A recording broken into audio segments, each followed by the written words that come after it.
And we are back on the air, day 11 of the war with Iran, or in Iran, by Israel and America, as well as few other states. Welcome. I'm Daniel. I'll be starting you off, and we should be joined at some point by Razi. I think even Jonathan Honeck said he might join in a bit, and Marco Richard will also be joining later today, and I think few more other people. But I'll be starting this off. So, what do we have so far? I've checked out the news. I've checked out the news overnight, or even generally from yesterday, and not as much has actually happened. I mean, we have a lot of comments from Trump, which we'll cover. I think I have like 5 or 6 clips. I think we'll go through all of them because there's a lot to talk about in all of them. Not all that good, and some, but some things were much more decent than I think. The average people out there, average commentators out there would admit.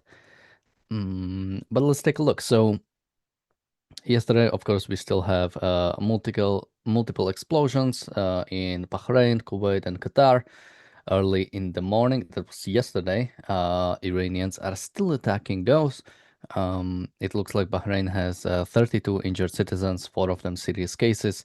UAE managed to intercept 12 ballistic drones and 17 drones. And Saudi Arabia reported that they were able to destroy 4 drones targeting Shaiba oil field. And of course, Iran continues firing missiles on Israel as well, and including the cluster warheads. The cluster warheads or missiles are the ones that basically I think they like explode in the air earlier, and it's a cluster, so a bunch of shrapnels or a bunch of debris basically shoots out of it, and is much more dangerous since it can hit wide area, and I think even interception is a bit harder with these ones specifically. But that was mostly it for the news. I haven't seen that much sort of like groundbreaking stuff. Although I've seen people posting this, and we might take a look at it. We might take a look at it much more. And it's the fact that the current supreme leader, um, Mushtaba Khamenei, reportedly owns 2 London properties overlooking the Israeli embassy. Um, I think we'll check it later to see how much credence does it really have. But if it does, I mean, that goes back to, and apparently this was acquired by somebody that was supposed to be on a sanction list. Um, so it's very interesting for things like this to happen, and I think it goes back to the inaction from the UK, or generally even from the European states, to do something about Iran, to do something about people connected to the Iranian regime when it comes to sanctions, and yeah, them being able to acquire buildings. I mean, anywhere in the UK for that matter, but specifically outside of the Israeli embassy. Okay, with that, I think we can take a look at some of Trump's comments from yesterday. Uh, and oh, and I just okay, there we go. And I think this is one of the bigger ones, but let's take a look at Trump.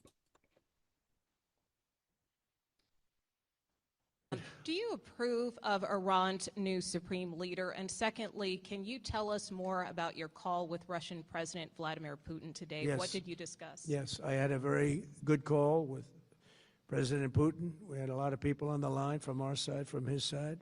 We were talking about Ukraine, which is just a never-ending fight. And look, there's tremendous hatred between President Putin and President Zelensky. They can't seem to get it together. But I think it was a positive call on that subject. And we obviously talked then about the Middle East. And he wants to be helpful. I said, you could be more helpful by getting the Ukraine-Russia war over with. That would be more helpful. But we had a very good talk, and he wants to be very constructive. Yeah, please. Yeah, please. Do you Um, okay, so this was the first thing. Him talking to Putin. We talked about this yesterday. We talked about what this actually might mean. Um, But again, let's take a look. And by the way, somewhere I've seen that Trump is reportedly removing sanctions on the Russian oil, but I wasn't able to confirm this. If we can confirm this a little bit later, we might talk about this. Although I guess I could just drop it, just talk about this more generally. But again, I don't have a confirmation that this is really happening. But the idea might be for removing sanctions on Russian oil, the fact that, okay, we cannot acquire it from the Persian Gulf right now. We want to bring the price down, so maybe we remove sanctions on the Russian oil. Which again, it's the same kind of thing where we refuse to recognize and fight evil, so we ally ourselves with different kind of evil just so we can fight the current kind of evil. You don't destroy the Iranian regime by removing sanctions on Russian oil. So I hope none of these steps will actually be taken. It would be a terrible call, and I think it would go to both the very little planning that has happened with this war seemingly, and yeah, the fact that things weren't prepared ahead of time for this reality, the fact that the price of oil might even temporarily, but it's still a problem, right? Even temporarily increase. So yes, I hope this won't happen. He said he had a good call with Putin. The way, again, we could talk about the way he comments on the, immense hatred or the unrelenting hatred between Putin and Zelensky, which again, it's not the cause of the war. It's not the hatred from Zelensky towards Putin that is driving this war. It's if anything, the hatred of Putin towards any even a relatively free nation, and to want to stop it. Um, so yeah, this is not about hatred coming from Zelensky towards Putin, or I mean, technically, because it's not even hatred from Putin towards Zelensky particularly. He simply wants to take over his country, but no hard feelings. Uh, And by his country, I just mean the country he's leading, of course, because unlike Putin, Zelensky doesn't actually own Ukraine. By that I mean Putin owning Russia, not Putin owning Ukraine. Um, and yeah, then it goes to Russia being helpful, which Trump says, well, you could be helpful by ending the war, which actually reminds me of the puppet regime. I mean, we played one of the clips from the puppet regime, but there's a bunch of different ones where Trump is talking to Putin, and in every call he's like, "Hey, can you end the war in Ukraine?" It's like, no. All right, let's move on. So yeah, uh, yeah, Russia says it wants to be helpful. I don't know what's really happening here because again, Russia is part of this war. Russia reportedly is giving Iran the locations of the American ships. Of course, Iran was a long time involved with Russia in the Ukraine war. Um, so again, Russia is involved in this war, and they are not on the better side. They are not on the good side. They are actively helping Iran. Somebody says removing sanction is old news. Happened days ago. Did it really happen? Did we miss that?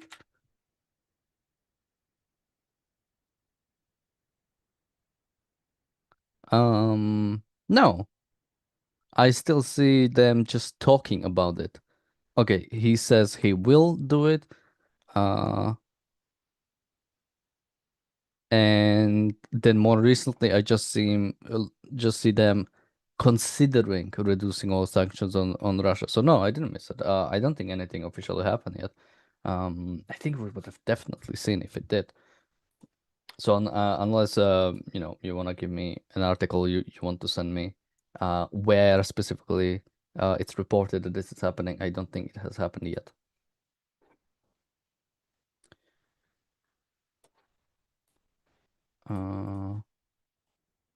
Okay, so that's it when it comes to Putin. And although we are actually joined by Jonathan, so I'll go to Jonathan if he. I don't know if you saw the clip I just played. Unfortunately, Daniel, good morning to our global audience. I didn't catch that. I am in transit as we speak, so I'm not able to wasn't able to catch that clip. Sure. Basically, it's Trump talking about that he had a call with Putin. Apparently, Putin wants to be helpful when it comes to this war. Trump said he can be helpful by ending the war in Ukraine, which of course he's not gonna do. And I've said that Trump is already part of this war. I mean, Iran was involved with Russia for a long time in Ukraine. Reportedly, Russia is providing Iranians with informations about the location of the American military assets. And yeah, the fact that this call even happened. Do you have any thoughts on this? Yeah, and the fact that President Trump didn't call out Putin for not only participating in the war, but starting the war with Ukraine and could end the war with Ukraine instantly if he did what is right, which would be to immediately withdraw all of the land that they've taken and pay massive reparations to the Ukrainians. I mean, this was a total war of aggression, unlike Israel, which was a proper war of retaliation. I mean, Iran has been going after Israel, going after the West since I was a kid. And Miss Rand talked about it numerous times, I believe, on both the Donahue and Tom Snyder programs. There's evidence of that in the Ayn Rand Answers book. So, the purpose of government is to keep us safe. So I'm glad to see, the action that's been taken. What's kind of making the media rounds here this morning, Daniel, a little bit is some comments that Press Secretary Caroline Leavitt said about the potentiality of a draft. And I saw quite a bit of chatter among kind of right-wing influencers and MAGA style influencers that we didn't sign up to fight a war with Israel, and my kid is going to fight a war for Israel. So just brewing a little bit in the backyards of the internet zeitgeist this morning. Yeah, I haven't seen that. That would be insane to implement a draft to this one. She in effect didn't rule it out, which was what started the kind of the internet scuttlebutt amongst prominent ex users, etc. So I see. Levitt replied the draft was not part of President Donald Trump's plan, but he wisely keeps his options on the table. So I do get a sense, certainly among the so-called left, but even among many in the so-called right, that the war as it goes on is tiring, is worrisome. I think a lot of it has to do with, frankly, market reaction. At oil at 120, 150, I think gets people very upset and very unwilling to participate. So this is kind of happening in real time now. And what I'm still waiting for, would love to hear, is some moral clarity from the president, why he's engaging in the war, citing some specific acts. I mean, get out there and make the case so that every American is on the same page, in effect. And we haven't heard that just yet. In fact, we've heard like more likelihood of wanting a deal or wanting a compromise. And of course, we know what Miss Rand wrote about that many years ago. So, I'm, as they say, cautiously optimistic. I think good has been done, but I'd like to see it continue to be done and be done even more forcefully so that peace, true peace, and a new future for both the Iranian people and the West can begin. Yeah, and again, this, telling something to American people, it's not just funsies. It's not just, so he can check the box. The fact is that when it comes to Israel, I don't want to say that Israelis are like happy to be in the shelters, but it looks like many Israelis recognize the reality of the situation and in a sense, are willing to take the, let's say, lifestyle, well, not just lifestyle change. It's many have been injured and some have been killed, right? But are willing to, in a sense, accept that trade-off because they can recognize the long-term threat that Iran poses, and this is, in a sense, a worthwhile trade to make, I don't want to say sacrifice in the short term, but sort of to give up things in the short term for a long-term prosperity, for a long-term, I mean, being able to truly choose what you want to do in life. And this doesn't seem to have been translated to American people. I mean, those who are politically aware, I think, unfortunately, they view the Middle East as, what I think the title of Alain Journo's book is spot on, winning the unwinnable war. Islamist violence has been part of the American, reality and the West reality for so many decades now that, I mean, think about it, it's been lampooned in Hollywood. I mean, it's been stereotyped. It's like this is something that has not just bubbled up. This has been a reality for the West, certainly for Israel, and more recently for America explicitly, for decades now. And I don't think it would be too difficult of a case to make, but I don't think the president has made it, and I fear that's why he might be losing some momentum and perhaps some support. Well, we have more clips, so let's take a look at another one. Thank you, Mr. President. On Iran, you called it an excursion. You said it would be over soon. Are you thinking this week it will be over? No, Are you but talking soon. about days? I think soon. Okay, and with respect Very to soon. Look, everything they have is gone, including their leadership. In fact, there are two levels of leadership, and even actually, as it turns out, more than that. But two levels of leadership are gone. Most people have never even heard about the leaders that they're talking about. So it's obviously been very, very powerful, very effective. Thank you, Mr. So this is another thing that has been going around yesterday. The war will be over soon. We don't know how soon.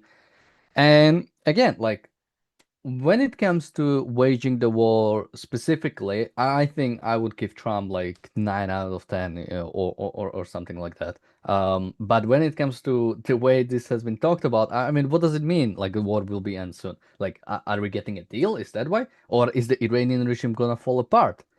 Because Right, like their absence is any talk of ideas of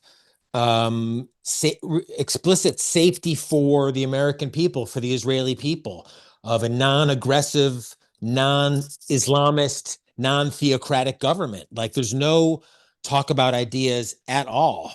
That's worrisome to me because, I mean, we've all seen the videos on X and social media of Iran before the Islamist uprising. I mean, this was in effect a modern country. People called it, the Montreal of the Middle East. Was a country with scientists and where women who showed their bodies and showed their hair. It was in effect a much more of a Western country. That all changed with the Islamists. So I'm optimistic, but I wish I heard the president explicitly talking about what needs to change or the ideas, not necessarily the so-called leaders.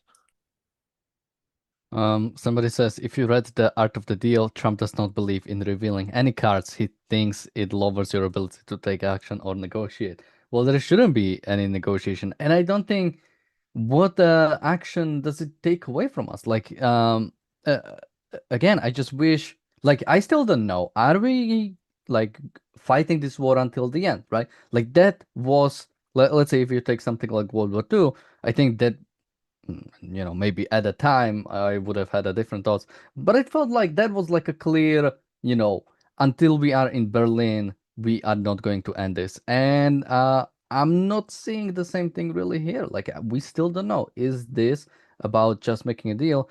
And uh, and okay, somebody says telegraphing what you will do to your enemy. We are not talking about, like, I don't want to hear that at this time we'll strike this, at this time we'll strike this. I just want to hear, are we fighting this until the end? Or are we just fighting to get a deal? Or are we just fighting to get a ceasefire? Because it matters to my support of this war. If we are simply going for some sort of a ceasefire, and in a sense, we'll just risk American lives and Israeli lives for almost nothing, for just temporarily removing the threat or prolonging or rather, distancing ourselves from a threat for a little bit, then I don't really want this war. But if this is like the war we have been asking for, the one that will actually end the threat of Iran forever, well, I want to support that.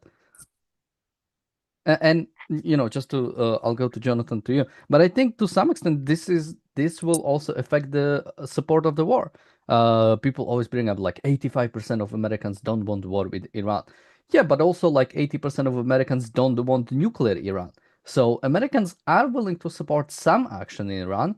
Um, and I think if you can make the case, and if there was because again, nobody made the case for invading Iran in 50 years. I mean, nobody in like mainstream media, not even any president, right? So if this case was made much more clearly, I think you would see American support even for this war.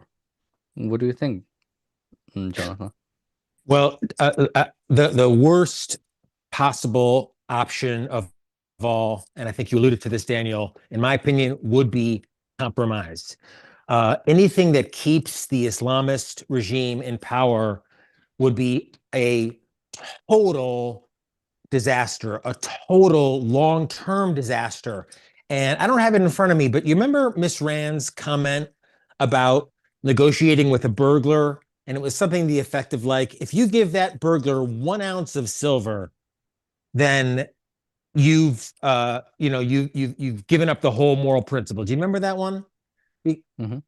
And I feel like that exactly, in this case, if some scion of the supreme leader or some new supreme leaders, and it's okay, it'll be, and Trump will negotiate some type of an oil deal. He'll kind of make a financial element about it, but the regime stays in place. I think it's a complete long-term disaster and inspiration to Islamists all over the world. You can take on the big bad United States and survive. They gave Iran everything they had, and maybe not the Ayatollah, but Islamism lives. So I think that's why this is such a critical point and such a critical time. No deal with Islamist Iran. And President went in talking about total destruction, and I hope that's the plan that he stays on. And somebody says they know not to mess now, but they don't, right? Like it's the same with Hamas. Like you can eliminate every single head of Hamas as far as they come. But if at the end of the day, which I hope the course of action will reverse in Gaza, but if at the end of the day you let Hamas like keep Gaza, even 50% of the Gaza, or God forbid, even the whole thing, right? They won. Like that's like the only thing that evil wants is to survive, is to live another day so they can live off the inability of the good to fight it. So, and we've talked about this. People can check out the discussion or debate we did on basically if how this war is going to be fought. And Nikos was making the point that all Iran has to do is not collapse. As long as they not collapse, they've basically won in their regard, because they were able to like you said, right, to fight big bad America and be able to survive. I mean, again, that's the only thing. That's the only desire you want. This is how terrorism and this is how dictatorships win, right? It's not about like they don't care that Al Qaeda was destroyed to a large extent, right? They managed to fly 2 planes into World Trade Center. That was the win for them, and it almost doesn't matter what comes afterward, especially since we weren't able to completely wipe out the ideology that made that possible. I think you're right. I think Nikos' comment is spot on. I mean, if the regime survives, they win, and there's no reason for them to survive. They don't have the military advantage. They don't have the moral advantage, and all that's missing is the temerity and the moral clarity of the U.S. and Israel to do it. And to some extent, and look, I'm speaking out of my area of expertise, but John David Lewis's book, we've talked about it before, Nothing Less Than Victory. It's outstanding. He was an incredible man, an incredible objectivist, and the book is really talks about a lot about what it is to win a war. And Dr. Brooke made a comment on a recent podcast that struck with me that to some extent, perhaps the war does need to be brought to the civilian population. It does need the civilian population, in effect, keeps the regime in power. And, we need to see army units surrendering, army units defecting, and deep, deep hits on anything related to the regime. And I think once you start to see that first or second regime wave the white flag, support the protesters, the whole mess could topple within a couple of days, if that. Yeah, and I think, what we would see ideally is the Iranians standing up to the regime and managing to take over. But that's not our primary goal. Our primary goal is not for Iranian people to stand up to Iran. Our primary goal is to remove the Iranian threat. If the Iranian people are not willing or, are too scared, which would be understandable, or anything else, or they, maybe they do support the Iranian regime, whatever it is, our primary goal is to remove the threat of Iran. And if it might include attacking civilian sites, if it means attacking civilian infrastructure, well, that's what will absolutely have to happen. Again, we didn't choose this war. It was Iran and to some extent Iranian people that have chosen this war against the West, either during the Iranian Revolution or in the consequent years and decades from not doing something about the regime. Somebody in the chat says, Trump wants to keep open the idea that some people in the government would reform and be puppets for him like Venezuela, but probably also knows that the RGC will have to be destroyed. I mean, you are just asserting that with, I don't think, like any evidence, right? The Venezuelan situation is like marginally better. I'll say one thing though. I mean, Trump doesn't have an opposition. I think the Venezuela example is accurate in that Trump doesn't seem to have a problem with a socialist government. If he's able to pick and choose, then philosophically, it doesn't seem to bother him at all. Am I making that up? Yeah, and also it should be said, like, it's not that we put opposition in power in Venezuela. We put the same government that was there in power. We took the vice president. It's like replacing J.D. Vance for Trump and saying we like change the American system. It's like, no, you just like, that's the same government. You didn't. I mean, maybe you like made slight adjustments of what is actually going to happen on the ground, but you haven't fundamentally changed anything about the regime. And again, somebody says, why wouldn't he hope for that? I mean, if we are going by wishful thinking, then yes. Wouldn't it be like, I call this, wouldn't it be nice foreign policy? Like, wouldn't it be nice if Palestinians stopped killing Jews and would reform, and we can build this like nice things, like Jared Kushner gave us the presentation, how this is going to be the residential districts, this is going to be the industrial, and all of those nice things. Like, yeah, wouldn't it be nice if we simply could take out one person in Iran and then the whole regime changes? But that's not reality. That's not what we are dealing with. We have to deal with the actual situation on the ground, which seems to be that there is, at least so far, there doesn't seem to be any opposition or anything that we could simply replace. And again, if we simply replace Khamenei for Khamenei Jr., and IRGC stays in power, and all the other aspects of the Iranian threat that has been here for decades stays there, well, nothing was changed.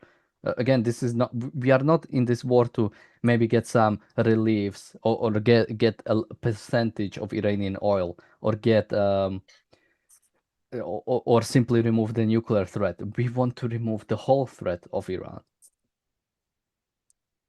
And Daniel, just a quick comment on, we were talking a bit about the White House's messaging and how so far, at least from our perspective, it's been tone deaf on ideas writ large.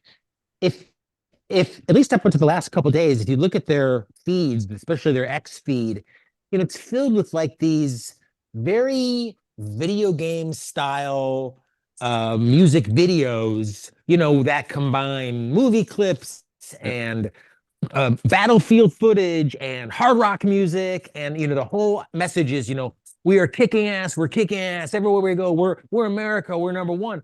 But there's no, again, like no talk about ideas, about peace, about so it ends up being almost like a music video snuff film. You're just watching like but that so that they've messaged. I just think it's been tone deaf so far. Yeah, and so we have more clips, so let's take a look at the next one.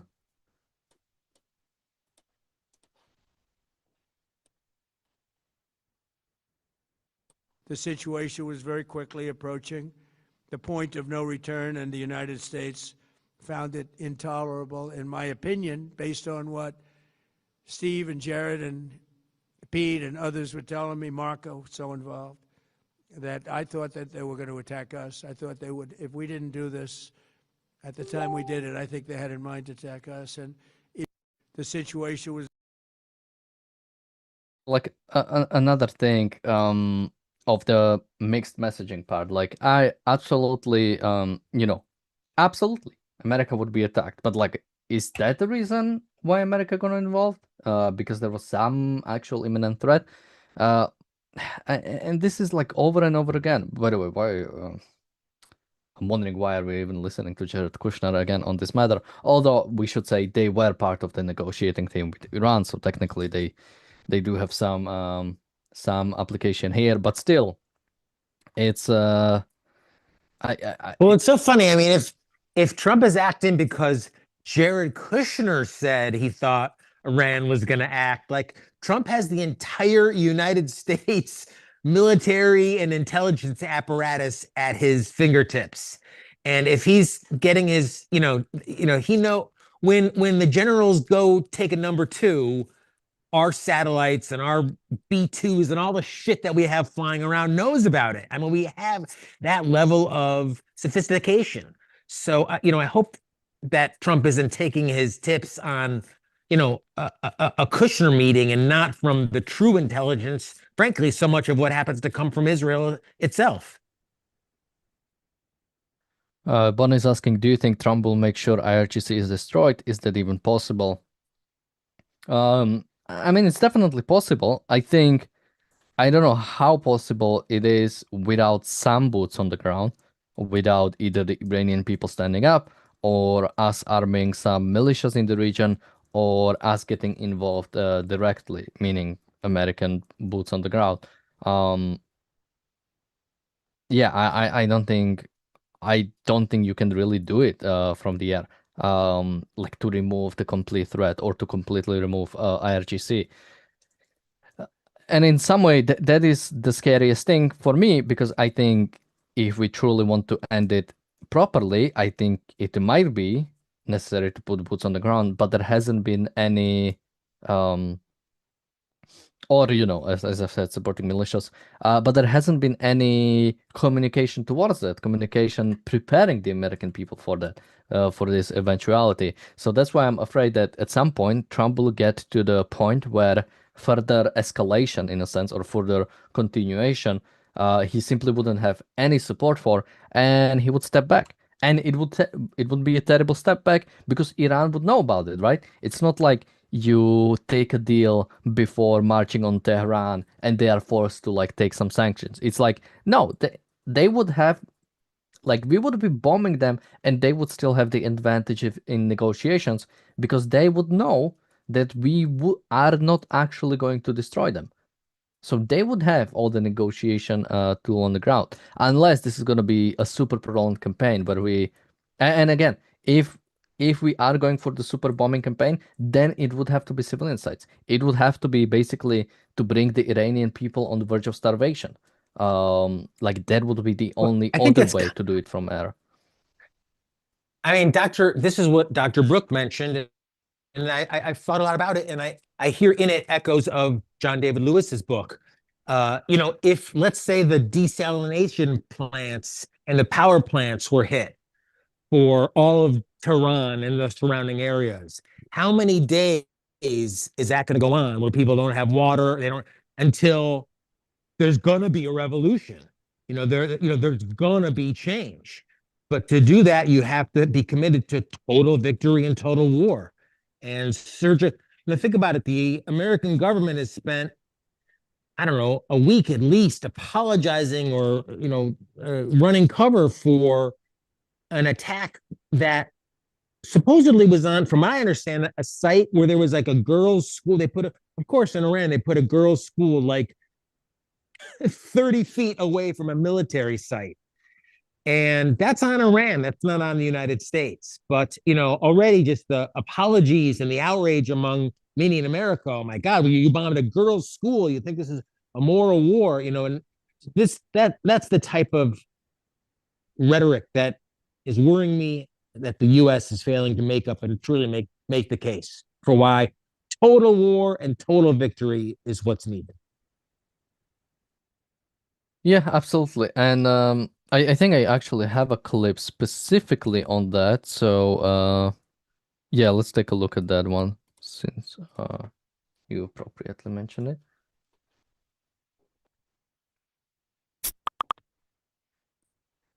You just suggested that Iran somehow got its hands on a tomahawk and bombed its own elementary school on the first day of the war. But you're the only person in your government saying this. Even your defense secretary wouldn't say that when he was asked, standing over your shoulder on your plane on Saturday. Why are you the only person saying this? Because I just don't know enough about it. I think it's something that I was told is under investigation. But tomahawks are used by others, as you know. Numerous other nations have tomahawks. They buy them from us. But I will certainly, whatever the report shows, I'm willing to live with that report. Yeah, please. You just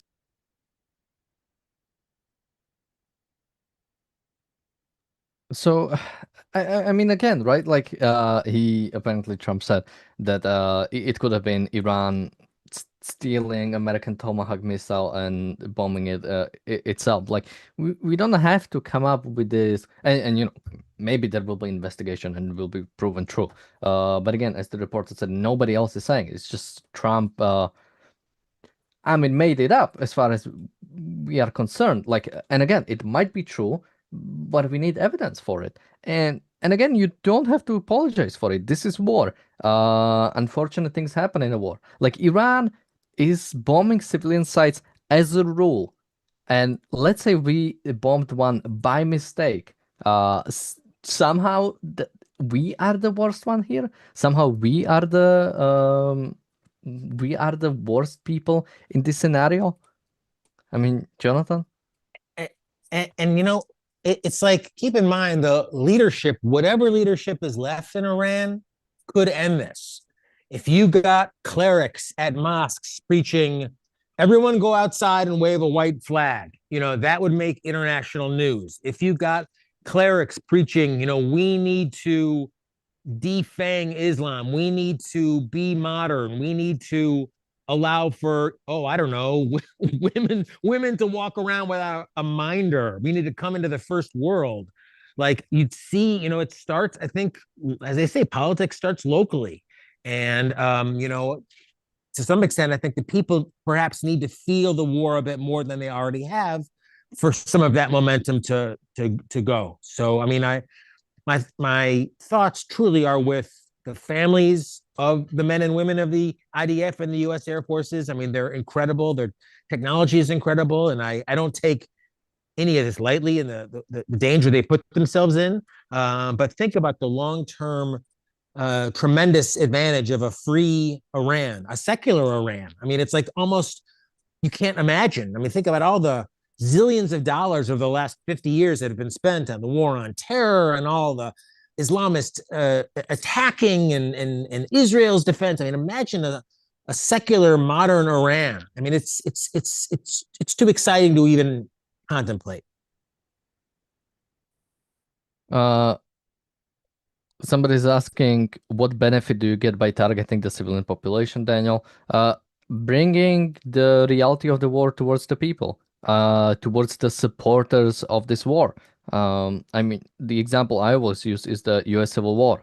That when General Sherman went through the South, torched cities, made sure that the population knew what they are doing, that the people on the basically to destroy the morale of the enemy nation, and that the people who are fighting on the fronts, they are worried about their own houses, they are worried about their own families being targeted. So in the similar way, every single, or not every single, but many of these IRGC commanders, they have wives, they have children, they have people they supposedly care for, although depends how nihilistic the Islamic culture is. But they have people they care for. You target that, and you get rid of the reason for fighting the war and the morale of the people who are fighting this war.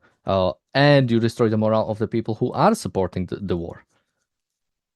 Yeah. And whoever says the people are not supporters of this war, no dictatorship survives without like no popular support. The fact is, when people went to the streets, yeah, people went to the streets, and then there were people who slaughtered them. The people who slaughtered them, they are the ones who are willing to support the regime, right? Like we are acting as if like IRGC are not part of the regime, like they somehow exist outside of it. No, there are people who support it, right? There are people who support those actions. And when that support goes away, Uh, the regime falls. Yes, Jonathan? yeah, yeah. I mean, I think if you Miss Rand talked about how the loss of freedom of speech is one of the hallmarks of a dictatorship. So if we can start to see some of that exist, I mean, think about it. These young people went out into the streets in recent weeks and were like slaughtered, like literally like farm animals. I mean, thrown in bags for their families to find. So the brutality from this regime has been like just unfathomable. But I do think it's going to take people coming out. It's going to take the military giving up, and that's why the U.S. I think can't give up.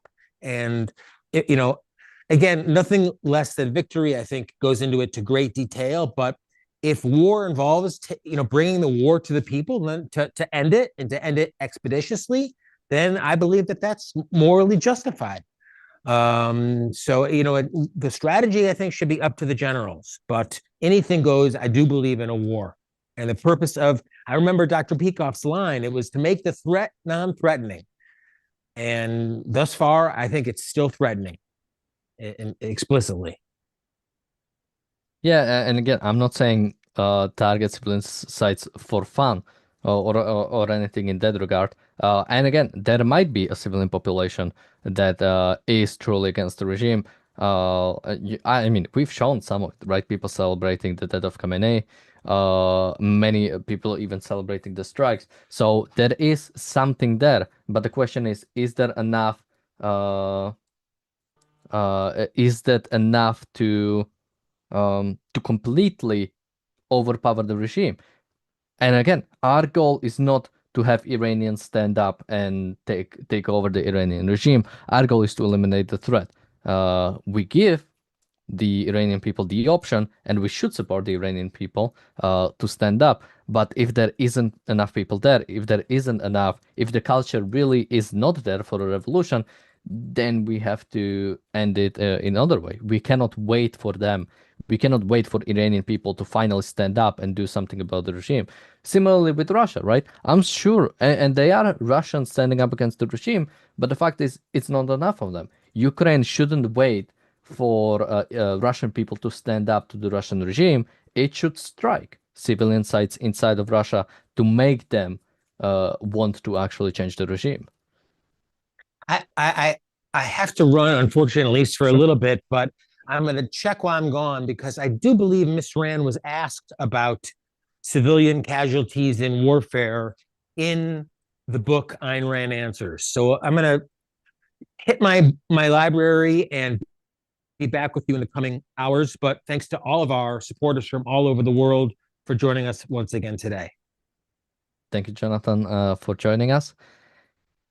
And duh, duh, duh. let's take a look. I think I have one more clip uh from Trump, so let's take a look. Yeah, please.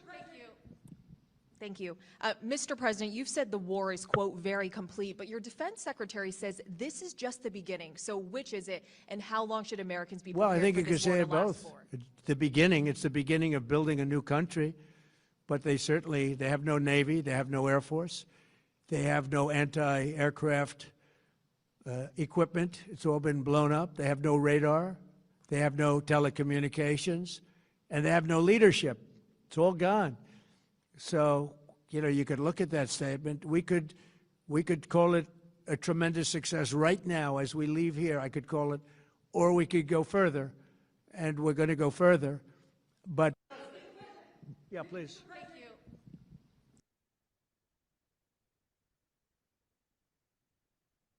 So, like, another example, right? Is it very complete, or is it just the beginning? Well, it's both. It's the beginning of the new regime. Well, it's not what Pete Hegseth meant.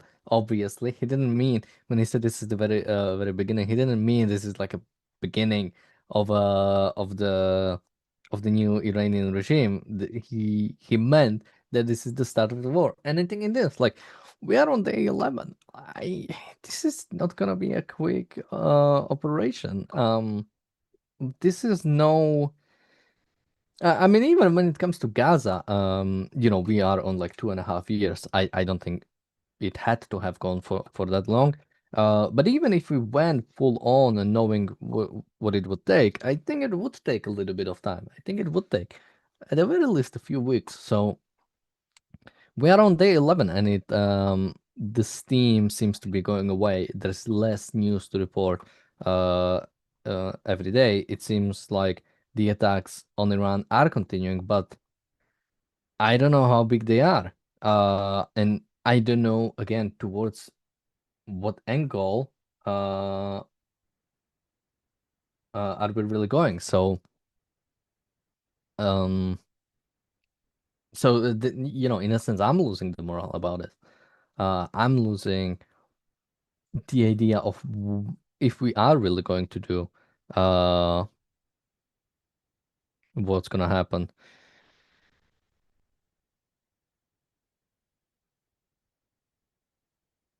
Um, Somebody says if you take out the IRGC, the military will support the new government. What evidence do you have for that? Uh,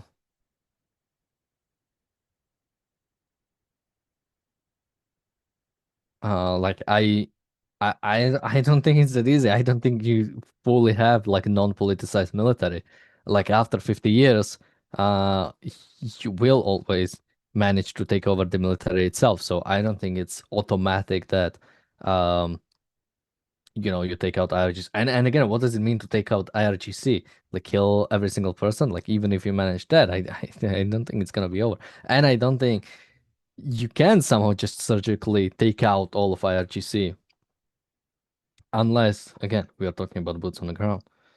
Diego says people want a quick operation but don't want boots on the ground. People want a quick operation but they don't want to make sure but they want to make sure every cat and dog in Iran doesn't get hurt. I mean, yeah, that seems to be always the problem. I mean, one is the lack of principles of knowing what needs to happen, and second, it's sort of like almost like the convenience of it, right? It's yes, we want a war with Iran, but we don't want it to hurt. We don't want it to be hard. And it's like, well, you refuse to do anything about Iran for 50 years. It will hurt. And the question is it going to really hurt now or incredibly hurt in the following decades? Or who knows, like century, whatever. Like who knows how probably not a century. Although Soviet Union was there for almost a century, right? Um, that managed to fall apart, thankfully.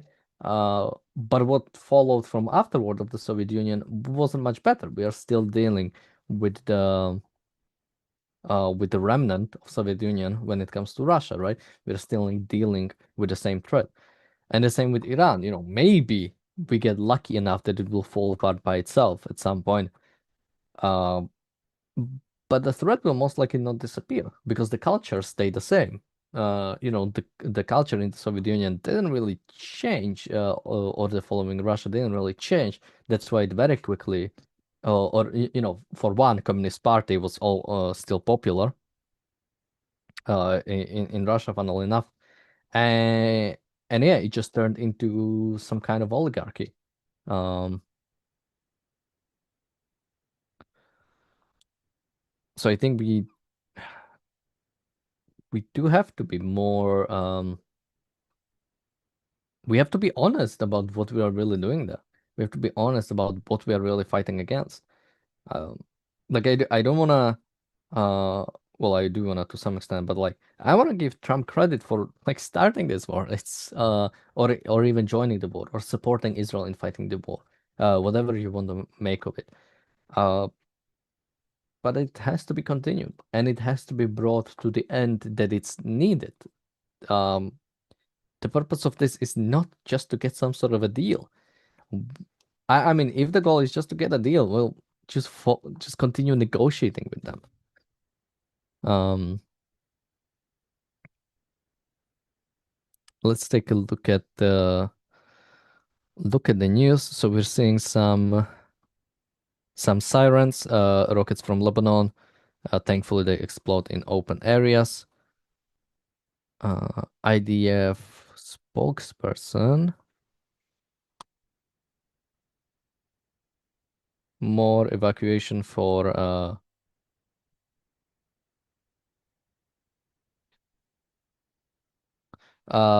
basically telling the Lebanese people in the south to evacuate once again. This was the IDF Arabic spokesman. And he's saying that the Hezbollah's terrorist activity is forcing the IDF to act against it with force. Well, that should be obvious, but it's still good for it to be stated. And there was also the Iranian barrage half an hour ago, but it looks like no reports of casualties and people are able to leave the safe areas. Oh, although again, if you are in the north, um, Hezbollah is much closer, so it's important to stay near shelter pretty much at all times.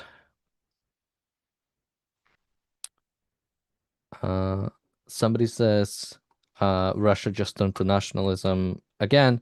I mean, yeah, you could call it nationalism, you could call it statism, or they just remained on statism. You could call it many different ways.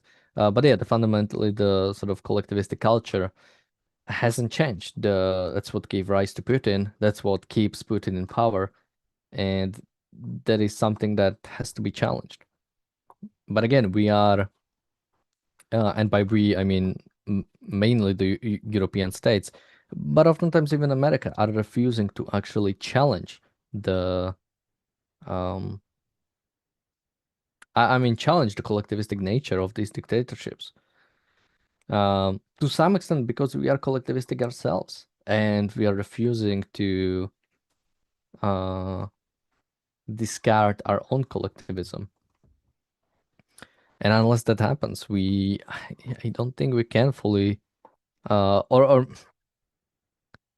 I mean, maybe we can, but I don't know. Maybe we can fight a war or start a war, but I don't know if we can finish. Because you could say we were collectivistic during World War II to a large extent, right? Uh, Under FDR, we still fought the war and we finished the war, but we did ally ourselves with Soviet Union, and that gave rise to basically following threats. A troll in the chat says Trump is ready to declare victory and pull out. Um, I mean, in a sense, there's no pulling out almost because I mean, outside of the ships, we are not on the ground, right? Um, I mean, victory has been kind of declared by Trump already. So there is so there is. I mean, it feels like we declare victory every day. Which again, Jonathan mentioned about the funny videos or the sort of jokey videos the American administration is putting out with like footage from games or footage from movies and combined with the well, I guess we could also take a look at that. I don't know. Is that just at the White House Twitter account?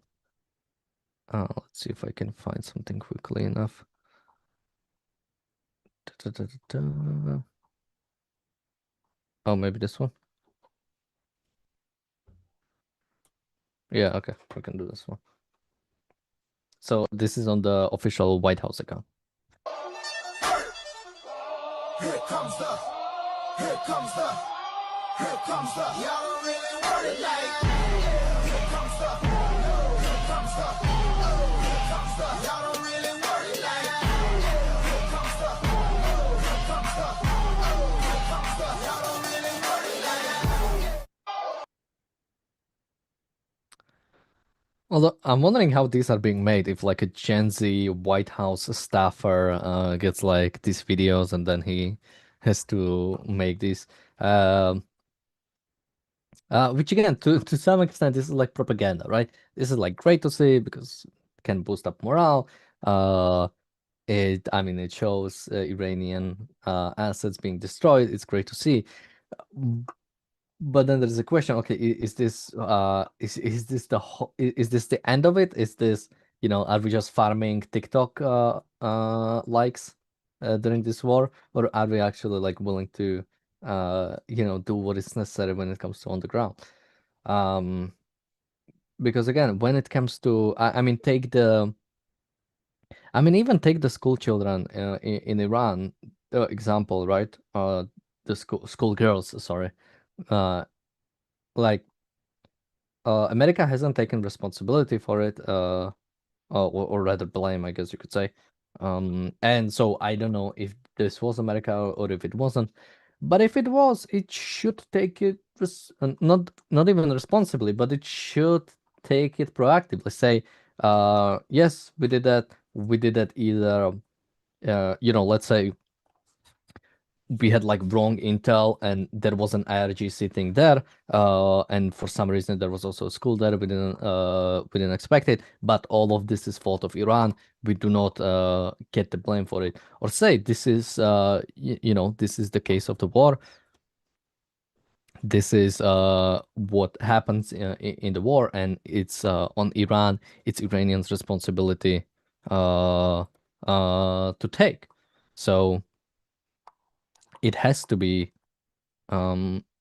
taken on firmly and first. We cannot keep running away from like I don't know if Trump administration even calls this a war. So like we have to recognize what we are doing and go strongly and do not do these half measures again and again. Let's see if there's any more news. What is this? Oh, it looks like police is announcing restrictions on gatherings in unprotected areas, particularly at holy sites, in order to prevent risk to the public. Prayer will be permitted only in locations where a standard protected space exists and subject to updated gathering limits. So yeah, it looks like there are some limitations on public gathering to protect the Israelis. I mean, any sort of restrictions on public gathering are very unfortunate. And I don't know how I feel about it because, again, to some extent, you could say it is the responsibility of all individuals to, decide for themselves where it's appropriate to do so, which I think I would generally stand behind. Although I feel the government's response would be that, they are the ones who have to deal with the consequences afterward, or the public services are the ones who have to deal with the consequences afterwards.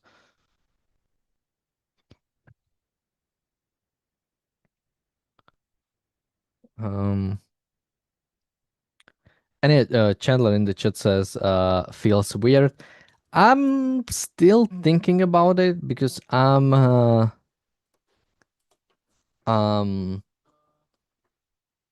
I'm kind of wondering, uh,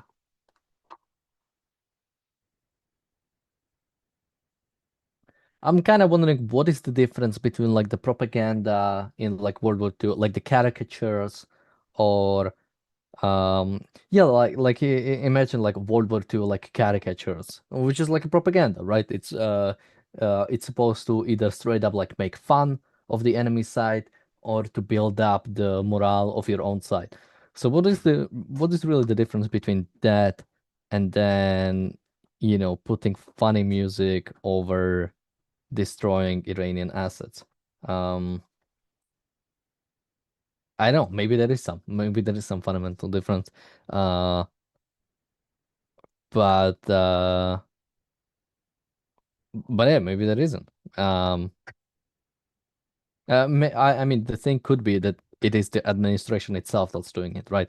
It's not somebody else making like propaganda or newspapers making propaganda for the war or individual caricaturers, people who draw caricatures that are, making propaganda for the government, but it's the coming from the government itself.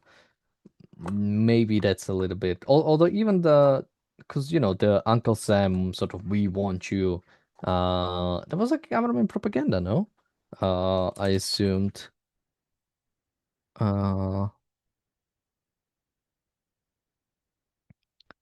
uh, duh, duh, duh, duh, duh.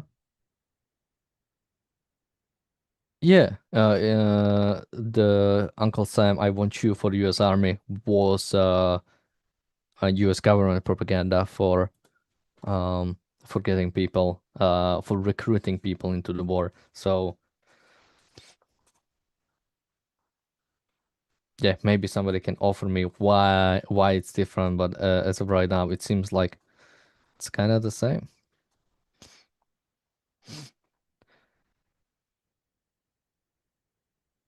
Somebody says I was watching the left's propaganda and they're saying the Kurds are not joining in. Well, it depends what you mean. I mean, Kurds are getting bombed by Iran, the Iraqi Kurdistan specifically. Iraqi Kurdistan, or the prime minister there says that no ground operations are happening in Iran. There's a question if they will happen. We talked about that. I cannot give you the like percentages on that. I think it might not. We'll have to see more developments in that regard. Um, because again, and maybe this is straight up because they don't know well, one, it's hard to invade Iranian land even in the West. I don't know how they are ready for the war, and they've already been abandoned by the American administration, well, specifically by Trump's American administration once, at the least. I don't know to what extent they'll be eager to uh take Trump's word for it again and do something.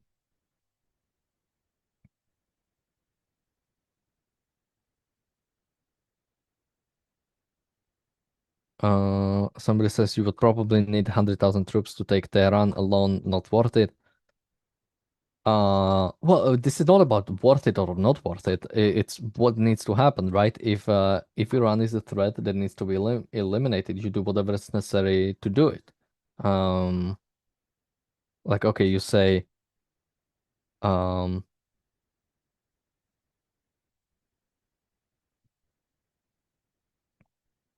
I mean, you say not worth it. But again, how many American lives have been lost because we didn't do something about Iran for 50 years? How many Israeli lives? How many, even if all you care is about like the oil prices or trade, how much trade did the Houthis disrupt? Um, Somebody's asking in terms of what can we do? Can Americans lobby their senators? I mean, that's a big thing in America, right? You can call your congressman, you can call your senator. Uh, they themselves will probably not specifically pick up the phone, but either their secretaries or people involved with their campaign or anything in that regard will pick up. And apparently, or not apparently, but I know that, yeah, they keep in mind of what is important to American population, what the people, I mean, the midterms are coming up, right?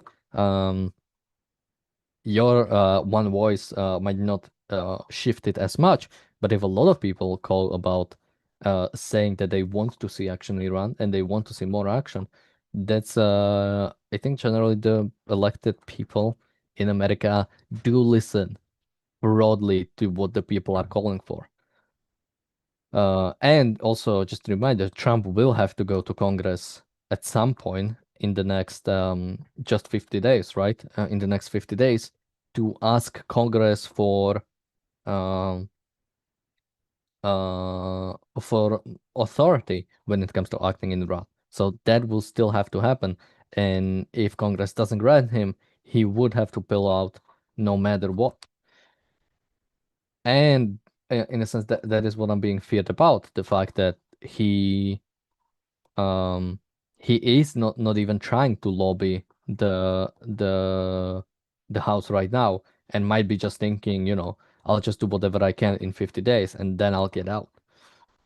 For Trump, oftentimes it seems he doesn't want to ask permission, and that oftentimes I think brings him into a terrible state where we don't get what we fully want because he can't be bothered to ask for full permission to do something. And rightfully so. Again, even under the current understanding of constitutional framework, Trump, under the War Powers Act, needs to ask Congress for further involvement. Like I said, in 50 days.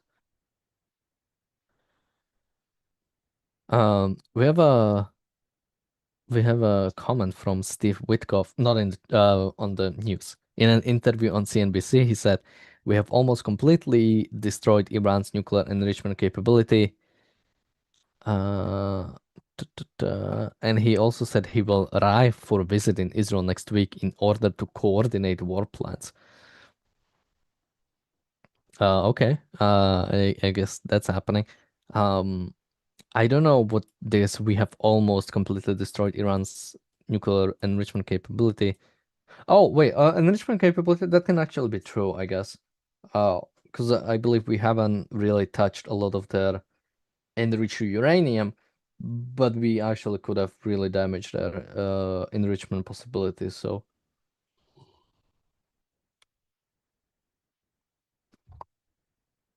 Bonnie is asking, do we even know what Trump wants to happen in Iran? Does he know specifically? That is, well, let's see. Israel and America are involved in it together. Israel, I think Israel is clear in wanting to eliminate or delay the threat that Iran poses to Israel. America mainly seems to have gotten involved because it would have been attacked anyway.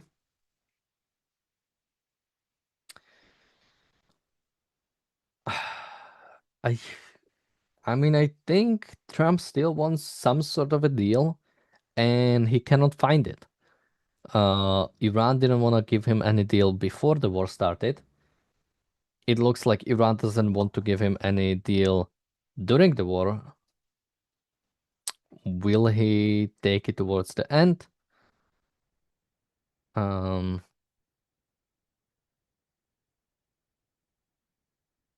I I don't really know. Um, I mean, I wish there was something. But again, because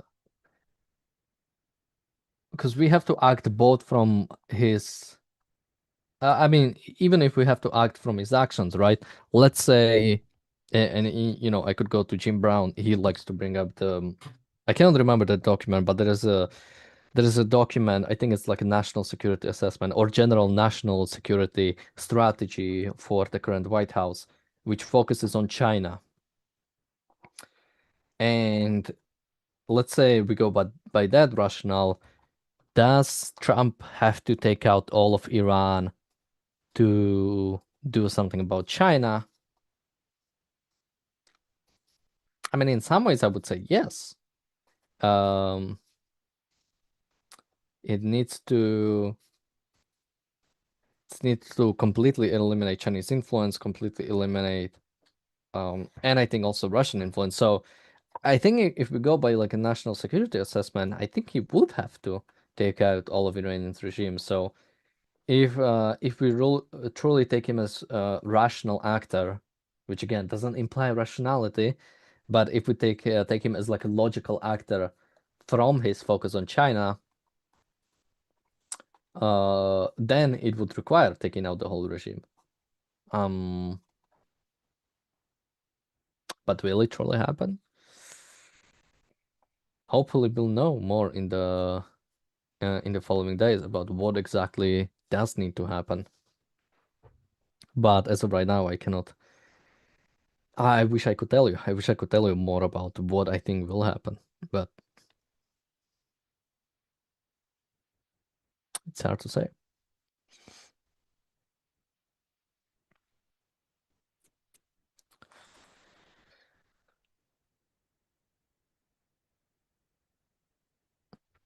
Okay, let's take a look at if there is any more news. Okay, no big news as of right now. Uh, tu- tu- tu.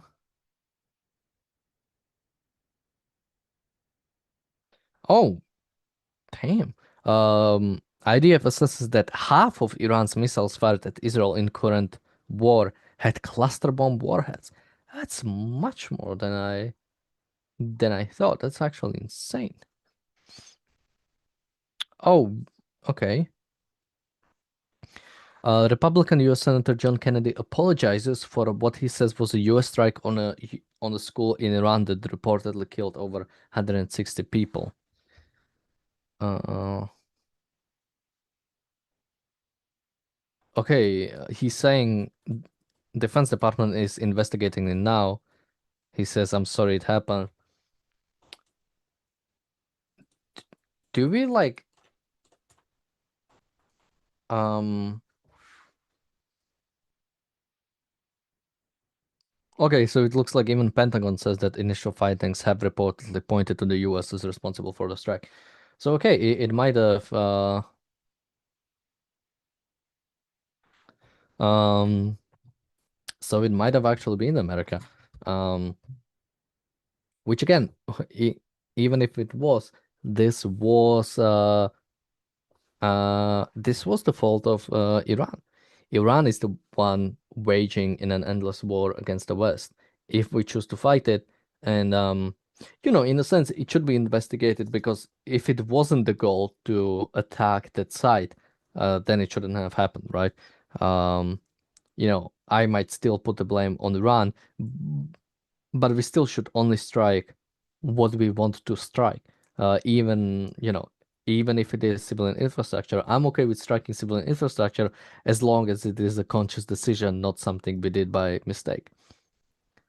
Um, oh yeah, and Trump has been saying that um, a lot of countries have been sold Tomahawk missiles, which again I don't think is a good statement, since it could technically imply that if we sold the rockets to Iran as well, um, which wouldn't be good. Again, we shouldn't trade, especially we shouldn't trade with military assets, uh, with dictatorships.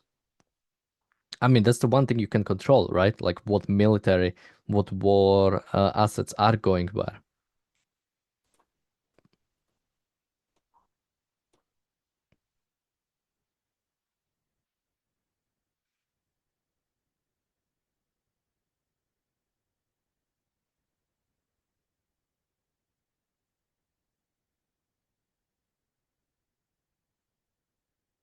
I'm trying to look up if there's anything we could comment on.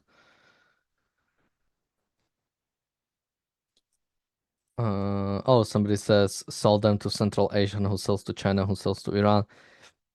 I mean, I could see that, but even then, usually when it comes to America selling weapons, it comes with strings attached, usually meaning they cannot like sell it further. Um, and if that is happening, that is something that should be dealt with. It's and again, precisely because of this, because we don't want the arms, uh, the arms to go into Iran. Or any other dictatorship, any other enemy of America. You don't want Americans getting killed by American weapons. That's why you usually shouldn't deal with, or you pretty much shouldn't deal with dictatorships. Is because of the way it can come back and bite you.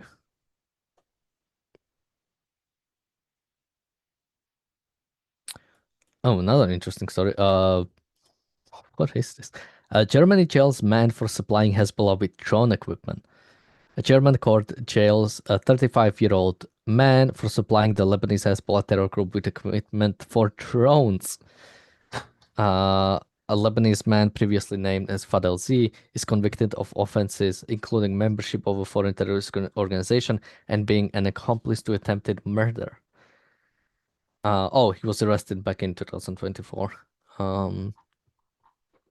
So yeah, I mean, we have that in the West as well, right? Like we have people like trying to support these terrorist organizations, and we still refuse to fight them. We still refuse to do something about them. France is asking Israel to stop fighting in Lebanon, to stop fighting against Hezbollah. It's I mean, it's a scary situation of how much we are refusing to do anything about terrorist organizations, to do anything about dictatorships that we are actively fighting. We are not talking about getting involved in some dictatorships that don't have anything to do with us, right? Like I'm not asking us to like invade Turkmenistan for like no reason just because it's a dictatorship. Um, all, as far as I know, Turkmenistan doesn't have any offenses toward the West or any, isn't responsible for any deaths, as far as I know.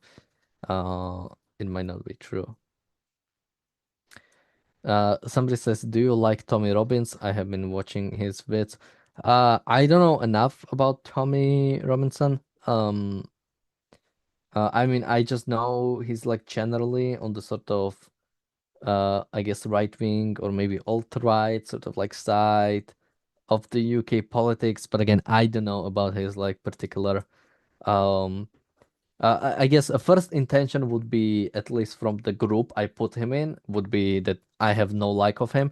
But again, I haven't listened to him. I haven't watched any of his stuff, so I don't wanna prejudge him before having. I don't wanna make it like a full-on opinion before I, know anything deeper about him outside of, some generalities or some associations with other people. Somebody says Macron only has good instincts when it comes to European foreign policy concerning Europe, but not outside. I mean, I mean, even that. Uh, and there is a question how much, you know, maybe the population in European states is so unwilling to fight evil that simply even France cannot do something about it, right? Like cannot be more proactive when it comes to Ukraine, when it comes to combating Russia. But still, the steps Macron himself is taking are disgusting. Uh, I mean, helping Iran, sorry, um, trying to tell Israel to stop fighting in Lebanon. It's, I mean, it's terrible. It's a joke. I mean, it would be a joke if it wasn't reality.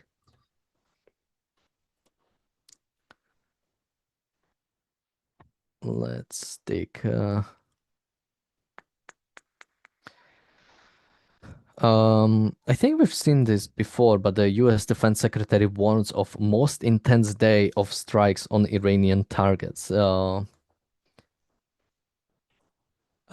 Hexet says war won't end until enemy is decisively defeated. Well, again, that's a good statement to make. I just hope it's actually what will happen. US general says Iran is not more formidable than we thought.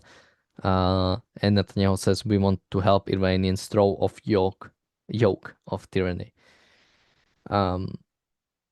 So yeah, generally good statements.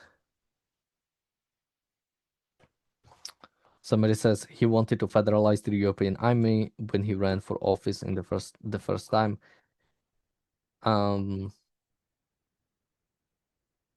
I mean, I wouldn't be opposed. Like, I think generally, I wouldn't be opposed to federalization in Europe.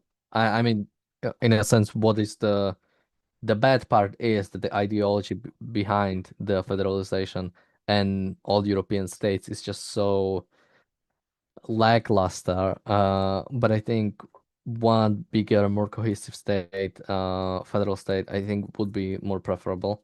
But again, would be more preferable under an ideology that that values, I mean, individual rights, individual liberty, freedom, proper foreign policy, standing up to dictatorships, and all that. But I don't know. That doesn't seem to be as much there.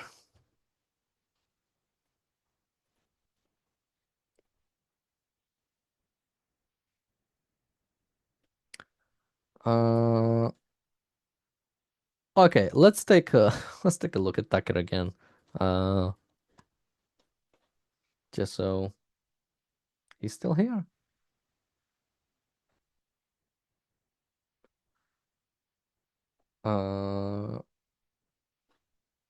Somebody's asking why am I talking about dictatorships? Lebanon is not a dictatorship. I mean, I mainly meant combating dictatorships and combating terrorism. Lebanon is complicit in terrorism. Lebanon is allowing Hezbollah to exist in the south of its country. And then when Israel attacked Hezbollah, is trying to claim sovereignty. You cannot do both. You cannot both claim sovereignty and have a terrorist organization inside your country attack Israel or any country for that matter and say, well, this is not my problem. Let's take a look at the car. So the key, really, whether you think this is insane, as a lot of people do, probably the majority of the country believes that, or you think it's necessary, some people do believe that, Fox News viewers believe that, Democratic leaders believe that in the House and Senate. But no matter what side you're on, the United States needs to behave with honor. Now, why is that? Because that's the whole point of being the United States. You can't have wars in a democratic republic or in a country where the people supposedly rule, where their consent is necessary, whether it is or not. That's what we tell ourselves. You can't have wars unless you believe that you are, on the deepest level, better than the people you're fighting. We're not savages. They are. Therefore, we get to kill them. And we've always told ourselves that, and in some cases it has been absolutely true. Whether we can kill them or not is another question. It's a moral question, but as a sort of matter of civic engagement, the population has to believe they're better than the people they're fighting, or else you can't have the war. And you're really sort of flirting with revolution at that point, and we don't want that. So in order to believe you're better than your opponent, you have to be. You have to behave with honor. And so, for example, if innocents are killed, girls at a school, to name a current example, you have to believe that it was accidental, and you have to say out loud that was wrong. And in this specific case, the bombing of a girls' school next to an Iranian naval base that was apparently the school of choice for officers at the naval base. These were the children, the daughters of the people we're fighting. You have to believe that was accidental. Despite the fact it was hit twice, 40 minutes apart, looks very much like a double tap, which is to say a bombing and then an attack on the people coming to rescue the injured. That's what it looks like. But as an American, you have to believe this was a tragic mistake. But we have to verify that. We have to know for certain that it was in order to keep our honor. Because if you wake up in the morning and you're living in the kind of country that thinks it's okay to kill not simply military officers, but their daughters, that country's not worth fighting for.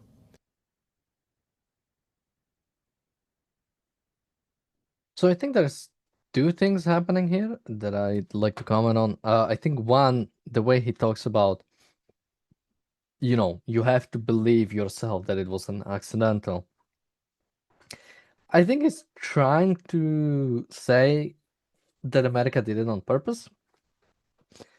Especially with the double tap and the sort of this was the girls of the officers, which is it's interesting how quickly all that information comes out. So on one level, I think he's trying to imply that America did it on purpose, but on the second thing, he talks about honor, he talks about us being better, but he never defines morality. He never says what does it mean to be good. Why would it be wrong to attack a civilian site in Iran? Blank out. There's no definition. There's no. I mean, that's something you're just supposed to take, but he never explains it. He never says. He would say it's obvious. It's obvious you shouldn't do that because of altruism. Because the lives of enemies are more worth than the lives of your own people. I always bring up the example of the South from the U.S. Civil War, but it's like, no, we went after the civilians. Or I'm not American. The Union Army went after civilians as a goal. Because it wanted to bring the end to the war, and the only way to do so is to bring the reality of the war towards the people.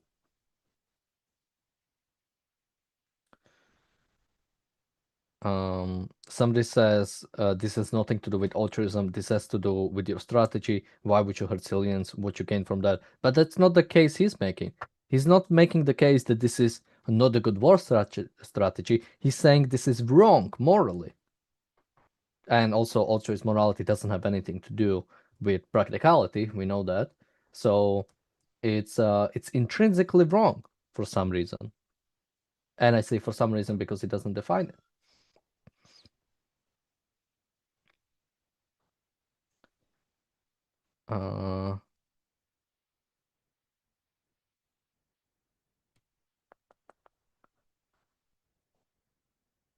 Bonnie says the Iran regime believes they are better than the rest of the world. What about why we're better? P.S. It's disgusting to hear him say honor. Absolutely. Why am I owing Bonnie a Coke? What did I do? A Coke Zero.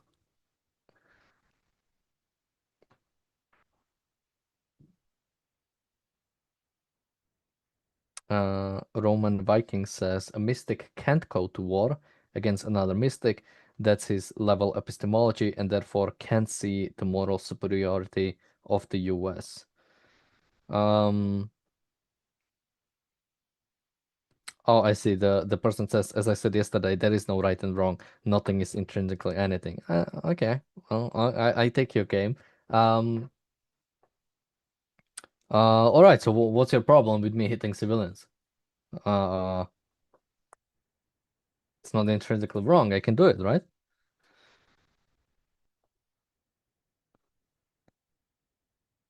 All right. So this was Tucker Carlson. Okay, people in the chat. Who is somebody that we didn't listen to for a while? Who did we not listen to for a while that it would be interesting to hear from at this stage? Oh, I have. Okay, more Tucker, just because he came up. Why is there so much Tucker? But let's take a look at this one as well.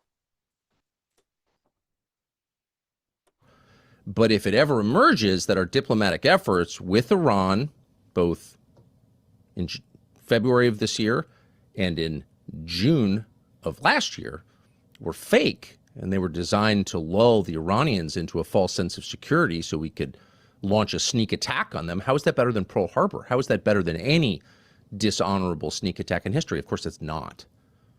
It's low. It's beneath the United States. It's beneath us as American citizens. And anyone who participated in that needs to be punished for it right away.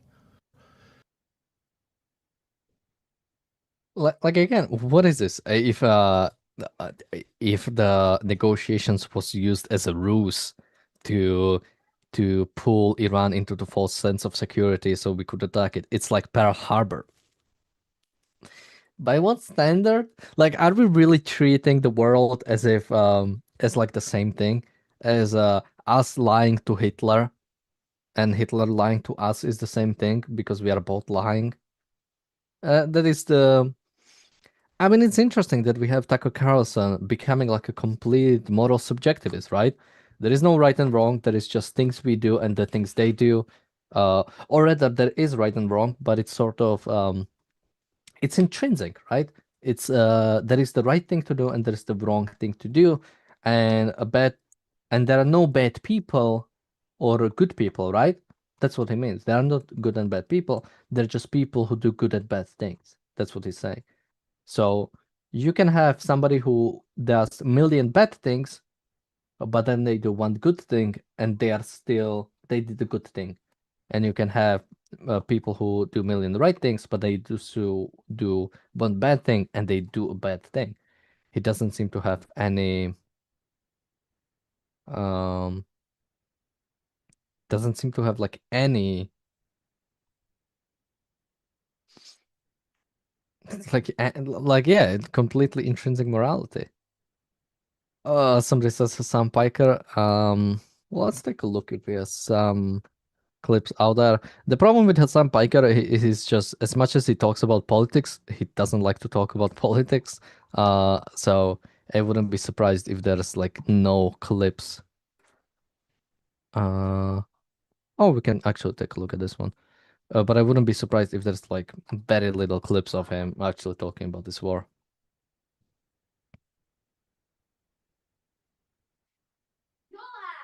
Donald Trump is going through the motion right now. This is how you know this motherfucker's desperate. Donald Trump literally posted a Drew Pavlov tweet, man. We're so cooked. The president is posting my fattest op.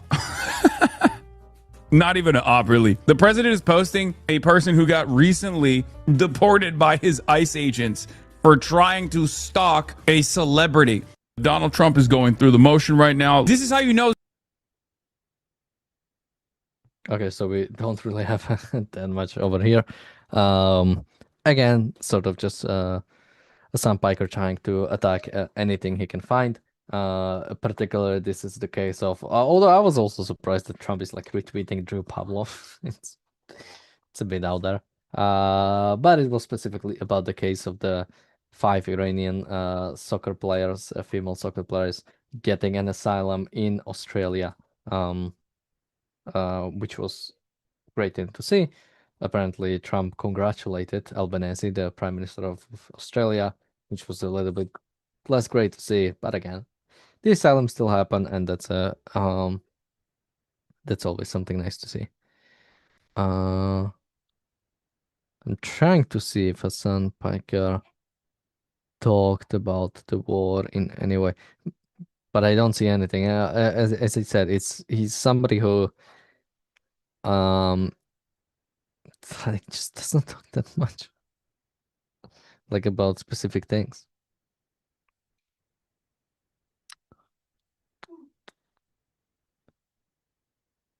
I mean, there is the one clip we did with one of the candidates with Tom Steyer, the candidate for the governor of California, but we've seen that, so and it was a few days ago anyway.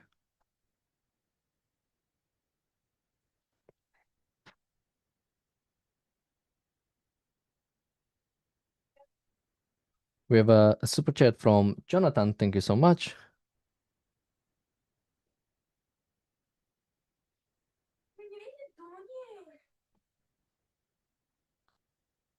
Uh, tu- tu- tu.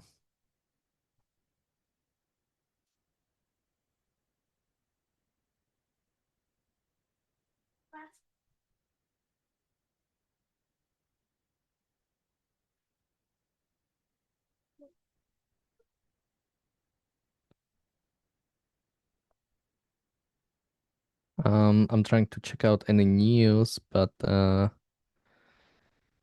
I don't think there's anything that big.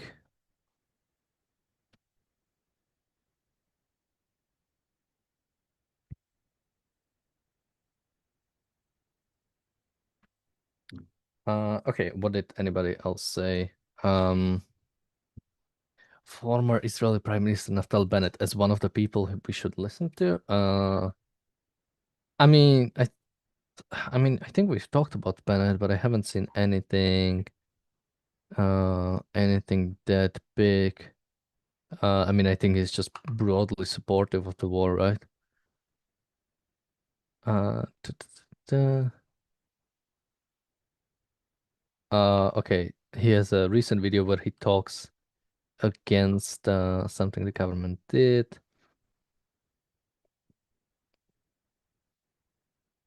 Okay, he is criticizing a lot of the steps from the government, specifically when it comes to Haredim, looks like.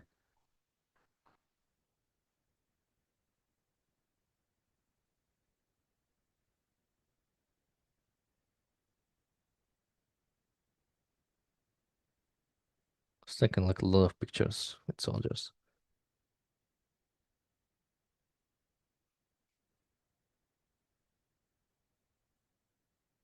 Wait, was this recent on Piers Morgan?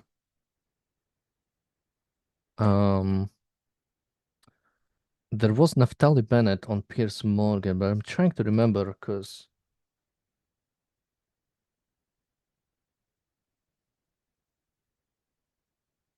maybe we should just check out Piers Morgan.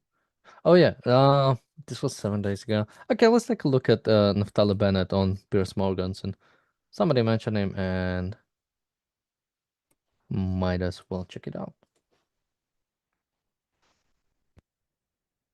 Does Israel have nuclear weapons? Why does Israel get a pass? Why can't you just say, yeah? Is your position in Israel that every country should be properly transparent about their nuclear capability? Our position is to not allow nations that explicitly say they want to annihilate another nation acquire a nuclear weapon. I mean, I think you're probably ahead of me here. I think you know why I'm asking you this. It's because Israel has never admitted whether it has itself got nuclear weapons. I mean, you're a former prime minister of the country. So let me ask you, does Israel have nuclear weapons? Israel has always been clear that we're not going to be the first ones to introduce nuclear weapons to the region.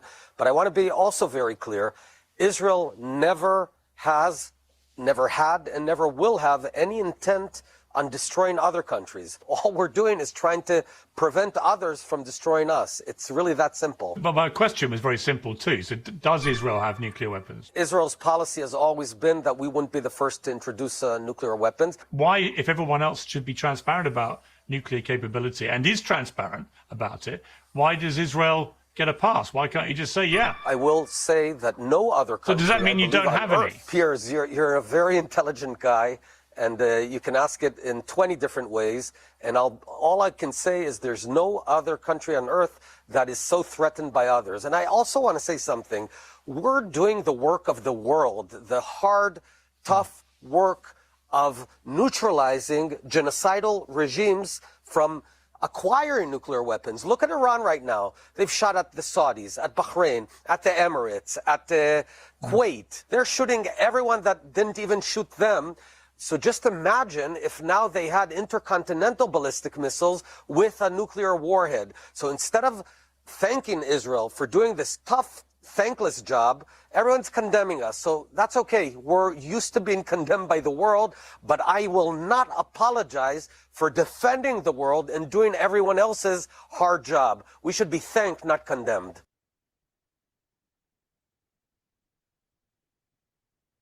All right, this was Naftali Bennett, the former prime minister. It's kind of interesting that a lot of things he says is like he has some of the rhetoric, right? We are fighting the genocidal regime of Iran. But then he's like, oh, we are not trying to destroy any regime. Okay, well, what are we doing in Iran then? I mean, you could say we're simply trying to prevent them from acquiring nuclear weapons. But that's not the only threat. That's not the only threat that That's not the only threat that Iran is posing.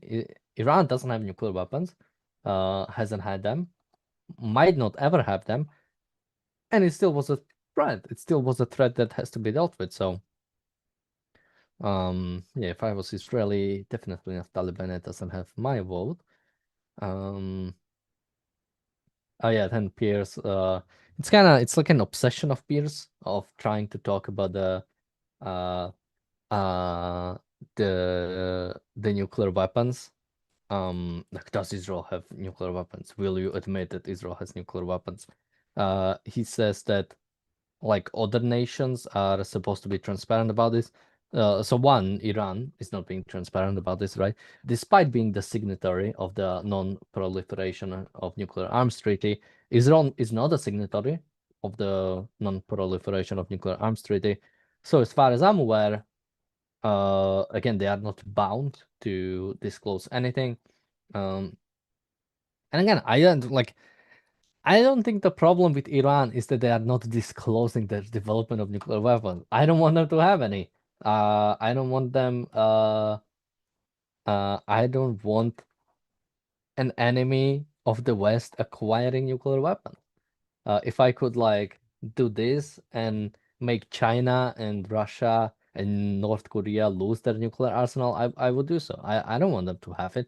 I don't care if they are open about having it, if they invite instructors to check them out. I don't want the enemies of any Western countries to have nuclear weapons. That's that's it. It's period.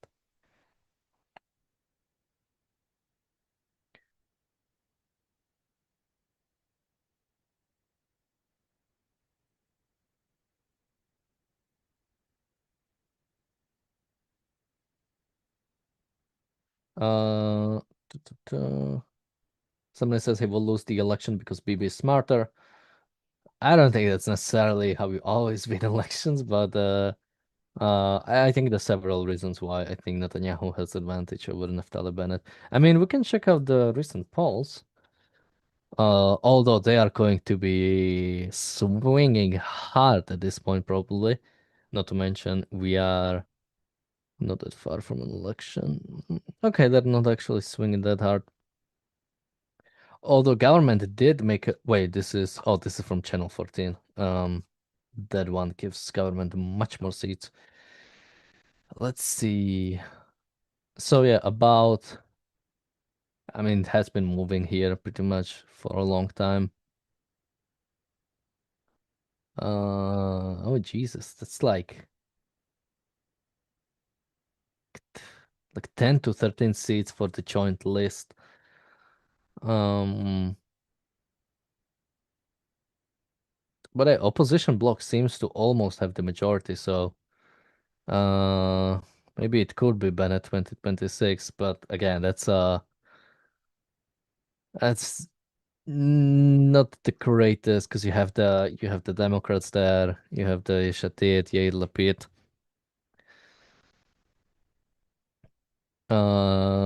So yeah, it looks like still it has to go both way. And the worst part that could happen is, of course, a deadlock where neither the government nor the opposition can form a coalition, and they would need to join list the Arab parties to join them, which is I believe that's what happened with the last Naftali Bennett's coalition, that he had to have Arab parties involved, which would be terrible.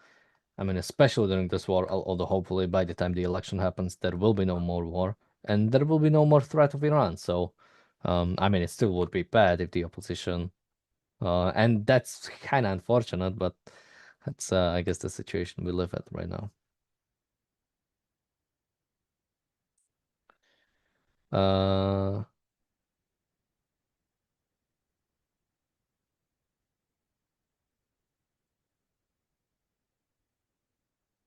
Bonnie's asking, is Israel a threat to any nation that leaves it alone? No, of course. No.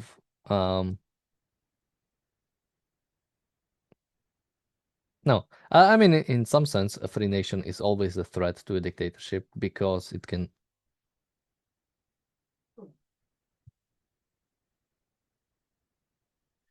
A dictatorship is always a threat to. Yeah, a dictatorship is always a threat to sorry. A free country is always a threat to a dictatorship because by simply showing the better way to its people, by showing that there is something better, it's always a potential threat that can happen.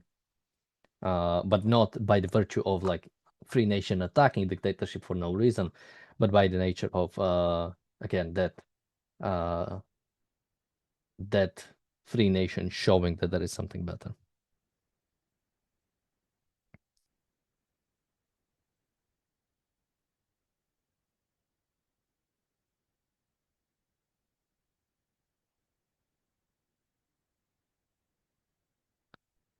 All right, let's check the news again just to see if there is anything up.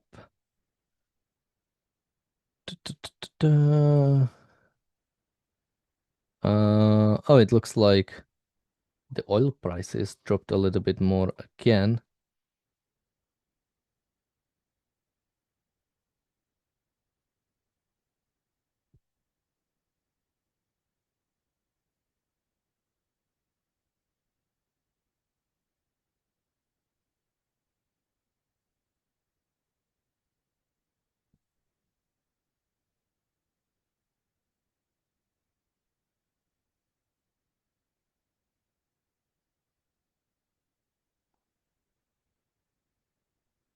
Somebody's asking how is Smotrich doing.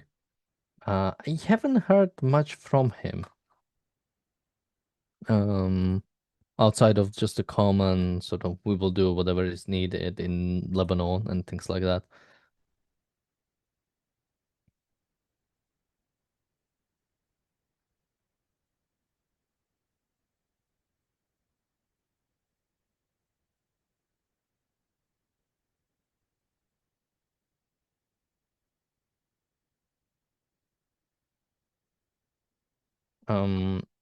Somebody's saying Ukraine is a threat to Putin's dictatorship. I mean, in some way, all dictatorships have to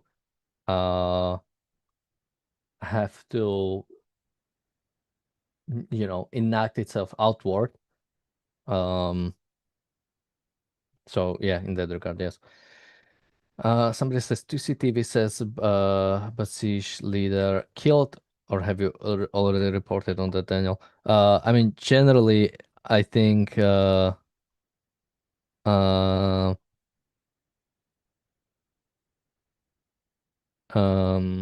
you call that? I think TCTV is a bit too quick to jump the gun. But no, I haven't seen anything in that regard yet.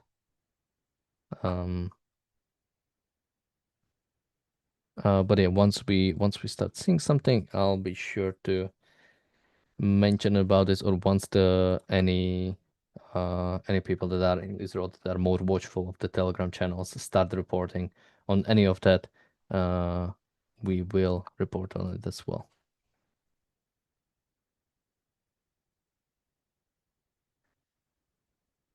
Okay, let's see if we can find anything else to react to.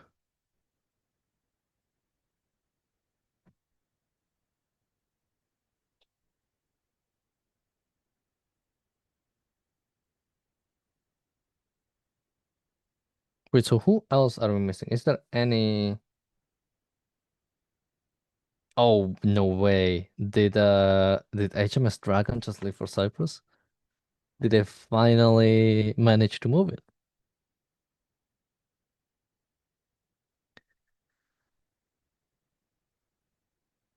Oh yeah, HMS Dragon leaves Portsmouth Naval Base headed for Eastern Mediterranean. We are finally seeing that happening.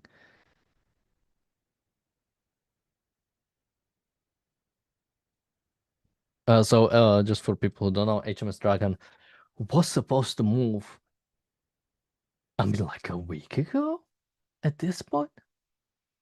My days are all jumbled up, so I'm not even sure. But I think it might have been even a week ago. It was supposed to move to Cyprus to defend the UK military base in Cyprus. But it hasn't, and instead it hasn't because I mean I don't know if we ever got confirmation for what, but apparently it just wasn't ready. And instead the Greek fleet has moved in. But yeah, it looks like finally, UK is actually defending its assets finally. Somebody says Mushtaba Khamenei severely injured, but you probably already know that. Yeah, I think we said this yesterday or 2 days ago, but this has happened not recently. This has happened like on the first day of the war that he was severely injured. Yeah, this has happened on like the first day, and we've only confirmed it later, but yeah, this has happened on day one. So unfortunately, the injuries are at least not that bad that they took him out, at the very least, not yet.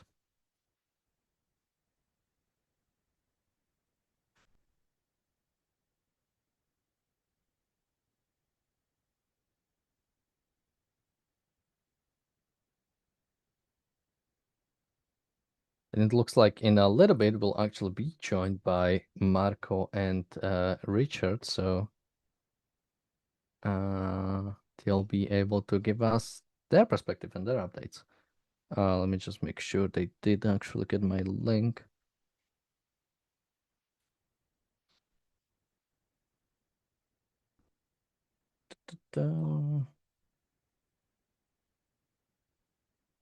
Somebody says, have you seen the rusty French aircraft carrier? Europe is effed. I, I mean,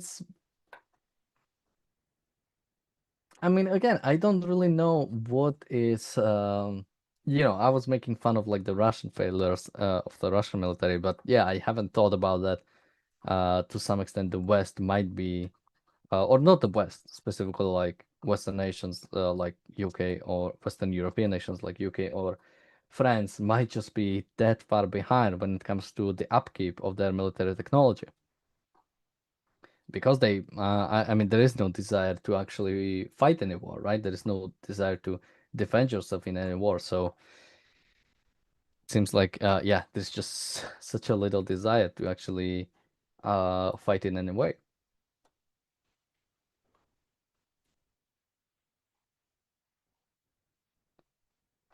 Now, just quickly, it should be mentioned that, like always, we have a super chat goal today of £100, at which point we will turn off the ads for the live stream, meaning that you'll be able to watch us uninterrupted. But as of now, to keep these things going, to keep these live streams going, to keep the shows going, we need to make sure we can acquire some currency in some way, and YouTube ads are the are one of the way we are trying to do it right now. But of course, if you are able to support us, we can make sure that your experience with us is and goes uninterrupted. So thank you so much for any support that we are getting. We've earlier gotten super chats from Bonnie and Jonathan, so thank you so much again. And if you do have any questions or if you have any comments, you can super chat. We do not guarantee we will read it out, especially if it's, attacking somebody or anything in that regard. But as long as it's a good question, or if it's just a general statement, we'll definitely read it out. We'll also not read out any advertisements. We should be clear, unless it's, people we know and appreciate and recognize the things that they want to advertise. And we have another super chat from Bonnie. Thank you so much. So thank you for bringing us closer to the goal. Somebody's asking, did Yar reveal his vest yesterday? No, we didn't reach the super chat goal today. Sorry, yesterday. So it wasn't reached. But I think today it's most likely added again. Although we only announced it once we reached the first one. So once we reach the first goal, we can talk about what the next goal is going to be. I'm not sure if ER will be joining us today. Although it should be said that later on at 9 p.m. UK time, which is would be 5 p.m. Eastern and 2 p.m. Pacific, we will have Zoe Strimple on the show, interviewed by Razi, where they'll talk about her new book. So make sure to tune in for that. That's gonna be in 4 hours exactly. So yeah, make sure to also either stay or tune in for that interview, and it will also be that will also be an own video by itself.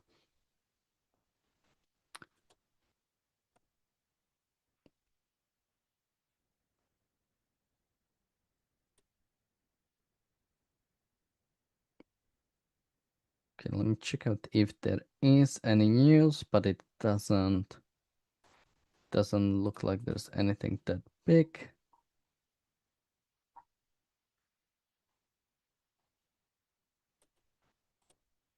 Let me check out Piers Morgan if there's actually anything interesting up there.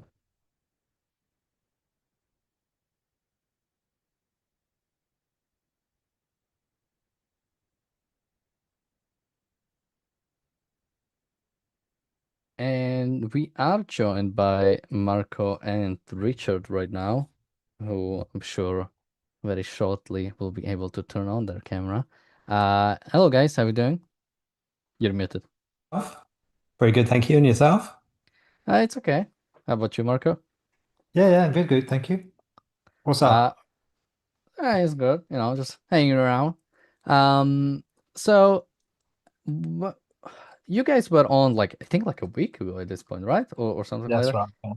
Yeah, so Marco, any overall assessments of the last week or anything you'd like to share?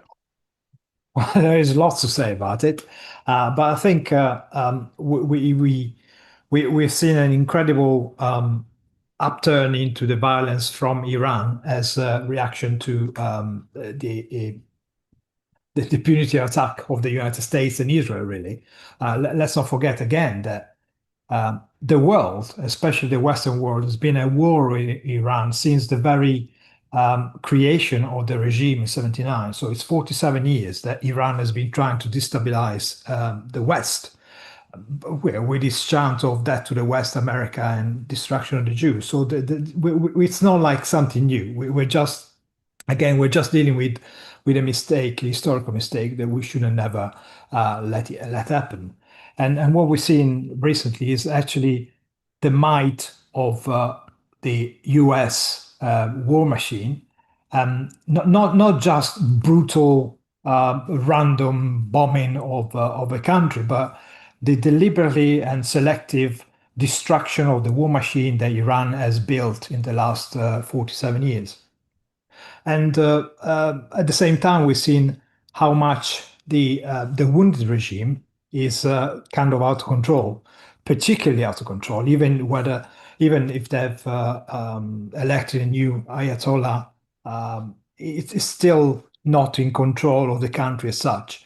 The IRGC is still firing missiles mainly because they are an independent body within the army itself. So they already had the military control. The IRGC is the Islamic Revolutionary Guard Corps of the Iran. So they were effectively the private army directly controlled by the Ayatollah. So you would always expect them to be those in control. There is also a more conventional army, but it's not. It wasn't as trusted as the IRCG clearly is. All this kind of lashing out that Iran is doing is actually drag most of the Middle West, Middle East in the conflict. We've seen how they indiscriminately target civilian targets. They don't go for just military installation, but they go for hotels, school, housing developments, and airports.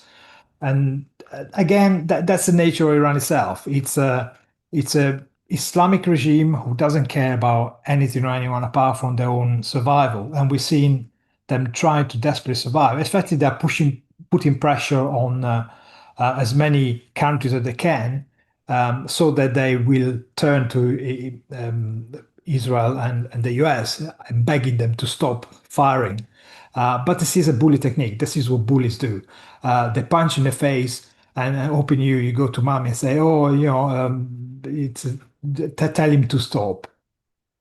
It's not going to work because these things need to be solved once and for all. As I said, it's a historic mistake. So if we don't deal with this now and get rid of the Ayatollah regime, get rid of the regime that wants to destroy civilization as we know it, we're never going to get out of it, really. For my part, I think some of what we're seeing is quite positive. I mean, obviously, you know, the destruction of the military infrastructure of Iran is really positive. A lot of it is achieving great results very quickly, and I think some of the lessons of the last. Certainly, the last 2.5 years or so have been implemented by Israel and the US, which is going hard and fast. And certainly Israel is making sure it does as much as it possibly can before the rains are put on it again, and it suddenly is called an end to the war. So I think those lessons have been learned, and I think we just hope that they can do sufficient damage to the Iranian regime to ultimately see it crumble, even if that isn't immediate, but it is down the line. Obviously, the more immediate, the better. I think a lot of what the other stuff you're seeing, though, is, of course, the standard stuff you see all the time, which is reasons for people to say, no, stop now.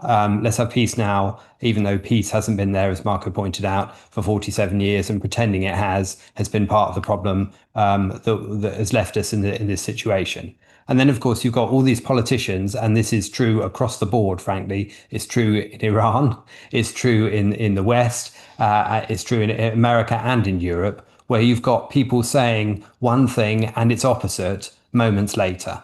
And sometimes that's the same person giving you one tale of where we're at with this war and what's going to happen next. And sometimes they're saying the opposite mere moments later. Sometimes they divide it up among the different personnel within the same government to say one thing to one group and one thing to another. And that is what's making it really quite difficult to interpret and predict at the moment, because essentially it kind of gives a license to anybody watching it to take whatever subjectivist viewpoint they favor, or fear whichever viewpoint they dread in terms of what they're hearing. So sometimes they'll be thinking, great, we're really going for a proper effort this time. It may last a few weeks, it may last a few months, but they're really going to make sure they destroy Iran. Or at the next moment, you're hearing that it's all going to be over, or it is over and it's complete. And those two things can't both be true. So even if you subjectively concentrate on one of them and say, that's the one I favor, that's the one I'm going to choose to believe, what we're talking about really at this point is predictions as to what's going to happen. And sooner or later, only one of those is possible, and only one of those is possible based on the actions that the politicians, in particular in the West, choose to take. And that, combined with all of the pressure that is being placed on the West when it comes to everything from oil prices to the Strait of Hormuz and traffic generally, and all of the other reasons which they're always trying to hold the West from doing what is just against the evil regime such as the Iranian one. Somebody says, "Hehe, Marco and Richard from People's Republic of Starmer." I would only say on what Richard you said, because earlier today we've covered I've covered a bunch of Trump statements, and you said like you cannot both say it's over and it's gonna take weeks. That was a question that was posed to Trump, like, hey, Mr. President, you say that the war is over, and Hexet says this will take days, and he says, well, it's both actually, because it's or I think the over part was like or the start. Because I think Hexet said this is just the beginning. That was the quote from Hexet. This is just the beginning, and he said, "Well, it's the beginning of the new Iranian state." To be fair, Trump had to say something towards a direction in order to calm down the markets, because people are just buzzing out about the spike in price of the oil. But as he pointed out, high oil prices in the short term for just a few months or whatever it's going to be, it's a price to pay for the correction and mistake we made in order to get rid of that vicious regime that's been causing problems to humanity for 47 years. And frankly, because the markets are so irrational, They're so scared about any kind of change. He had to come out and say, okay, this is not going to last forever. Clearly, the United States do not want to be at war with Iran forever. And frankly, Iran is a dictatorship. And the dictatorship, because of its own nature, it's not going to last very long anyway. Once you cut off its funding, its support, its military presence, they're not going to last very long. And so, all this kind of, oh, we shouldn't be at war with Iran in case it causes problem. Well, the Strait of Hormuz has been closed in the past for weeks, isn't it? And we're still here, we're still alive. So just because there's going to be a short-term problem, well, what we're going to do? Shall we keep the Ayatollah alive? Shall we let him kill thousands of his own people? Shall we let him destroy peace in the Middle East? Well, that's a stupid statement in the first place. So yeah, prices spiking up. The war is not going to last forever. So chill out and stay on the side of civilization rather than supporting Iran all the way. And this is the point with Trump, that death, fire, and fury is what he's promised if they continue to block the Strait of Hormuz. So that part I like, and I hope that that will be what bears out. Yeah, and although what Marco originally said seemed too sophisticated for Trump, but that was also what I was saying. Like, yeah, what do you expect? Like, not to do anything about Iran for 50 years and then nothing bad happening from it afterwards? Like, of course, something's gonna happen when it comes to response from the markets, which again is fault of our own. We could have more domestic production of oil. We could have what you call that, like divested from the Persian Gulf, right? It wasn't like, it's not a given that we have to, that 20% of world's oil and gas has to go to Persian Gulf. It's a choice we have made over years and decades.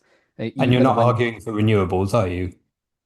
Well, no, I mean, whatever, like case. I mean, to some extent, I guess you could make a case like, although we can make the domestic oil and shell production at home, like in the UK and America. It's not like it's only renewable. No, the only reason I make that crack is that's exactly what's happening here. That's what Ed Miliband here is arguing, that this proves that we should have more windmills and more wind farms and more solar power, because then we wouldn't have the energy crisis. Oh, really? He said we have to do that so we can attack Iran, that we should have more renewables. Well, essentially, yes. Yes, yeah. Well, yes, although he wouldn't attack Iran either, but so we wouldn't need to. And we wouldn't need not to. Oh, that's convenient. We're joined by Razi. Hey guys, sorry Daniel for taking forever. Yeah, Daniel, whenever you want to take a break, because you've been here. Actually, I don't know when you started, but you've been here the whole time. 2 hours. Yeah. So we're still at war, right? I haven't really been paying attention for the last few hours. Okay, Trump hasn't yet called it, but I mean, technically he did already call it. We already won, but we're still fighting. Is he still open to negotiation? I saw some quote suggesting that he wants to talk. Yeah, I hope he's not doing a mission accomplished kind of cock up like Bush did in. Well, Bush removed the regime before he said mission accomplished, and the mission was accomplished. What he then insisted on doing was building a nation that didn't want to be built. That was the wrong mission in the first place, but yeah, okay. Yeah, but that was the mission. Well, remove that if removing the regime is the mission, that was done, and. Yeah, I mean, I don't know. I don't really understand, by the way, with the Strait of Hormuz, why it's difficult to kind of at least stop Iran from causing any damage. I mean, it's going to be dangerous. Well, I think it's just the threat of it, right? Like you don't take a street where you know somebody has been stabbed already, or there is like a stabber loose. Some are taking that street. Allegedly. And I think you've got things going on at the moment, like the Chancellor of the Exchequer is talking to Lloyd's of London to try and ensure, better insurance policies for people taking ships through the Strait of Hormuz right now, and to see if they can do anything from that front to encourage people to know that they can take it with the backup of insurance that is not exorbitant, at the same time that they're trying to obviously take out the ships that are laying the mines from the Iranian, take out those Iranian ships that are laying mines in the first place.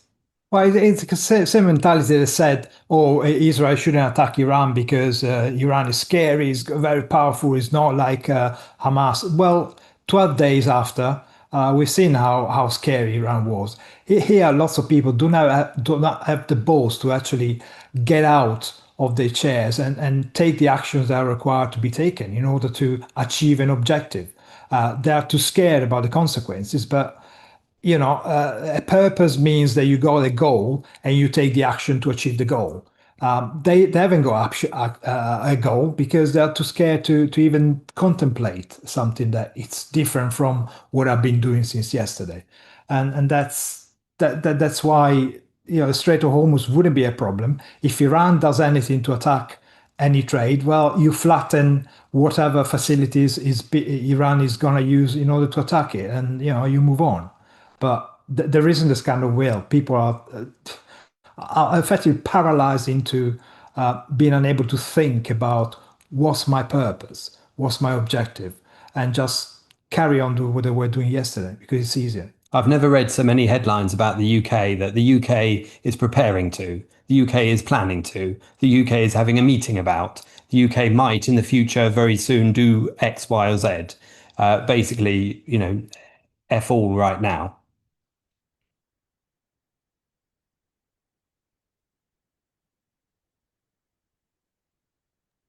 All right, let me go quickly to a super chat. Thank you, Bullmoose, for the super chat. Bullmoose says, "We need renewable."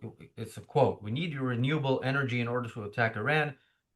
Did they get this from Charlie Day's conspiracy theory board or something? Where's this quote from?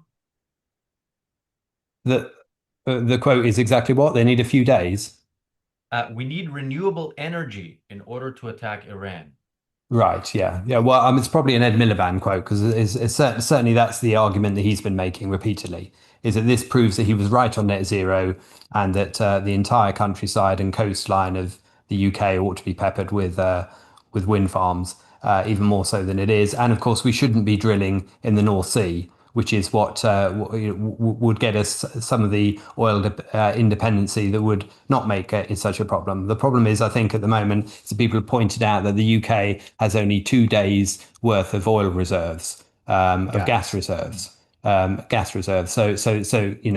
that partly because they've sold off all the gas storage facilities and they don't store sufficiently enough. And of course, all of this, the same old arguments are being used all over the place at every time. It's being used to push statism, of course, isn't it? That companies should be forced to have storage or whatever. And of course, at the moment, you've also got things like the EU, like the EU energy chief. He's been talking about the fact that we should that encouraging countries in the EU to reduce their taxes on energy in order to alleviate the problem, because that's the only time you should ever reduce taxes is when there's some other crisis. You should temporarily reduce taxes to get you over the hump, and as soon as things are better again, you should whack them back up, because the natural state of affairs is high taxes for purposes such as net zero.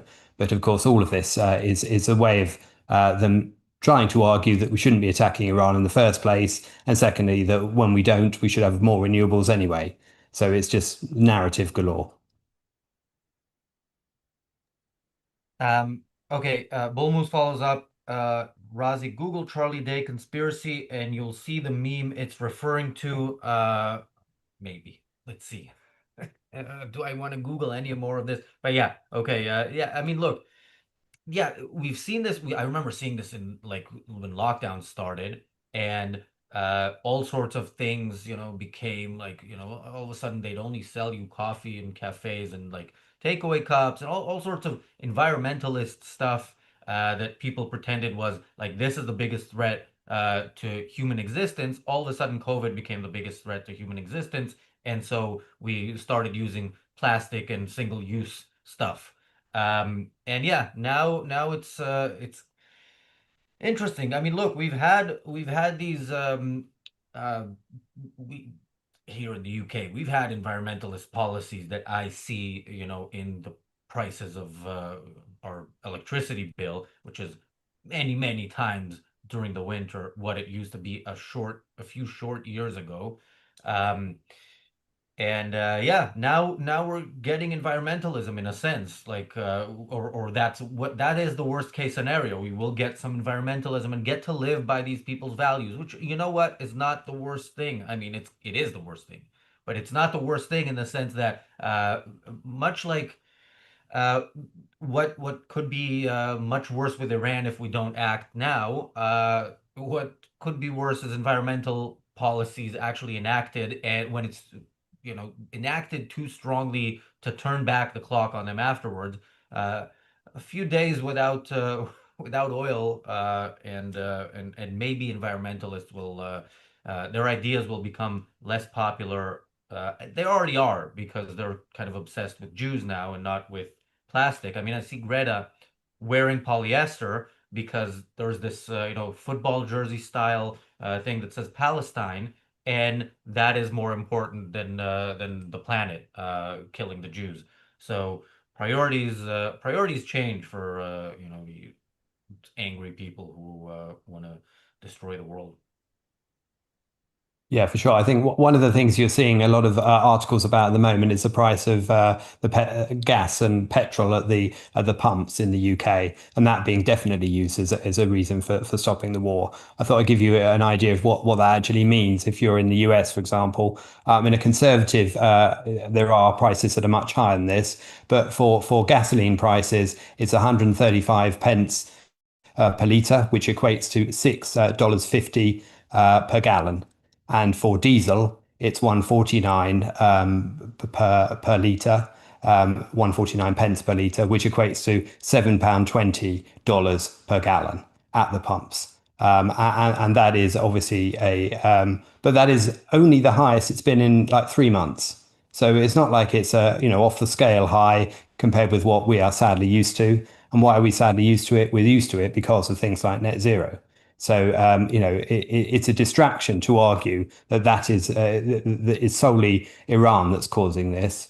It's our lack of preparations. It's our lack of planning for any ordinary day, which has made this day harder. But of course, that's just being used as a means of saying that this day shouldn't come anyway. That you shouldn't be attacking Iran. It's just they prefer to do it on an economic basis because they think it cuts through with the person, with the homeowner at home or the car driver who is going to be more concerned with their pocket than whether they're under threat of a nuclear warhead hitting their city down the line, which is what we're really talking about and have been for some time. Do you think Trump is looking for ways out because the public doesn't like this war or doesn't understand the need for it? I mean, I keep hearing he never explained why we need to go to this war. Well, if you haven't been paying attention for 47 years, uh, no explanation is possible, as they say. Although I think an explanation is possible and being given, by the way. But yeah, uh, do you think that's kind of on his mind? He understands, by the way, that if he uh, if he loses the midterms, depending by how much, there's a chance he'll get impeached just because the Democrats really don't like him. I'm sure he cares about the midterms and he worries about it. Is that why we're hearing sort of this defeatist attitude, which is what it is, even if he's claiming victory? It's okay, we're having some difficulties in some parts of the war, while completely overwhelmingly and surprisingly actually finding it easy to deal with the Iranian armed forces. Yeah, are the difficulties gonna basically break him?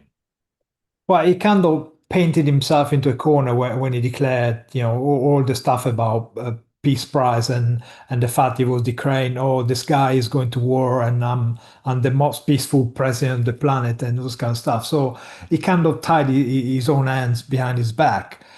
But yes, he has a problem at home. There is a big faction on the left, on the right, in his own party who doesn't like what they call interventionism, totally ignoring the fact that interventionism means actually defending America from savages like the Iranian regime, for example. That's self-preservation. That's actually protecting America. But these people don't see it like that because they've fallen for the Russian propaganda, Chinese propaganda. All the people that they're trying to tell them, oh, don't get involved in overseas stuff because it's not in American interest. It's anti-American, all this kind of stuff. But actually, if you think about protecting America means making America independent from the people who want to destroy. I mean, how many times do they have to kill servicemen? Iranian have killed servicemen in the United States for decades, and that's not. It's always been filed under. Oh yeah, things happen. It's like no, it's not things happen. It's the fact that Iran has got a plan, spreading the kind of jihadi that they've been pushing for. It's an Islamic regime. They want to spread Islamism across the planet, and they're not going to stop until they're effectively eradicated. The only way to deal with this kind of people, you cannot sit at the table. We tried a number of times sitting at the table and getting them to stop behaving like the savages they are, and it's impossible. Once reason fails, the only thing left is violence.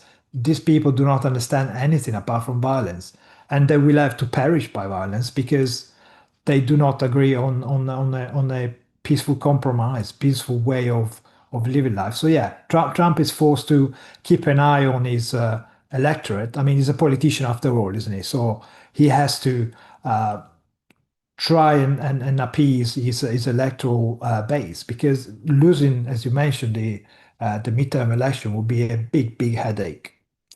I think across the long term, though, you've also got another more major issue, more underlying issue, which is the fact that for the American public, in decade after decade, administration after administration, they've had evasion when it comes to Iran. They've had pretense, they've had drift, they've had, people, or various presidents even negotiating with them, like Obama, or paying them billions of dollars. And so the idea that Iran is the enemy is hard to square with all that payment and evasion, and yes, they are one day. No, they're not. We can do a deal. We can't. All of this kicking the can down the road, which has been, how things have been run for so many years. All of that has meant that no wonder the US public is less inclined to perceive the threat that Iran is, particularly if they're convinced that Iran is a distant threat to only a distant region, and that the US can remain, entirely insulated from that. And of course, as an ally of Israel, the support they're giving Israel is a defense of America as well.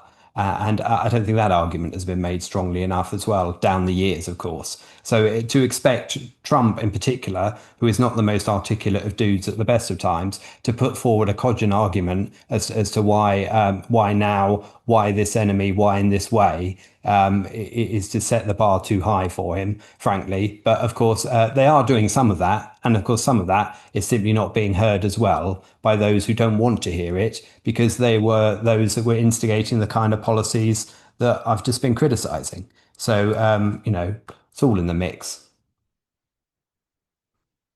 I mean, that opening statement by him was pretty clear, and he did say, look, this country has been terrorizing the world. I don't remember the exact words, but I found very little flaw in that statement. The Hegseth statement a few days later was next level, but yeah, I think, look, the fact that there's no popular support for this is worrying, and long-term worrying, because, and I keep saying this, if we stay the course, we're going to win the war in Iran, and probably relatively soon. I don't know if very soon, as Trump says, but yeah, it's not going to take years. And if it does take years, it's worth fighting years for this, okay? But it's not going to take years. But the enemy within is comes in different forms, and has no real opposition, and so Yeah, the future, the sort of more distant future is not bright at all, but it is slightly less worrying if the Iranian regime is removed, especially if it's replaced with some kind of uh, political system where we can all seek asylum in a few years. Thank you, PC, for the super chat. PC says, Razi, I said on the tube, Starmer is useless out loud. People agreed. I was using Siri to send a text to someone. Yeah, well, first of all, you and I do the tube very differently. I'm like there, just trying to make it to the next stop alive. And yeah, I was just on the tube a couple of hours ago. Not a fan. But yeah, look, the problem is, do you know if they agreed because maybe Starmer isn't doing enough to globalize the Intifada? I mean, that could be part of the agreement. Thank you, PC, for another super chat. PC says, Razi, he stated once the war ends, if they start again, war will resume. What? I don't understand. But yeah, please elaborate on that. A couple of news updates before we get more. PC clarifies that. So in Israel, the assumption is that the war is going to take another 2 weeks, according to a report. In this same article, I'm reading that Steve Witkoff was asked how he thinks the war will end, and he said, I don't know. Steve Witkoff, always, always screwing things up wherever possible. From what we know about him, Well, even it could have answered what war? That would be worse. Yes. every time I see these, like Trump answering the press in the airport, and like Witkoff in the back with this shit-eating grin, and I'm like, why is this person? How is this person like close to power? And how like that's terrifying, really terrifying. This guy is so I don't know if he's incompetent or evil or both, but yeah, how do you not like all you need to do is say we're gonna win. Like that's not difficult. You're at war. You don't know? Like what do you mean you don't know? And look, maybe he does know something and it's bad, and it's Trump, has told Bibi, do whatever you want for 48 hours and we're done. And maybe that's why he's saying, I don't know. But I'm not, for there to be benefit of the doubt, there needs to be doubt. And in Steve Witkoff's case, I don't think there's any doubt. The guy is, uh, always stirring shit and always doing the wrong thing whenever possible. And Churchillian in his rhetoric as well, yes. I don't know. Yeah. Fabulous, yeah. I mean, honestly, it is depressing to see that kind of lack of conviction in across the board, which is what you ought to be seeing right now. And it's only Israel that really has shown that, and of course, it's frequently held back by the US. But what are we going to see? I mean, who knows? Will it take 2 weeks? There's already talk that from Israel that they might continue concerning Hezbollah and Lebanon beyond the end of the Iranian, side of the campaign. And of course, that might well be necessary and vital to do. So everybody's trying to create a bit of wriggle room, even within the woolly predictions that are the case. But of course, if Iran continues to fire upon its neighbors, if Iran continues to attack, the other Gulf states, and with things like Abu Dhabi having to shut down their oil refinery, as a precautionary measure at the moment, that kind of stuff is going to hurt financially, and that's going to be pressure on even if it's behind the scenes on the US to either finish it or go more fully in and ensure that the Iranians can't hit their Gulf neighbors any further. Or what else are you going to see? It's hard to say at this point, isn't it? You can only take it day by day, statement by statement, and action by action. At the moment, the actions are still hard and strong, and at least everything that they're talking about. I mean, Hegseth was talking about the fact that today is going to have the most intense set of strikes on Iran. well, I'll take each day of that I can, and not bank on further. But I do dread, the whistle being blown and it being declared the end of the match. I wonder if there was an expectation that the regime would fall faster than it has, because they would have expected the Iranian people to have come out on the streets sooner. But I think you're only one guy away from that happening, and that guy is the new Ayatollah. I think were anybody to be able to take out, the son of the previous Ayatollah, I think that will be a turning point, and I'm sure both Israel and the US are working on that as we speak. Has anybody heard from him or seen him since he was elected? Apparently, he's a pretty quiet dude anyway, wasn't he? He was always only sitting in the background, and he wasn't. Well, he was mainly hiding here in London, to be honest. Yeah, Apparently, in the flat that overlooks the Israeli embassy.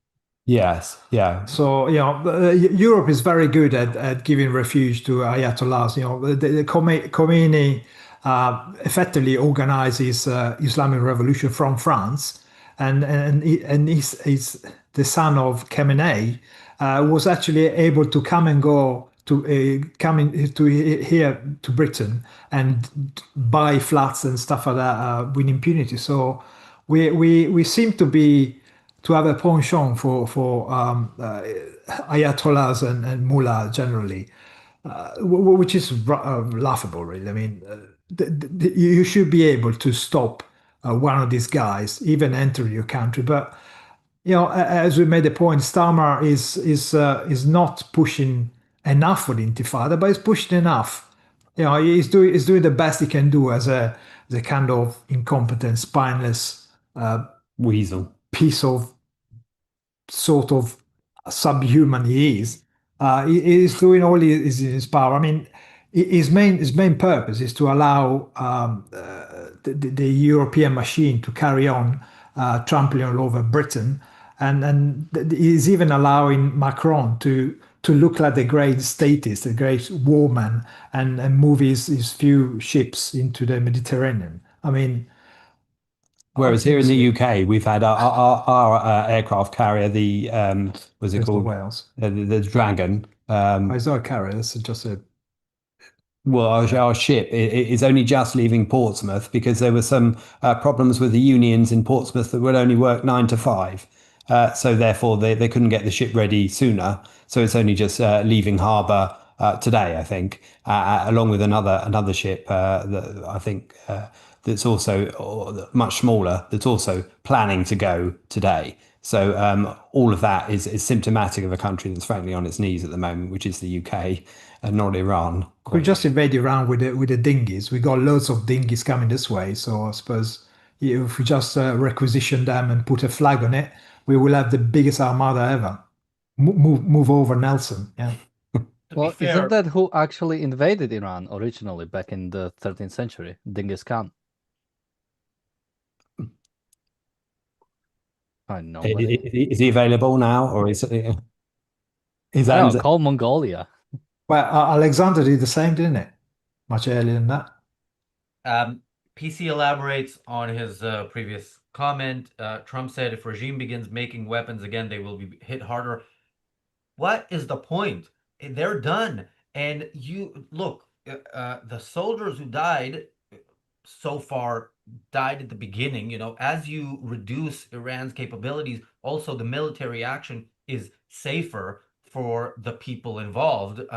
What is the point of allowing this regime to exist? What possible reason do you have to think that a regime that for half a century has done nothing but build capabilities to make good on its promise to wipe out other nations is suddenly going to reverse course because you bombed some of their stuff?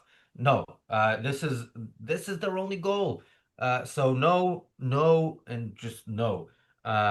Thank you, PC, for that.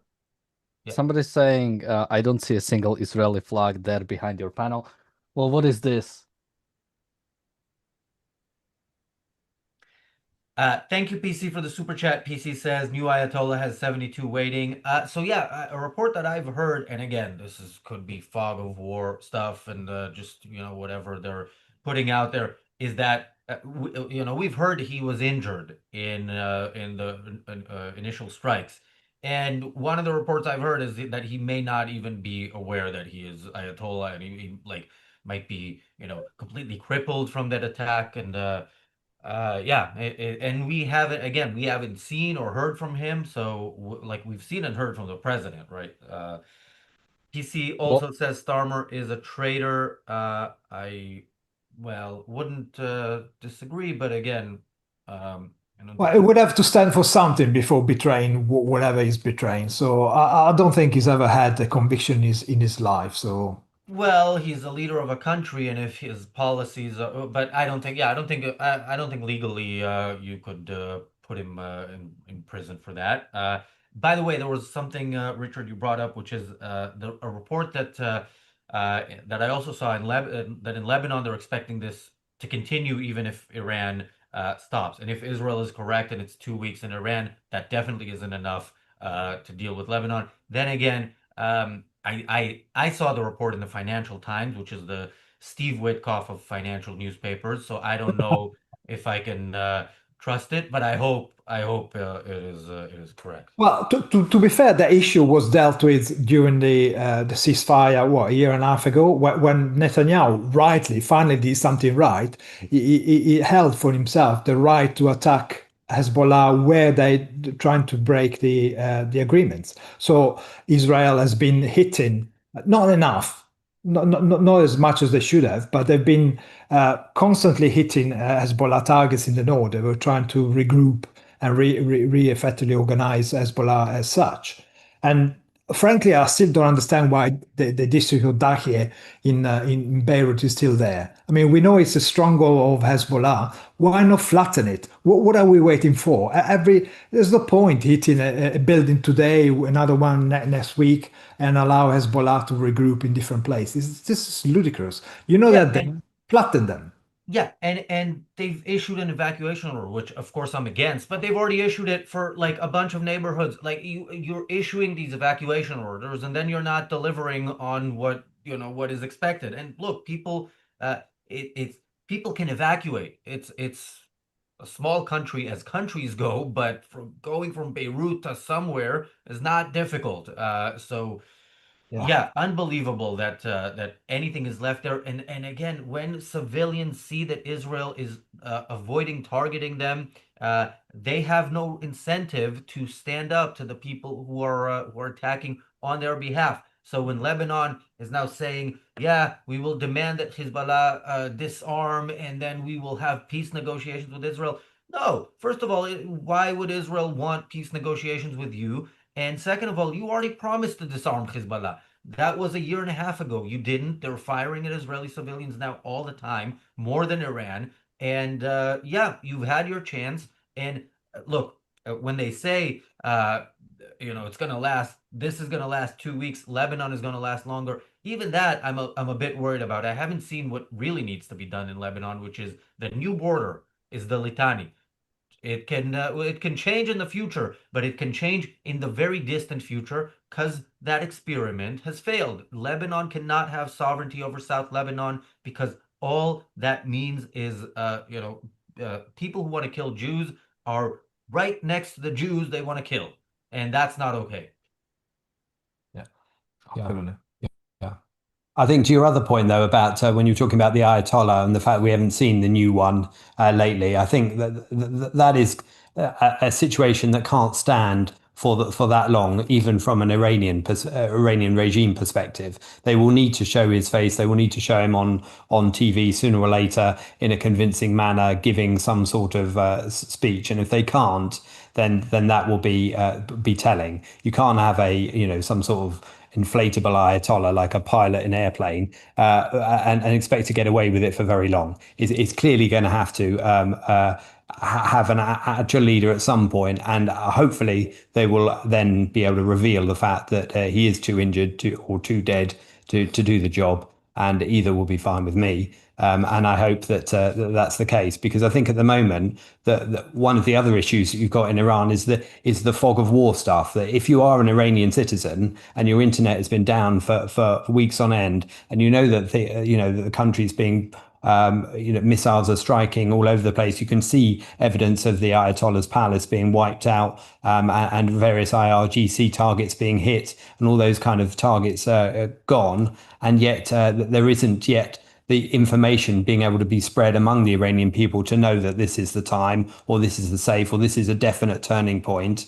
Then it is understandable, if frustrating from the outside, that you haven't got that extra bit, which is going to mean the toppling of the regime, which will only happen from within.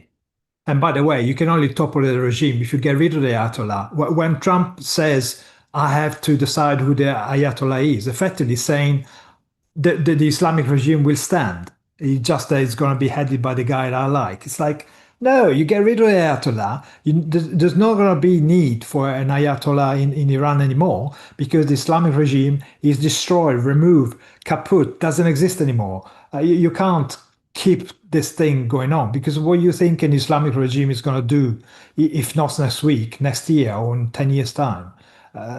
Just the thought of having another Ayatollah is just defeatist. Is effectively going against everything that's happened until now. Just quickly, Deborah, I appreciate you agreeing with me, but I don't agree with you. The historical argument for holding any part of anything, I couldn't care less about.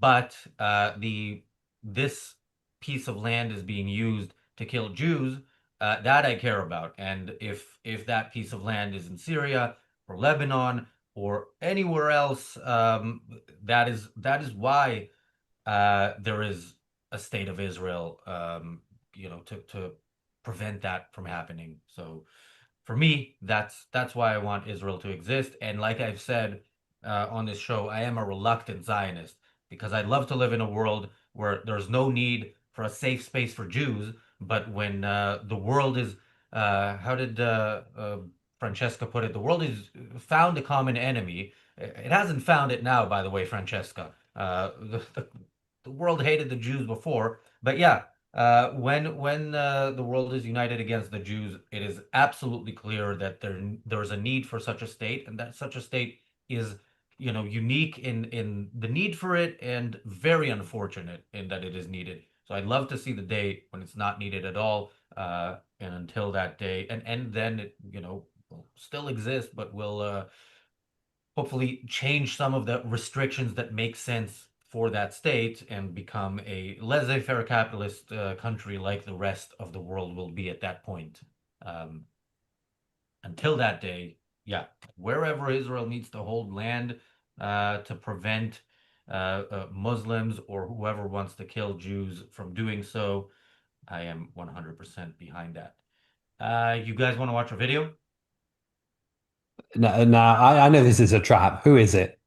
It's Daniel's, I believe, favorite comedian, Sam Cedar.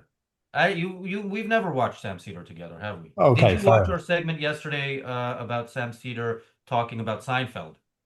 No, we didn't. No, as soon as you mentioned Seinfeld, we kind of looked away. So Maybe you'll like some Cedar. you might look. Daniel likes him, and I don't. But yeah, we were gonna play a video of his yesterday, and then were we playing Owen Jones? Yeah, I think we were playing Owen Jones. I thought, okay, we need something in between, and the something in between was something months ago I wanted to do a show about, which was his obsession with Seinfeld. He's done a bunch of clips, so we went through one of them. We never got to the clip I originally wanted. So should we play the one I originally wanted? Okay, no, Rhetorical question. yes. Carry on. Let's do it. Daniel, do you want me to set it up as its own thing? And we are also joined by Yal, who may or may not also be a huge Sam Cedar fan. Let's see when he joins. And let's get maybe a quick update before we do go into the video. Yal, Hey, how are you doing? Can you hear me? just about. You do look like you might be in an underground parking lot. So Yes, the sirens are currently wailing. I'm at central Tel Aviv. I was on my way home. I got the preemptive alert and went to clear -4 underground. And there are a lot of people here, but I will not film them without their permission. So I went to the corner, and I just figured it would be nice to go up to the stream to give you the light experience in the shelter. Well, I hope we can get that yeah, we can sort of hear you, although the audio isn't great, although I've heard that about me, my audio as well. And the picture I think is improving. Okay, yeah, I was gonna say if it doesn't work, you can record something that we can then post as another shelter review. But yes, this is a new shelter, right? Yeah, we haven't seen this shelter before on this channel. So, ladies and gentlemen, another shelter review by Eyal Reichel. And there was just a bang. So another shelter unlocked. Quite nice. It's a parking lot, so you don't want to stick around here for too long. But it's quite nice and airy and refreshing, relatively to the standard of the dusty shelter under my house. And there is another alert right now. How is it compared to the WeWork shelter? WeWork shelter is better. More things to do. And how is it compared to the shelter that's a few minutes walk from your home?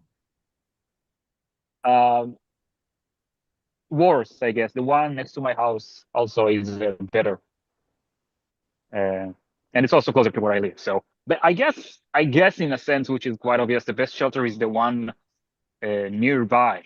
Uh, so yeah, this is the one I will always choose. Besides the one under my house, in this case, I will take the extra mile or 0.1 mile to the.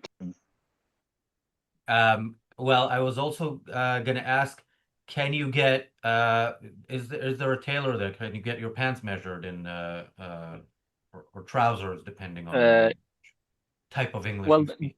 I don't know. I don't know if here, but there is another underground dry cleaning nearby. That if I need anything clean, I can go there. Although I'm currently the suit I'm wearing is currently quite clean, so no need for that. Good. And yeah, we're nowhere near getting to see that vest. People, this war will end badly, as in without seeing Eyal in that vest. I'm already beginning to worry about that almost as much as I'm worried about Trump whenever he opens his mouth. So, uh, but yeah, yeah, Deborah, you missed it. No, we've had Eyal do shelter reviews in the last few days of multiple shelters. The first one, which I loved, but was Eyal talking about shelters. Yesterday and today, we're actually seeing him live in different shelters, and yeah, this is as as if the war continues, we'll get more shelter reviews. And look, sometimes you go to a restaurant and it's really good, and then you go back and it's not as good. So, the shelter reviews, they're dynamic. Like the rating a shelter gets one day can change the next day. And with that, we may have lost Eyal, or at least temporarily, or we lost me. I never know. That's a thing. I sometimes I think we lost people, and then I realize I'm frozen, like on the stream when I watch it on YouTube.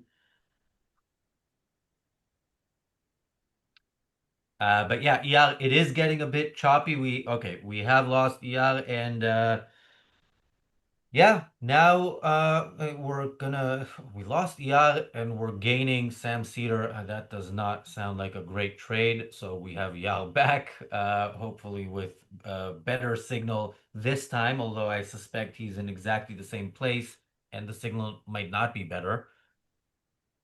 Yeah. I have a bad signal underground currently, Yes. so it will be quite okay.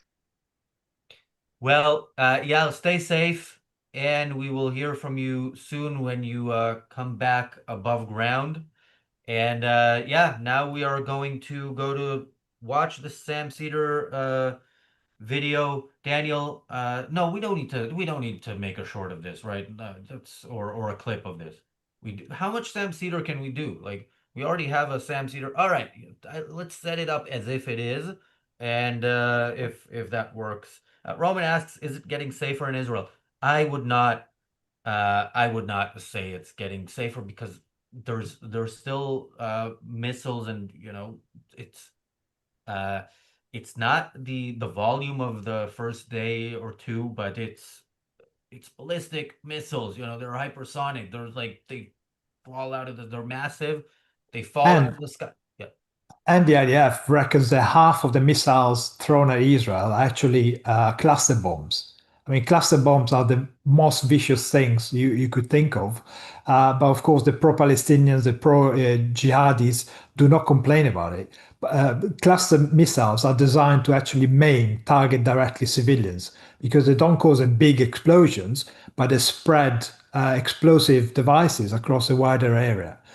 Which is designed to attack anyone who might get near it. So that's a particularly vicious thing that the people who are so in favor of the Iranian regime are never focusing on. They're never focused on the fact that the regime that they support, the people they cheer for, are actually behaving like the right savages that they fight against. So it's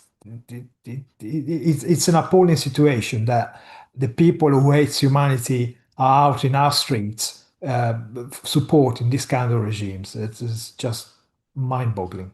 And the fact that even on Saturday, I think there were two jihadis trying to throw bombs in New York in a demonstration pro Israel.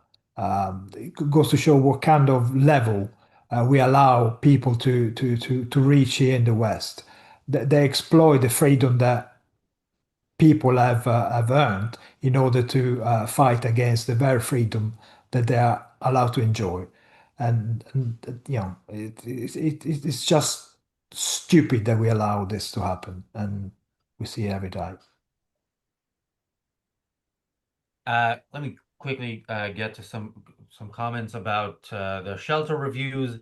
Deborah says, I guess one of the metrics for the Miklat ratings should include, Miklat is shelter in Hebrew, should include Wi-Fi signal as well as availability of tailors, hairdressers, and barbers. For me, I mean, from the videos we've seen, I would also expect, drunken Purim parties. I know Purim is over, but look, you can still, that's what you're gonna do in a shelter. That's probably better than most options. Moody asks, do you award stars? Yeah, yes, he did award stars in the first review. I don't remember if he awarded in the second review, and I don't think he did now, although he cut off for some of it. But the series of reviewing shelters is ongoing. Yeah, it has been renewed for another season. We're waiting for Trump to make sure this is the longest running review series in history, or just win the war today if you can. But otherwise, yeah, it'll run, as will these streams for as long as we have to until the total victory. Moody says, surely it must be a shelter with a trouser press. No, actually, Eyal did say yesterday he was at the tailor's and he went to a shelter at the tailor's and had his pants measured. So yeah, that's not just a joke; it's a true story. Um, And that says lots, doesn't it, about how Israelis and Jews have had to live with shelters as a common feature of life, doesn't it? I mean, I know we're mocking it here in terms of trying to pick the lighter side, but absolutely, it's astonishing, isn't it, that it should become such a feature of life that you have to try and manage continuation of ordinary human behavior underground in order to survive. and we're not mocking. I mean, I think we're making, yeah, it's sort of lighthearted, but that's the approach at Israel, and I mean, what are you Yeah. gonna do?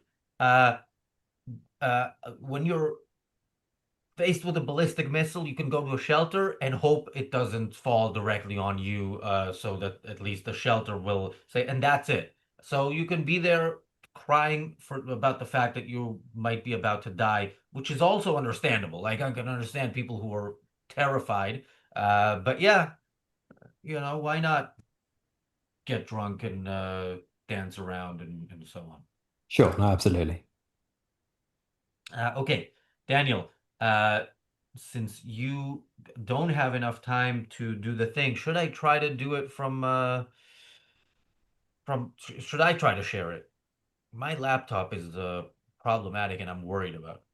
You can try. I mean, it's gonna be laggy, but You know what? Let's do the first segment with you, and then we can make up the rest later. introduce. Oh, wait. What was he talking about? What? Ezra Klein Oh looks yeah. like. Being a leftist who doesn't support the wiping out of the Jewish state is very difficult nowadays, and Ezra Klein has discovered that multiple times. Most recently in this segment by Sam Cedar and his co-host on the Majority Report, which we will discuss now. I will discuss that with Daniel, Marco, Richard. Let's play the tape. Ezra Klein is on our sound sheet. I wanted to make sure that we get the context for this. I listened to the context. We have enough. Yeah. There's two different tacks because we have two different, like the New York Times presents a wide range of opinion. From liberal Zionists to conservative Zionists. Yes, and they have two different takes of what's going on here. Mm-hmm. Okay. Let's quickly pause. Should we start with very quickly, just for context? The New York Times. You remember, when Biden was president and Israel was going to attack in Iran in the aftermath of October 7th and everything that had happened since.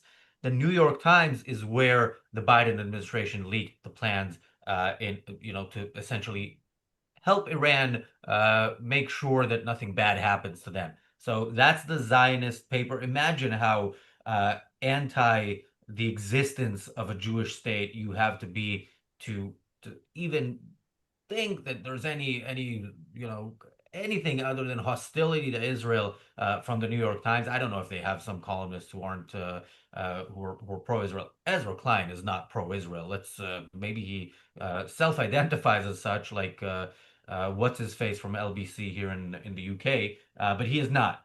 Emma,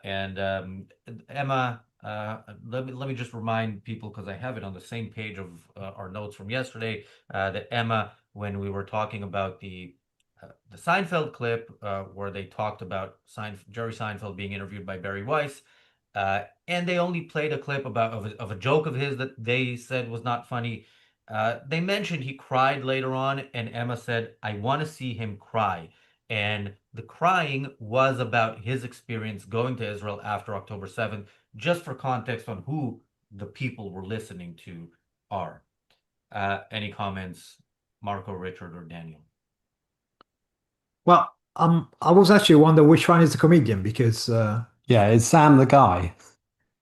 Yes, it might get funny. Daniel is a fan, so we'll see.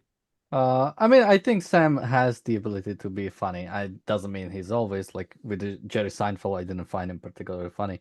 But I think he either has some background in comedy or did stand up, or I think wrote like for some shows. Yeah, but I think Sam can be pretty funny. And also, let's do the same thing. How old do you think Sam Cedar is? Although you haven't seen him that much. How old would you guess he is? Less than 95. Yeah. I don't know. 50, 45, It's 30? like 59. Okay. He looks pretty good for his age. When Daniel first told me yesterday, I mentioned that Owen Jones looks very, very young. I guess leftism is good for you in a sense, but Good no. for the skin, yeah. What? It's good for the skin. Yeah, and actually, there was something else. Oh yeah, Govin, if you are upset with me, can you tell me what it's about? Because just saying "good grief, Razi" doesn't give me much information. So I will stay tuned for that, and let's roll the tape. I'll have to leave very suddenly, by the way, and I actually have to leave already. So, but I'll be right back, and I can play one more clip for you in like 2 minutes, and then I'll have to leave. But yeah, keep talking. All right. Well, I don't know that we have much to say. Bonnie says he'll age quickly after 60. I don't know. I mean, if he got to 59 looking like that, yeah, the people can be good looking but ugly on the inside, and that I think that qualifies for both of them there. Yeah. And we again, if we saw that in a clip yesterday where the purpose of the clip is to make fun of Jerry Seinfeld for making a joke that they didn't find funny, and Barry Weiss for laughing at what Sam Cedar determined to be the wrong time within the joke, then yeah, even in there, they managed to kind of weave in the I want to see him cry by Emma, who Daniel, by the way, told me went to a school as a girl, like not a university. It was $100,000 a year. So yeah, if yeah, education is important, but just because it's expensive doesn't mean your kid won't turn out to be a scum piece of whatever Emma is. This is me trying to avoid words that I don't want to. Yeah, don't hold back, Razzie. Tell us what you think. That was me trying to hold back and not articulating a sentence. Daniel, are you? I don't understand this whole break situation. Are you back and going for break again? I can play one clip and then I have to go away, just because I'm going to eat. So basically, I can do one clip before I eat. All right, let's do But one then more while clip. I'm eating, I cannot do clips. Sure. By the way, just quickly, again, information for Marco and Richard. Did you know Emma Vigilant, the co-host of Some Cedar, went to a school where a tuition was 100,000 a year? Actually, we you're did allowed know to that. listen to the show. You're allowed to listen to the show when you're not here. I literally just said I did give credit to you as the source, but It was the one thing we did know about her. Okay. Well, that's it. Let's take a look. Cool. Should we start with Brett Stevens or should we start with Ezra? This is a tough call because they're. Let's start with Ezra. Okay.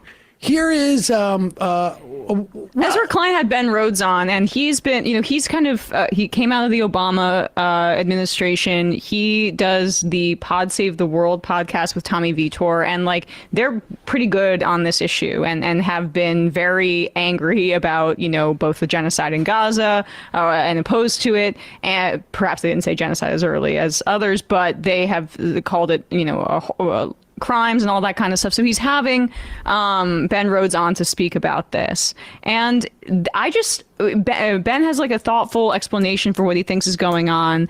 And then Ezra speaks about what his concern is here. And I found this to be telling and interesting. I'm not saying this is the biggest issue in this moment, but the centrality of Israel in the operation has raised some concerns for me about what this is going to mean for anti-Semitism. You see the amount of talk on the MAGA right, but elsewhere as well, that Israel's leverage over Donald Trump, or that this is all just some kind of Israeli plot.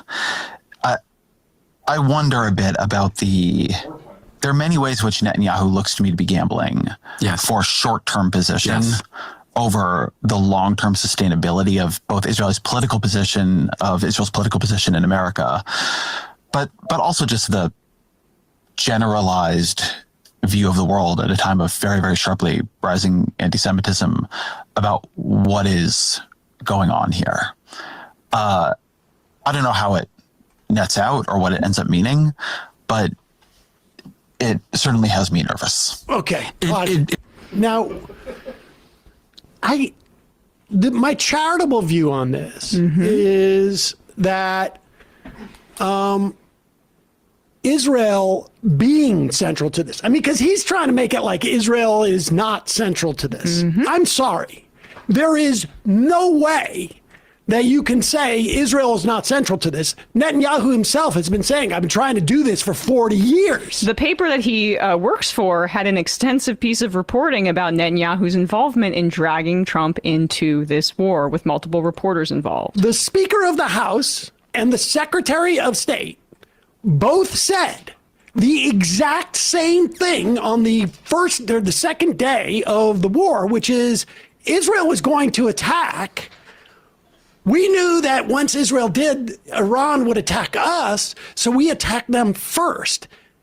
I don't know how more central Israel could get. Now, the charitable view here is that this is going to create more anti-Semitism because Israel keeps saying that they are the Pope of the Jews and we're doing this for the Jews everywhere. And the equation of Zionism and Judaism, yes, I think it is going to raise anti-Semitism, but it sounds like he's saying there's sort of a conspiracy theory that Israel is central to this, as if like, we didn't invade Iraq, and the president of the United States didn't say to Israel, you stay there. Like, as if that's not a possibility. As if, like, I'm sorry. All right. There is a lot there. I kind of want to keep listening to this, but we'll hear some more later. First of all, just in case you didn't know to begin with, what makes the New York Times Zionist through and through, it's that there are some people there who might be concerned about, things like Jews being murdered in DC, or, Molotov cocktails on synagogues, or something like Bondi Beach happening, or something like the attack in Yom Kippur in Manchester happening. That's what makes you a Zionist, because they're raising concerns of anti-Semitism. Now, the official line, which is, of course, every anti-Semite's dream is a Jew like Sam Cedar, saying that the reason there's anti-Semitism is because of the Jewish state. I mean, that the Jews have always been. If you ask anti-Semites in the past, long before the existence of the Jewish state, it has always been not just we woke up one day, decided to hate the Jews. It's the Jews' fault that we hate the Jews, and when we kill them, it's their fault. Is the argument that in order to get rid of anti-Semitism, you should just get rid of the Jews, and then there'd be no one to hate anymore? No, you will get rid of anti-Zionism, not anti-Semitism. Right, yeah. They're not anti-Semitic, they're anti-Zionists. Right. Which is totally different, not? Yeah, I mean, what a confusing mess all these arguments are. It's gibber, isn't it, frankly? And then the argument that Israel is being central to this, is that a bad thing? Is this not integral to Israel's survival, that it's central to this? Is not Israel the country that's receiving cluster bombs on its head? And missiles and the like? I mean, I find this, frankly, a confusing mess. And I don't. Yeah. I find it also particularly tiresome when people talk about genocide in Gaza. It's been proven now beyond doubt that there's no genocide in Gaza. And frankly, there is a genocide going on in Sudan, sponsored by the UAE.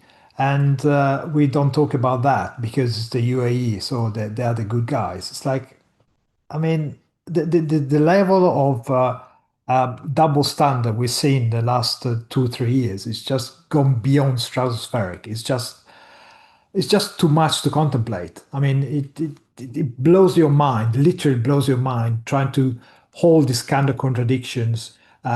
What's good for Iran is terrible for Israel.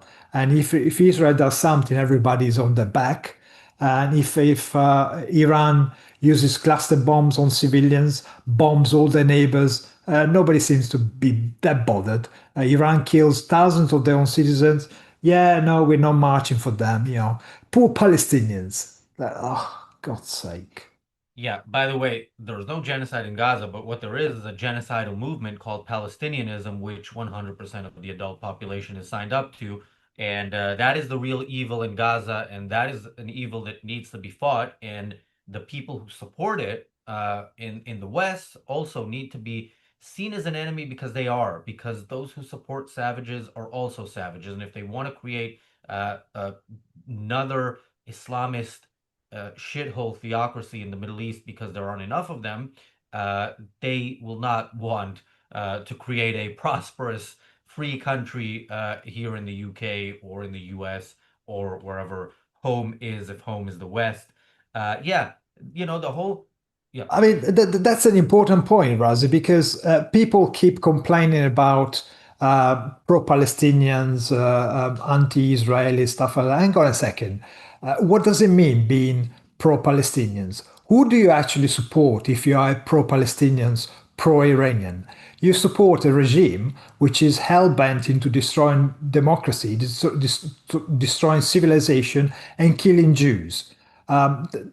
People never make that point. Even the media, when they talk about the pro-Palestinians or pro-Iranians marches here in London, they actually don't call them the pro-Islamic regimes. When Starmer recognized the Palestinian state, doesn't mention the fact that among the Palestinians, there's also Hamas, which is a proscribed terrorist organization. So by recognizing the state of Palestine, you actually recognize the terrorist state of Hamas, which is called Gaza.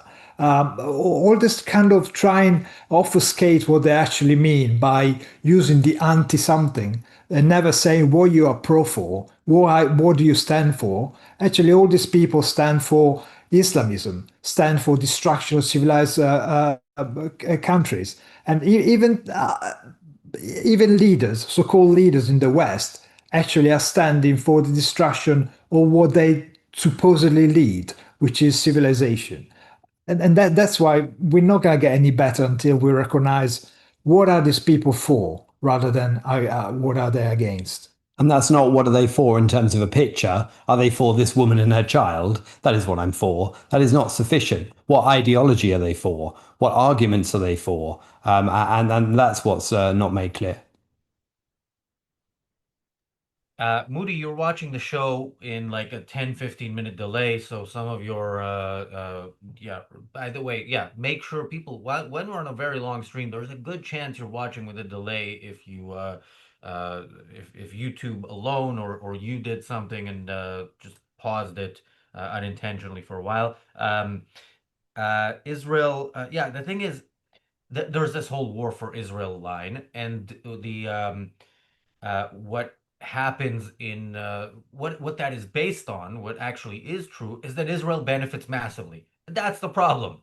This is the mentality of, we don't want Israel to benefit. Like, the fact that the U.S. benefits is they pretend or will claim that it does not. But that's not an issue for them. If you are talking about war for Israel, you're not arguing whether or not this war is good for the United States to be involved in or not. You're saying it's good for Israel, therefore we shouldn't do it. And yeah, that is generally the line. Just quickly, KPS Lucas says, by the way, yeah, go ahead. Well, I mean, technically, nobody wants a war. War is always bad for everyone. However, as I mentioned earlier on, when you get to the point, you cannot actually deal with people on a rational basis. You cannot argue with the mullah and the Islamic regime. You have to use violence. You have to use means of war in order to destroy their capability, to stop them from attacking you. And for Israel, benefit from the war means surviving, because that's the kind of stakes that we're talking about. Israel, if it becomes totally committed to peace without use of any violence whatsoever, would last a month, if at all. That we've just seen. Yar has to. He is a young kid who needs to hide in a shelter. I mean, every building. He's a grown man, but he also shouldn't hide in a Well, shelter. compared to me as a young kid, a whole country or millions of people who have to fear destruction all the time. This is ridiculous. And to say that Israel benefits from war, well, they don't benefit. They are forced in order to survive, to fight. The point that they don't survive to fight, but they fight to survive. And that's incredibly different. The purpose of Israel is to survive. And the only way they can do it is by fighting back the very forces who try to destroy them constantly since 1948. And, the same old story. I will just say, Yael is a young kid in the way that the children in Gaza are children, for the most part. KPS Lucas says, by the way, kosher burgers equal magic sauce, cheese and meat is a no. Look, I think the strongest argument against the religion of Judaism, as any religion, is that it is false and you're, pretending that the non-existent exists and worshiping it. But the second best argument against Judaism is kosher burgers. Ew, really? And also, first of all, because the meat, when you slaughter the cow in the way that you need to and then do whatever you do with the salt, you ruin it. It doesn't taste good. Beef in Israel is barely edible. And then, like, how do you eat a burger without cheese and bacon? That's not, what is that? So, yeah. Sorry, people. No kosher burgers. No kosher burgers for me. And by the way, Israel has a lot of really good burger chains, and they are not kosher. And but by the way, even the non-kosher ones sell don't always sell bacon. So yeah, go if yeah. All right. What are fake cheeses? I don't know what you're talking about. Anyway, something on the topic. Well, I mean, I can't speak to your burgers. I mean, I don't know whether you want to give those chains a shout out in the hope we can get some sponsorship from them. We'll do it the other way around. I'll give him a shout out when we get the sponsorship. Oh, fair enough. Fair enough. Yeah, yeah. But yeah, I mean, it's certainly obviously we're not defending Israel from a religious standpoint at any point in any of the programs we're appearing on or this channel is showing. It's purely from a rational perspective that we're presenting this. And obviously, I think when it comes to these arguments we were hearing in those clips we just saw, it's not to do with whether Israel's at the center of it or not. It's not to do with whether there's anti-Semitism or not. It's to do with what's right and wrong. And a simple, rational morality as to what's right and wrong. And you've got a regime that's using irrationality, the Iranian one, to attack its own people, to attack and threaten every neighboring country at the moment, and for a long time, Israel and America. And that is what you are countering. And of course, they've been acting on it as well. It's not just been empty threats. It's been all of the threats that have been the terrorist activities they've been supporting for decades. So those are plenty of reasons to try and wipe out the source of all this terrorism, which is Iran, and then everybody can eat whatever burgers they like, with however they choose to kill the animals that make them. Yeah, but we can judge them for it. We certainly can. We can laugh and point. And yeah, actually, KBS Lucas was saying, "Come on, Razi, there are fake cheeses." Yeah, there's also fake meat. Why are you having a beef burger and not a vegan whatever they make the burger from burger? No thanks. I like actual cheese. I can so easily get sidetracked on this topic, especially when Moody says objectivist cookbook next. First of all, if anybody writes a cookbook and claims it's an objectivist cookbook, I will not read it and encourage others not to. But yeah, look, Nikos and I cannot contribute to the same cookbook because he thinks steaks should be cooked well done and then some, whereas I had a steak a couple of hours ago and I cooked it for a total of less than 4 minutes. So, But plus, you have the wrong attitude to mushrooms and salads and things like that, don't you? So I again would take issue with some of your choices or exclusions from an objectivist cookbook. Well, I'm not against salad. It's lettuce that I'm not a fan of because it serves no purpose, and I can just, I have water that I carry with me all the time, and it's the same. It's just not crunchy. But no, if a salad can have cheese, can have meat, can have croutons, and then it can also have some green stuff if people insist. But okay, people, the people want Sam Cedar, not objectivist cooking. If I'm wrong on that, we can put it as a third super chat goal when we get to 200 pounds. If it's not during my conversation with Zoe at 9 p.m., then we can spend like 15 minutes talking about food and how we like to cook it. More of Sam Cedar? Sure.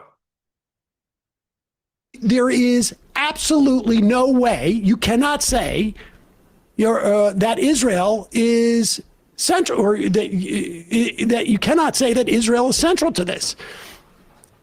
Israel's not only the but for in this instance. I think that had there been proper pushback to Israel's lobbying, this may not have happened. And the implication there is he's saying, like, there's anti-Semitism on the MAGA right and other places. I wonder what those other places are. Well, this is the problem. Okay. So, I mean, when he says, he gives the caveat at the beginning, he's not saying that it's the biggest issue in this moment. But then he says, but the focus on the centrality of Israel in the operation, he's worried about what those facts mean for anti-Semitism.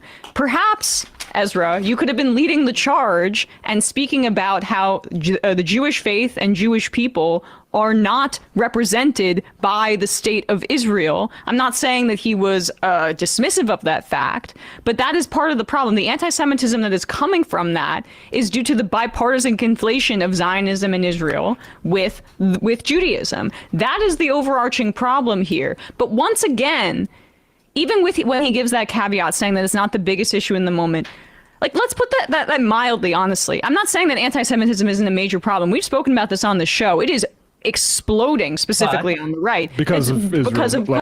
But no, I want to hear. I was just preempting. Can we play until she says "but" and then we hear why? On the show, it is exploding, specifically on the right, because of Israel's actions and because of that conflation that I spoke about. That is the narcissism even in that statement is jarring to me. We just bombed a school and killed 160 little girls, and we're carpet bombing Iran. And I know that they talk about the horrors in this podcast, but even the impulse to center oneself or to center that from our complete privilege in the heart of the imperial core, whether he's in LA or New York, who knows? We are so insulated from the violence that we're inflicting on the rest of the world. And the fact that we're still having this conversation within the context of as a Jewish person, X, Y, and Z, we've got to talk about humanity here. Yeah, we should talk about humanity, Emma, who is really disturbed by the bombing of the girls' school, so much so that she gives information that is not, as far as we know, true. It's difficult to get such information in war. Recent indications are that it was not the U.S. It certainly wasn't Israel, as Owen Jones initially claimed it was deliberate. But it is interesting that when Emma hears that somebody, felt pain from October 7th, she says, "I want to see him cry." But if there's an opportunity to claim that the U.S. is killing little girls, then let's pounce on it, even when it turns out it is likely the regime that also killed tens of thousands of its own citizens in 2 days a few months ago, which I don't know if we should go and find what these two said about that at the time. I'm going to take a wild guess and say that didn't bother Emma as much. Maybe it bothered her as much as October 7th bothered her, which is, the extent to which it bothered her is the extent to which she didn't get to see some of the people who were crying. Honestly, I mean, this woman, she's just playing the usual lefty bingo. I throw every single word I can think of. So we have privilege, imperialism, carpet bombing on Iran. Really, carpet bombing? Come on, woman. And attacking a school. Okay, a school has been hit, but frankly, it's a Islamic regime. Yeah, they kill young girls for not wearing a scarf on the head. Correctly. They've killed thousands of people for having the temerity of asking for a democracy, and you worry about the fact that there has been a mistake during a bombing, during an attack against the regime that did all this. I mean, these people are so adept at finding the little event against which they measure everything. So you pick an error like bombing the wrong place, and then you extrapolate everything else is wrong as well. Everything else is a mistake. They're always using a single event in order to justify their narrative. It's a bit like saying, I made a mistake yesterday, so everything I've ever did in my life was wrong. It's a kind of thinking that leads exactly to these consequences. And talking about exploding anti-Semitism, I mean, it's literally exploding when you have a bunch of jihadis try to attack a group of people with bombs.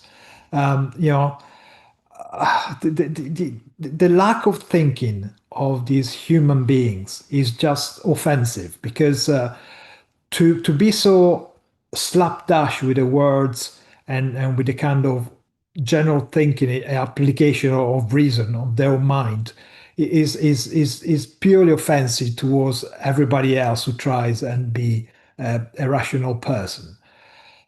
She cannot make the arguments that she wants to make just because she feels like. These people have got a responsibility to stick with events, to stick with reality, and to stick to the facts of reality. They cannot just all the time make a podcast out of stuff that they want to believe or they want other people to believe without having a single shred of evidence or what they prove. So I mean, what they're essentially doing throughout that is that they're carpet bombing us with a set of context drops, aren't they? Because you're dropping the entire context of all the other sites that have been deliberately targeted and hit for military purposes, including the IRG sites, the Iranian leadership sites, the weaponry, the missiles that are attacking every area in the region, the nuclear facilities that weren't supposed to have been built despite the promises made by the regime that built them, all of those things. And you're just choosing to ignore that and focus, as Mark has said, on the mistake, to the extent that it's a mistake, and we don't even know where it is at the moment. And at the same time, obliterating the fact that the very regime is attacking civilian targets. It's attacking hotels, restaurants,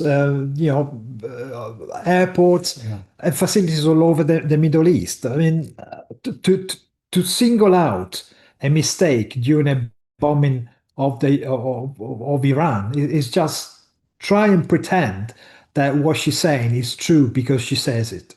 And we also don't know at this point exactly what's right next to this school, or what's right, what are the locations which are deliberately put there by the Iranians, using the same playbook as all these evil regimes do, where they put their military sites right next to or underneath something like a school or a hospital, in order to use that as a reason to protect themselves from any attack, since they don't believe that their Allah will actually save them in the way that they say. So they try and use the West's morality against it to protect them in such a manner. So all of that is potentially going on as well. But to deliberately distort things in this way shows such intent to whitewash and the Iranian regime, the very regime which, as you say, has killed tens of thousands of its own citizens, and that's only recently. And yet they choose to ignore that as not being relevant, not being an essential defining factor of that regime, which is it will protect itself at any cost by destroying its own population. Not that that's the reason for us to go in and save them from themselves, but that is surely relevant when you're talking about the civilians in Iran. Okay, Govin, you still haven't told me why you're upset with me, but I can tell you why I'm upset with you. Govin says, Emma didn't give a fuck about 30,000, but 100 and change. Look, these are innocent human beings who were killed, you know, really through no fault of their own, and were victims even before they were killed, because they are girls in Iran and humans in Iran generally, but it is worse for girls. Far, far worse. So yeah, a decent human being would care, but Emma is not a decent human being, and she doesn't care. By the way, she doesn't care about those girls. She loves the fact that there's something to use to say, look how evil we are. You know, stop talking about the regime slaughtering its own people and planning and executing plans to wipe off another people from the face of the earth. You know, if so yeah, don't, first of all, don't take these people at their word when they do pretend like they care about innocent civilians. They don't. And don't assume that you know, that like taking the other side. Yeah, look at actual reality and look at the people in Iran, and look at how many, by the way, of the people in Iran, the grown-ups, are risking their lives and sacrificing their lives in some cases, and you know, making that choice. And we watched a video a few days ago of somebody explaining why he was making the choice to go out into these protests, and he was killed. And to them, they actually have gotten to that point. So yeah, okay. Now I really don't want to hear more of these people, but let's anyway.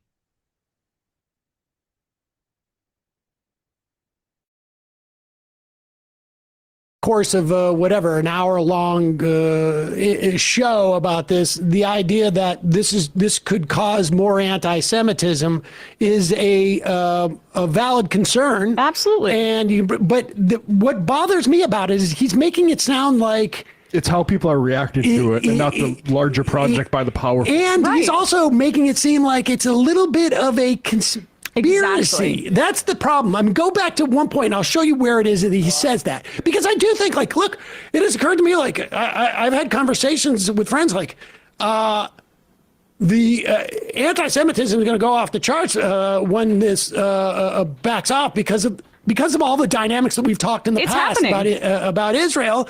And that's not, I mean, that is a function, like you say, of people who have conflated Israel and Jews from his position. Go ahead. Doesn't feel a lot like stability. I'm not saying this is the biggest issue in this moment, but the centrality of Israel in the operation has raised some concerns for me about what this is going to mean for anti-Semitism.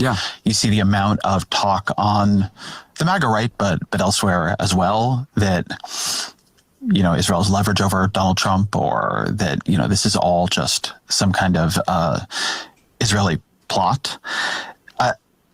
I wonder a bit about there are many ways which Netanyahu looks to me to be gambling for short-term position over the long-term sustainability of both Israel's political position. So here, okay, so it's some type of Israeli plot, and they've got control over Donald Trump. I mean, his own paper has reported the lobbying. There's no plot here. That's the part that seems like, look, yes. And he doesn't say that Israel isn't central. The centrality. You know what? Because it's already interesting to see where he's taking that. Israel has something. That's what they talk about in the New York Times. Maybe Israel has something on Trump, and that's why this war that needed to happen 47 years ago is finally being done. Wow, journalism has really deteriorated. And again, like, in comes Sam Cedar and thinks that is somehow some type of Zionist propaganda to suggest a complete conspiracy with zero evidence, unless they're presenting it somewhere in that podcast. And Sam has left that out, which I will doubt. I mean, honestly, to argue that there is anti-Semitism because we are finally getting rid of Islamic Republic and because Israel is defending itself, well, why isn't there more Islamophobia then, given that Islamism has killed thousands of people? How many Islamic attacks can we list here? I mean, the list is way too long, isn't it? Manchester here, killing girls, every single attack, as I mentioned earlier on last Saturday, two Islamists trying to kill people in New York. And there are too many to count, but that didn't generate Islamophobia, did it? Islamophobia is generated by the fact that Islamic inspired people go out there and commit attack, not because there's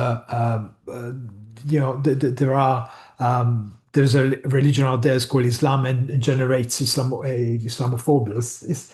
To suggest that Israel defending itself causes Islamophobia is effectively to admit the fact that there are lots of people out there who hate the Jews, who just use this as an excuse to come out in the open and hate the Jews openly.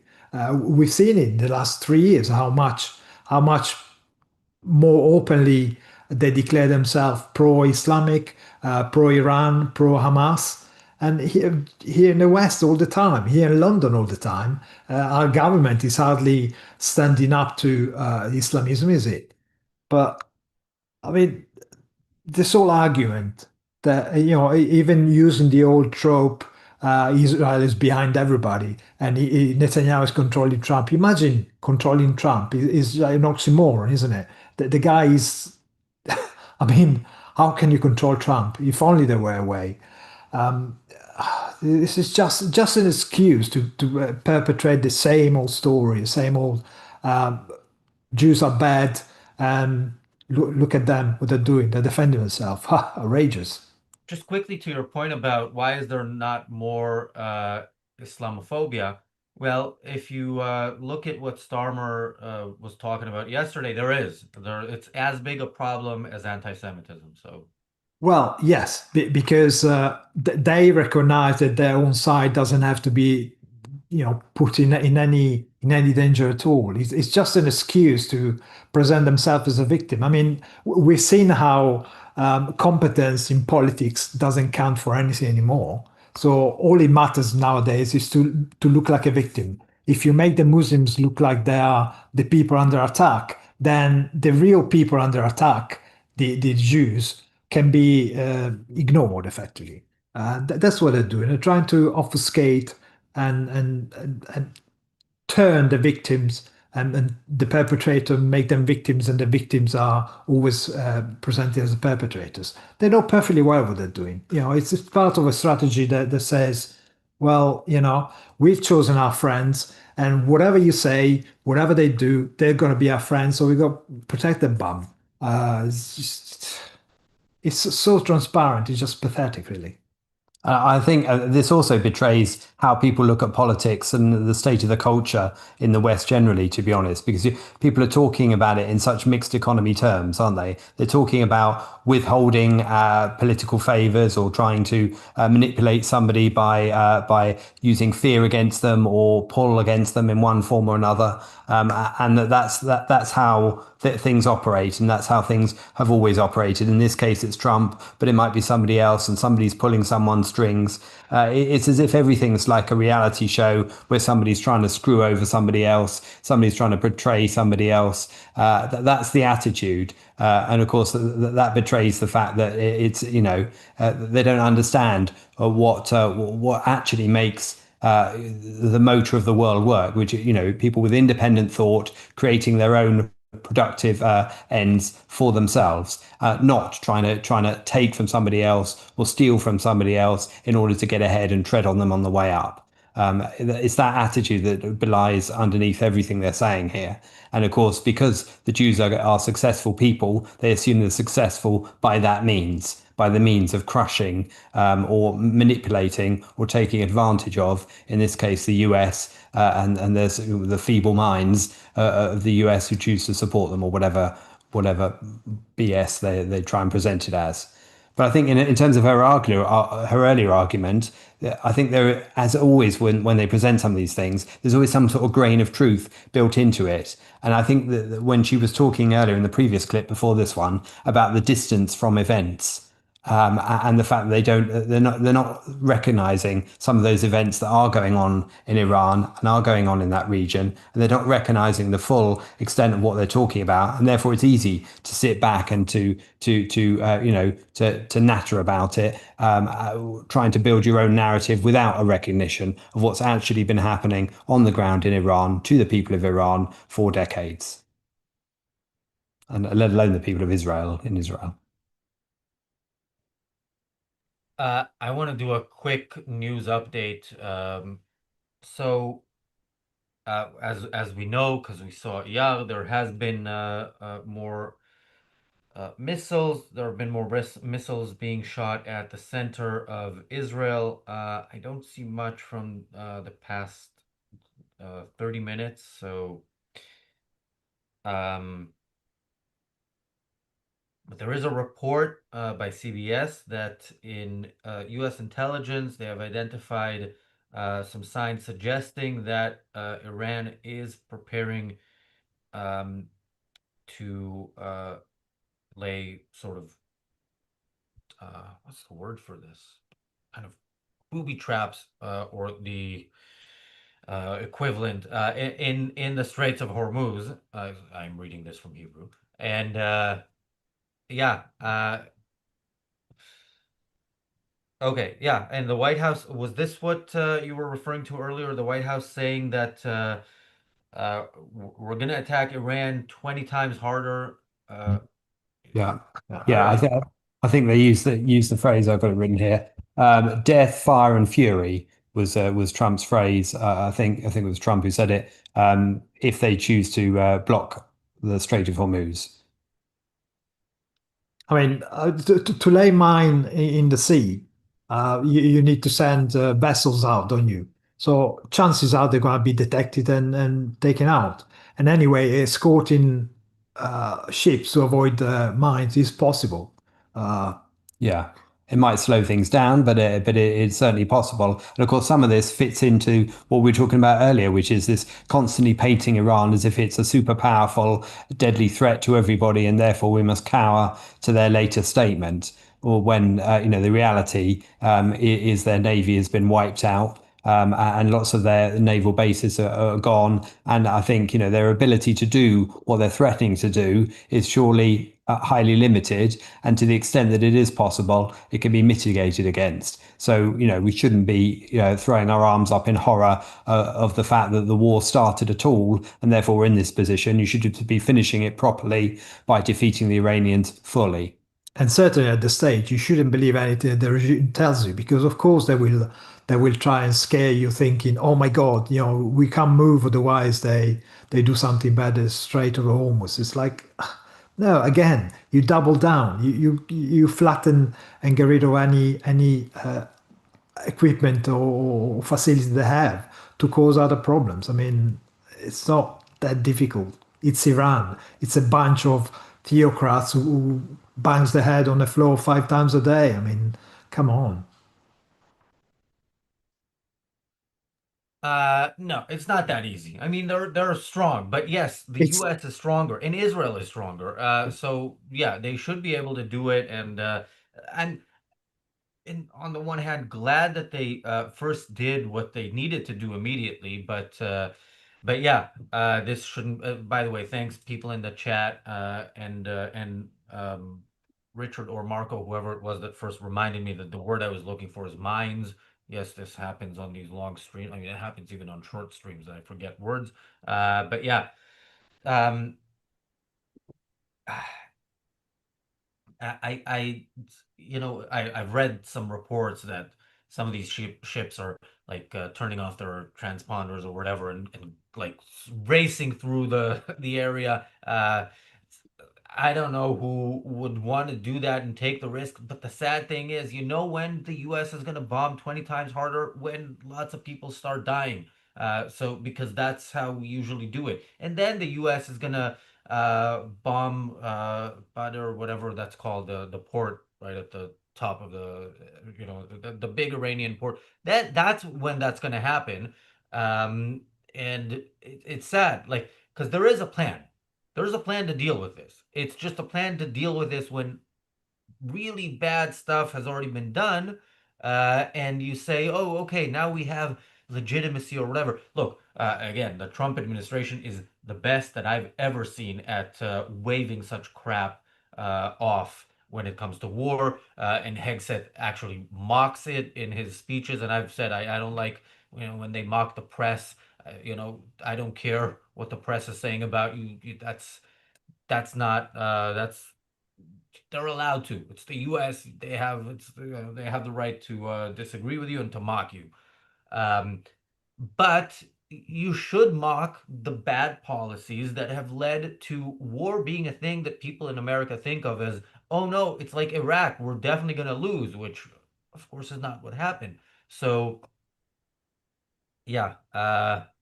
And look how much you've been, reinforcing the notion for decades that an evil regime with something that they can blackmail the West against, i.e., whether they can move ships through one of the narrow passageways in the world, they've been using that as a blackmail tool. Therefore, they have frankly forfeited the right to have any ownership over that strait whatsoever, any control of that strait whatsoever. So frankly, I think, the territory along where Iran borders the Strait of Hormuz should no longer be Iranian at the end of this. And that is the only way to ensure that such a technique cannot be used again. But how often have we seen the blackmail of these evil dictators used as justification for not doing anything against them?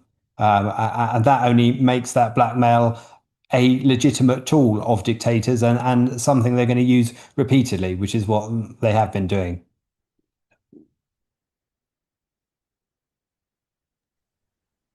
Should we go back to Sam Cedar? If you've something you think is worth commentary, sure. I don't know. I don't think I watched it to the end when I first watched it, because that's with these long streams, unlike in the past, where if we do Owen Jones, like I watch the whole video sometimes twice. Here, at best, I'll watch a few minutes and I'm like, are they talking enough crap in a way that's going to convince enough of their own people that that it makes it worthy of watching? And that was a yes for me at the start of this, but I haven't seen the rest. So let's check it out. Before we do, yes, people are asking if Iyal is safe. Yeah, I haven't heard that anybody has been injured. And by the way, those missiles kind of are at the moment not causing as much damage, although the rockets, I think, from the north in some ways are more problematic because they're immediate, because they're right on the border, but they're not as big or powerful. So, but yeah, we haven't heard of anybody being injured, and hopefully we'll have Iyal with us soon. Unclear what he's saying. It's like it's inconvenient. Because he's saying, well, I mean, look, it is highly problematic from a anti-Semitism perspective, but that's no one's making up the centrality of Israel here. And he sort of tries to imply that they are by saying as if it's an Israeli plot. Like, what? In fact, Zionism relies on actually the fact that those are anti-Semitic tropes because they find that it gives them cover for the extensive control that the Zionist lobby has over our government at this point. Okay. And again, when we say Zionists, we include the freaking Christian Zionists that populate the Trump administration with Mike Huckabee, believing in the rapture, being our ambassador to Israel. Lindsey Graham was out there. Lindsey Graham, our Secretary of War, has a Crusades tattoo on his body. He's a Christian nationalist, fundamentalist freak. Look at all those Christians praying over Trump in the Oval Office that he obliterates Iran. This is the problem with that conflation. There have been 2.5 years of genocide where there have been shows like ours and other left-wingers making that distinction repeatedly over and over and over again. And Ezra's role at the New York Times has been, there's there's anti-Semitism on both sides. Really? Because what you've done is give cover for the anti-Semitism that has been burbling. Is that the right word? Burbling? Sure. On the right. Burbling? Bubbling. Well, wait a second. Wait, let's pause. Sorry. Now, that was false information that I gave earlier. I did see that part because I remember her trying to struggle with the word burbling, and I'm thinking, oh, that kind of feels like how I am on these streams. But yeah, that's the only thing you and I have in common, Emma.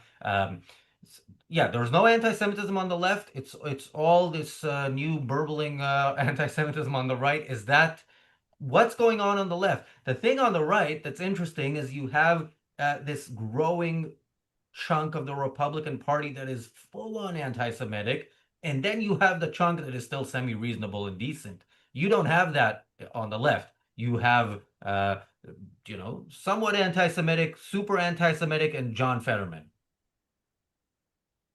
on the other side of that spectrum. Yeah.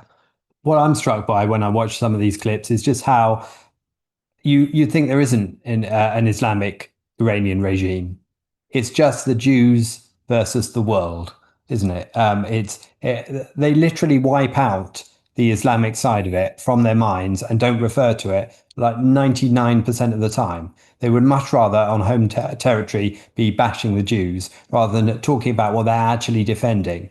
The hideous Islamic regime of Iran, which is what they've been endlessly trying to defend. And then when they talk about the lobbying, it's as if it's only Israel that lobbies. And of course, Israel is lobbying for its own survival. But of course, there's lobbying happens right across the board. And that includes all of the NGOs and charities and all of those paid by lefties to then lobby the governments to do things which are in favor of Islamic regimes and terrorist regimes as well, including ensuring that they continue to receive finance as well as, food and supplies in order to free up finance for bombs, missiles and tunnels. So all of it is intentionally myopic or chooses to ignore or blank out a hefty part of what they're actually standing for because they don't want to admit what they're standing for, or they don't want to bring it into light, because as soon as you focus your lens of attention on that,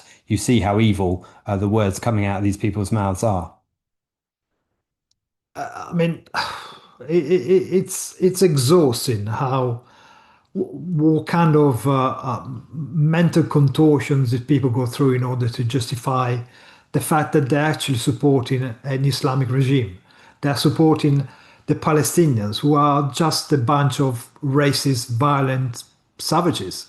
I mean, you do everything you can in order to move away from the fact that a bunch of people who argues that they should have a state because they are so anti-Semitic, because they believe in a God who wants somebody else destroyed, and they should have the right to create a state and therefore implement the stuff that they're saying. They always detach effectively the freedom of some individuals to live, and they equate it to the freedom of some other individual to choose war. The Palestinians have declared war onto Israel because they're Jewish, because they are different religion, and these lefties accepting the fact that Israeli have got the same right as the people who want to kill them. I'm making the argument, I'm making this moral equivalence between two different people. Oh, they're both people, therefore they both have the same right. No, the right of somebody who wants to kill somebody else, that's not a right. You haven't got the right to destroy somebody else's life. Your rights stop as far as the rights of somebody else begin. The problem with these leftists, they do not recognize that human life, individual life, is more important than the group. They always see the group as the source of morality, the source of knowledge, the source of life, if you like. Well, actually, every single individual is free because it's a human being. And they negate this fact by equating two groups. And they always think according to groups, that they never recognize the sanctity of the individual life that has to be protected. And starting from that point of view, they will never realize actually what they're saying goes against what they profess to be saying. They do exactly the opposite of what they think they're saying, and we get to the point where somebody defending himself is blamed for defending himself, and yeah, just don't get it. Yeah. It's interesting that they said Israel is essentially, not essentially, Israel is to blame for anti-Semitism, but there's no anti-Semitism on the left, it's only on the right, and they are left-wingers who are speaking about this. And I'm not sure I understand kind of because if Israel is, the fact that Israel is doing what it's doing is the reason why people react with anti-Semitism. Isn't that the right reaction? I sometimes struggle with how these people, put together the different parts of their thinking, but maybe they will explain it in the next part of this clip.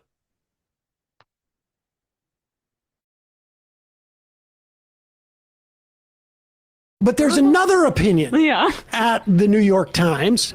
So let's go all the way over to the other side of the aisle. The other side of the aisle. Maybe not literally in the building, but metaphorically in the building. Bret Stephens. And where Ezra basically says, like, well, the Israel's centrality in this, it generates a lot of talk, like there's an Israeli plot. I mean, there's an Israeli plan, and it's literally going to plan. Like, we're hitting all the butts. Here's Bret Stephens saying, like, is Israel involved in this? What you're seeing, at least in terms of like the talk show, or not talk show, but the kind of the podcast extremists, many of them on the right, but not a few of them also on the left. I think it's a fairly ill-disguised form. Like, now, that's their favorite thing to say. Like, they cannot, I mean, this is what's amazing about this too. There has been a problem with anti-Semitism on the right, almost definitionally, since like, at least going back to the KKK, right? Like, I mean, yes. So 160 years or so in this country, obviously, like, I'm just saying the right in this country. And maybe it was there before, but like not institutionalized in the way that the KKK was. They definitely, like, is there anti-Semitism on the left? Yes. Is it even remotely as large as it is on the right? No. I'm sorry. It is not. But they always have to make it like it is. Like, and so, and both he and Ezra did the same thing. The podcast extremists on both sides. Yeah, more or less. Both of them said the same thing. The MAGA right, and then others who are not, but go ahead. Many of them on the right, but not a few of them also on the left. I think it's a fairly ill-disguised form of anti-Semitism. I mean, you heard Tucker Carlson going off on this subject. A number of them have seized on a kind of a fumbled answer from Marco Rubio to suggest that somehow Israel dragged us into this war, as if Trump has not wanted to get rid of this regime probably since 1979. You know, I basically feel sorry for those people. I feel sorry for pause Tucker. it. He goes on to say that, I want to just, he goes on to say that Tucker Carlson's grandkids are going to feel bad about Tucker's anti-Semitism, because we know there's a long history in this country of grandchildren paying for the vices and the racism and the anti-Semitism of their forefathers. Just like Tucker was so ashamed of his father's right-wing politics. Oh, or let's say, that George Bush guy, he really paid a price. But this fumble, this was not a fumble by Marco Rubio. We know it wasn't a fumble because Mike Johnson said the exact same thing within an hour or two of Marco Rubio. Now, maybe it wasn't true, or maybe it was true, but we know there's a 40-year history of Netanyahu wanting to do this. Yep. We know that Donald Trump ran on anti-war. We know that all of his, everything they were doing there, we know that it's almost impossible to imagine what benefit is going to accrue the United States from this. I mean, we can see he's selling Venezuelan oil and probably depositing it somewhere or was in the Middle East and getting some kickbacks here. But it's very unlikely that's going to happen here. Somebody got into his head and said, we got to do this.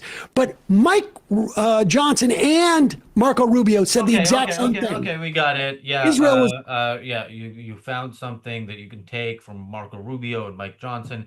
Interesting that these people, as an example of in answer to a statement that Tucker's grandchildren will be embarrassed by him, which of course I don't know how you can tell that in advance about people who haven't even been born yet, but maybe you have that power.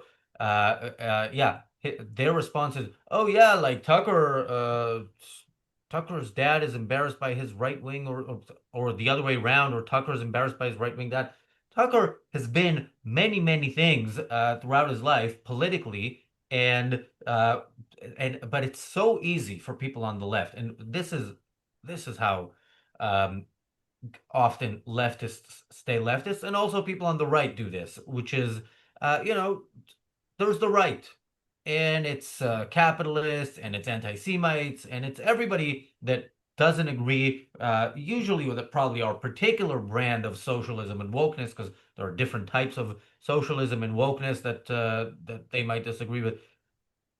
No, so many on the right despise Tucker, and we know that because we saw what happened at the Turning Point USA conference, America Fest. Tucker stood there on stage, gave his right-wing spiel in favor of Islam and against Islamophobia, and the audience was silent. Was as silent as if Sam Cedar was making his jokes to that audience. So, it's very easy for those people to talk to each other unchallenged, but that doesn't hold water. I mean, and yeah, it might be something they can sell to their audience, but again, that's a statement of who their audience are. Yeah, and frankly, I mean, you cannot make the argument that the left is not anti-Semitic. That's just laughable. All you have to do, open your eyes and look at the pro-Hamas, pro-Iran marches. You always see socialist workers banners. You always see labor unions banners. You always see the hardest left on the political spectrum is always there supporting it. Socialism is the word among these people. And why is that? Well, they try to make the argument why it's a right or politics that is historically anti-Semitic. Based on the fact that the Nazi Party obviously is the most blatant example I can think of. It was a right wing. Ignoring the fact that the Nazi Party is actually the National Socialist Party of the German workers. So already ignoring part of the content is misleading. But the problem is not a right wing or a left wing problem. Anti-Semitism is actually it's a collectivist, tribalist, racist problem, and racism is not only on the left or on the right, but it's the view of human being as not as a group or individual, but as a collective group. The group has got the characteristics of the humans, but not the individual. They manage in their head to conflate human beings into a group. So they create the group as the unit, ignoring the fact that actually the unit of the group is the individual. A group, a society, a country is made up of individuals. But they always treat groups with their defining characteristic, if you like, as a thing that exists in itself. And what happens, they always ignore that they're human beings who actually choose to behave in a certain way. So if you have anti-Semitism on the left, it's because some leftists choose to be anti-Semitic and judge Jews based on the name Jews, not the way every single individual Jew behaves. And the same thing on the right. They treat people as a single organism instead of a collection of minds who can think, who can choose, and can take different directions. But by flattening down the view of politics in this way, by ignoring the fact that within these groups there are actually people who choose to behave in a certain way, it's just because they do not see as individual lives as worth in their own for their own sakes. They want to squash every single individual in a group, and they want to be the person that defines the direction of travel of that particular group, i.e., deciding that some individuals are disposable of, some lives can be got rid of, and ultimately by coming out as the leaders of the group, they want to take control over people, but on the left or on the right, in the name of a state, a party, or a nation, or a race, it's the same thing.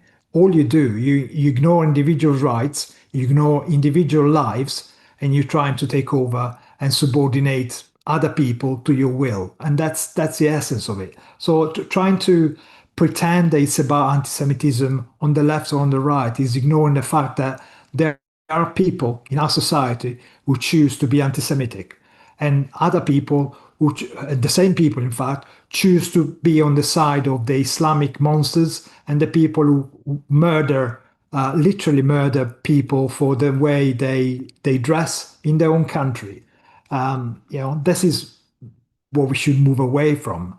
We should start moving away towards a rational view of human beings as single units who can choose and make their own life, and for them to live in a civilized society. We need every individual to be free, and we need to protect the freedom that we're losing by hiding behind a party or a group. And that's what we're going towards. These people are effectively pushing the narrative that human beings should be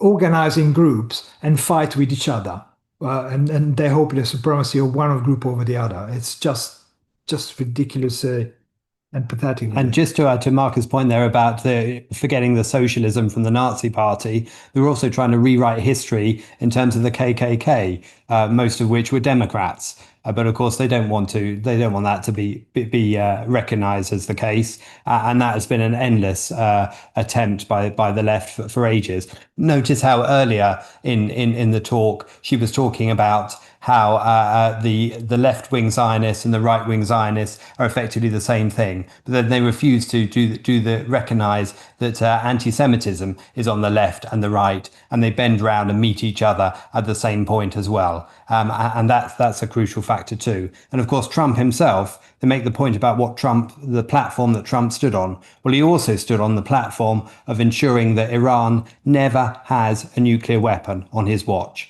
And he said that repeatedly in many of his demos and speeches, that Iran would never have a nuclear weapon and he would ensure they did not. And frankly, that is what he's doing right now.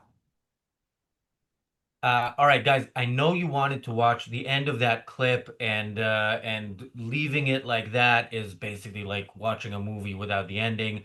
But first of all, we're joined by Michael Kaufman, and Daniel is taking a break.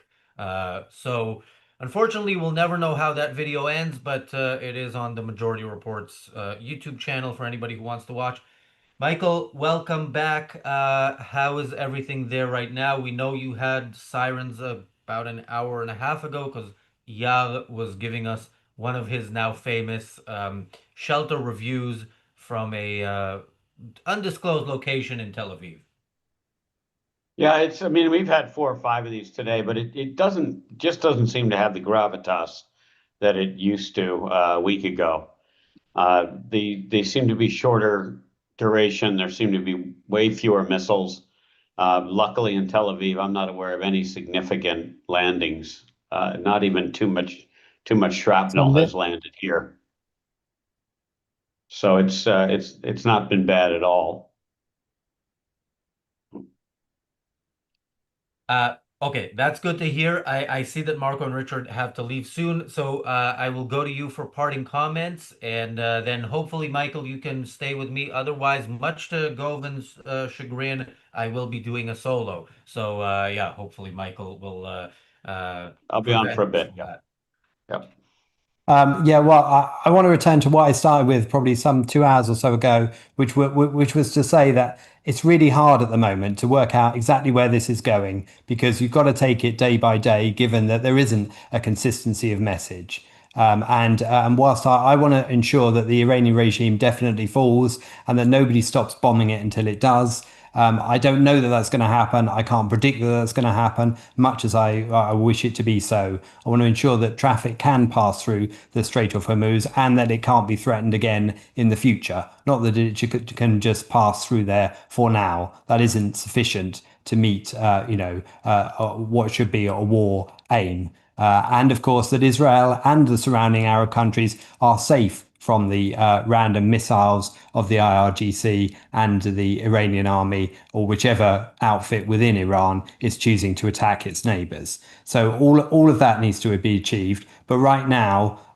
with so many conflicting messages, so much contradiction out there, it's disheartening because you want it to be coherent, decisive, conclusive, and be talking about winning. And winning means being all on the same page, means making the same statements repeatedly, even if they are the same statements. It doesn't mean flip-flopping around and suggesting that you'll end it whenever your whim decides. And I hope that isn't how this plays out, but we will find out in due course.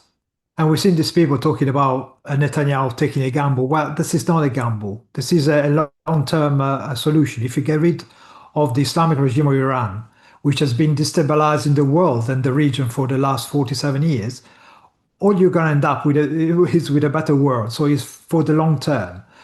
I hope the United States doesn't get scared, as usual, towards the end by threats of the supply of oil and stuff like that, because it's totally irrelevant. In the short term, we can go through that if the long term prize is getting rid of this kind of regime that have been creating violence and death for the last 47 years. Really, there's nothing to lose by losing this regime. And frankly, for the population of Iran, they're going to be better off as well. So, there's no argument here about getting rid of them. Yeah, and I will say Netanyahu was gambling up until now, taking all this time, decades as prime minister, and prioritizing his standing on the international stage over Israel's security, which I've accused him of and stand by.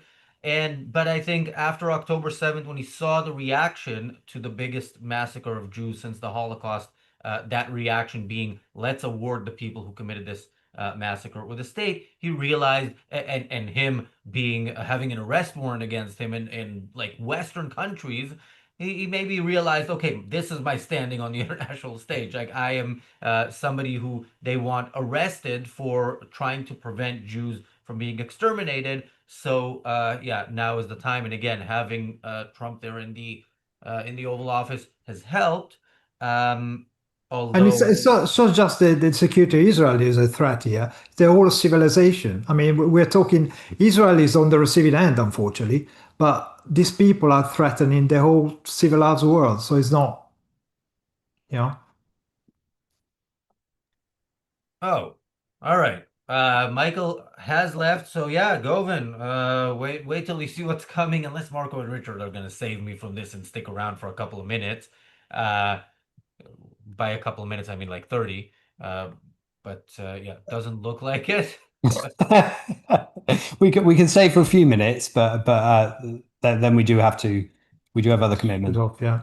All right, you want to read an article? Sure. Because that's easier for me than sharing a screen. But I don't have an article ready. So let's, if you can do for a few seconds what Govin accuses me of doing every time I open my mouth, then I will find an article in the Telegraph that's probably going to piss me off because the way they report and the way their opinion pages is two completely different papers, and I'm a fan of the opinion. Some of the people in the opinion page, I think they have some of the best people in the country writing columns there. But yeah, The Telegraph is special for being able to argue an argument and 2 pages later, exactly the opposite of the same argument. Um, I'm gracious enough to think that they do it because they were trying to be on the market to be sold by somebody, so they were trying to play both sides of the argument here in order to look more appetizing as a takeover target. But frankly, I think they just reflect exactly the kind of ideology that's out there, which is anything goes, and there isn't a certainty at all. It's a kind of thinking that make you think, well, it's right for you, not right for me, which is subjectivism, isn't it? It's a stuff that we've seen proliferating among the thinking people in the last few years. It's that, and also the fact that you can take virtually any article from the Telegraph, not every single one, but virtually any single one, and go, where within this article is it promoting statism? Doesn't matter from what angle, doesn't matter from what direction, against whom, for what, argued by this person, or more, in favor, because this is a problem over here as a ad hoc problem of today. Nearly always they're effectively arguing for statism. And this is the crucial fact that Ayn Rand was always talking about, where conservatives defending capitalism from the wrong perspective do more damage than good. And the Conservative Party in Britain has totally sold on the statism idea. It's fine to take some individual freedoms for the benefit of the group, of benefit of the majorities. Total. In today's Telegraph, there's been articles about price gouging on petrol stations, for example, in the course of the oil, cost rising, or arguments that we should stop the war because Russian oil prices have gone from $45 a barrel to $76 a barrel. So the current crisis is helping Russia. Therefore, we should stop it because that wouldn't help Russia, except that it would. But that's a different article. So yeah, it's a mess. Yeah, by the way, Govin is Marco's biggest fan, and he does say, Marco is even imbued in Razi a greater lucidity. It's a miracle.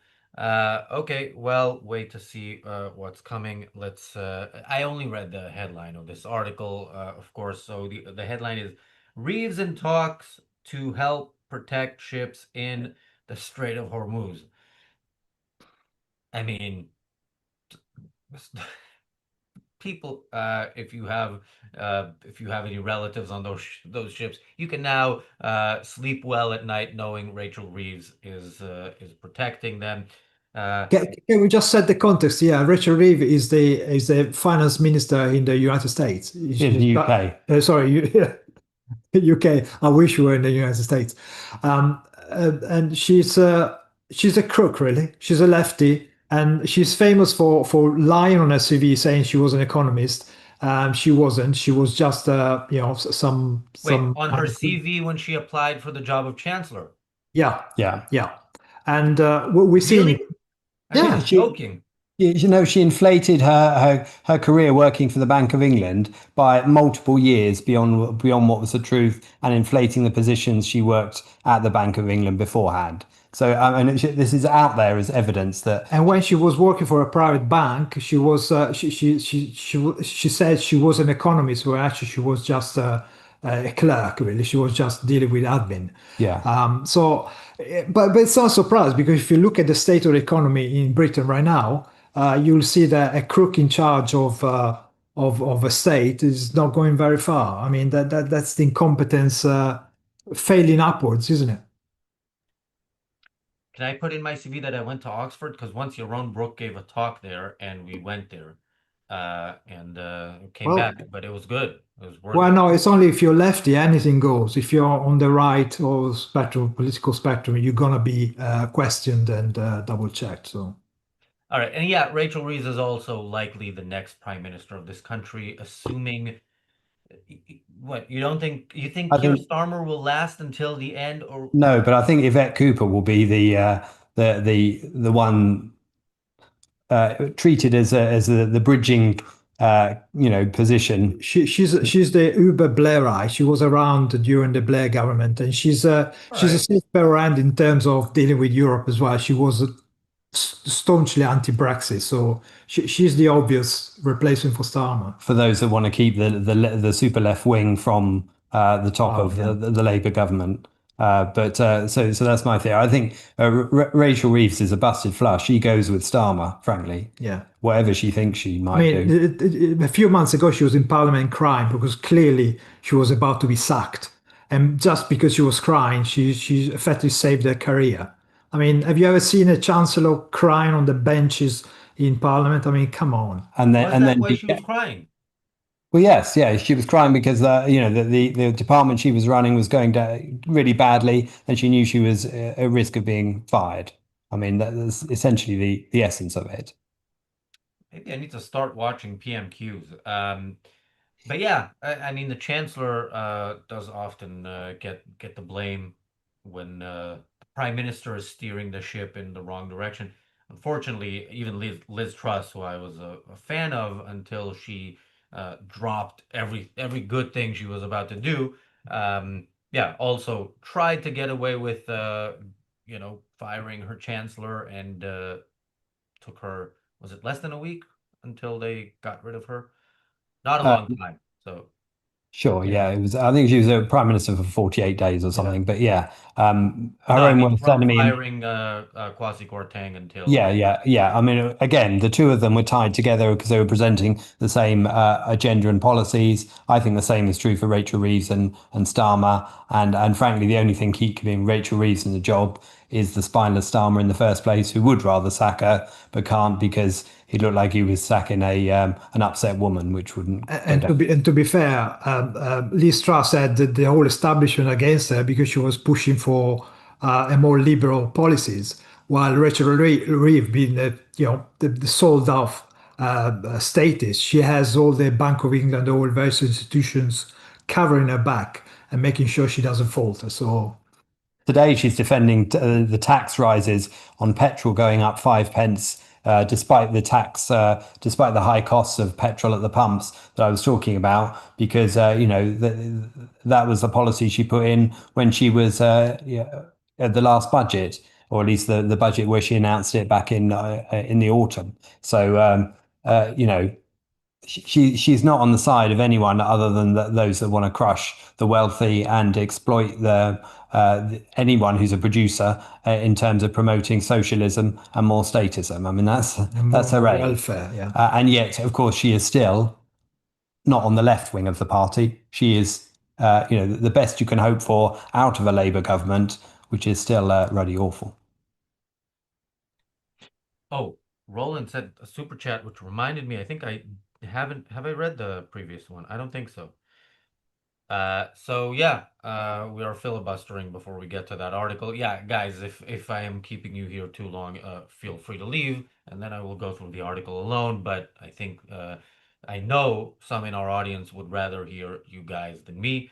Thank you, Bull Moose, for the super chat. Bull Moose says, I feel like the rocket attacks used to wear us down from exhaustion, but eventually just turned us into a bunch of angry bees. Yeah, everybody I'm talking, almost everybody I'm talking to in Israel is like, this is, very inconvenient, but we know the alternative, and this isn't gonna last for very long. I mean, because there's a limit to what Iran has and can do, but it can be very bad until it's over. So, yeah, it makes sense to stay safe. Thank you, Roland, for the super chat. Roland says, I went to Oxford too. Our local language school in Hungary once organized a trip to England. We stayed with families in Oxford. It was a lot of fun. Nice. Roland and I have now two things in common on RCV, going to Oxford and being in that restaurant when the waitress was telling the spider story, and I scared her off with my own spider story. So, all right, let's go to the article. So yeah, the headline was Reeves in talks to help protect ships in the Strait of Hormuz. Chancellor discusses ways to support vessels with Lloyd's of London chairman amid Iran threat. Rachel Reeves is in talks with insurers and international counterparts to restart traffic through the Strait of Hormuz. The Chancellor is in daily discussions with Lloyd's of London, the $50 billion insurance marketplace, on ways to support ships traveling through the 24-mile wide strait after a series of drone attacks effectively shut it down.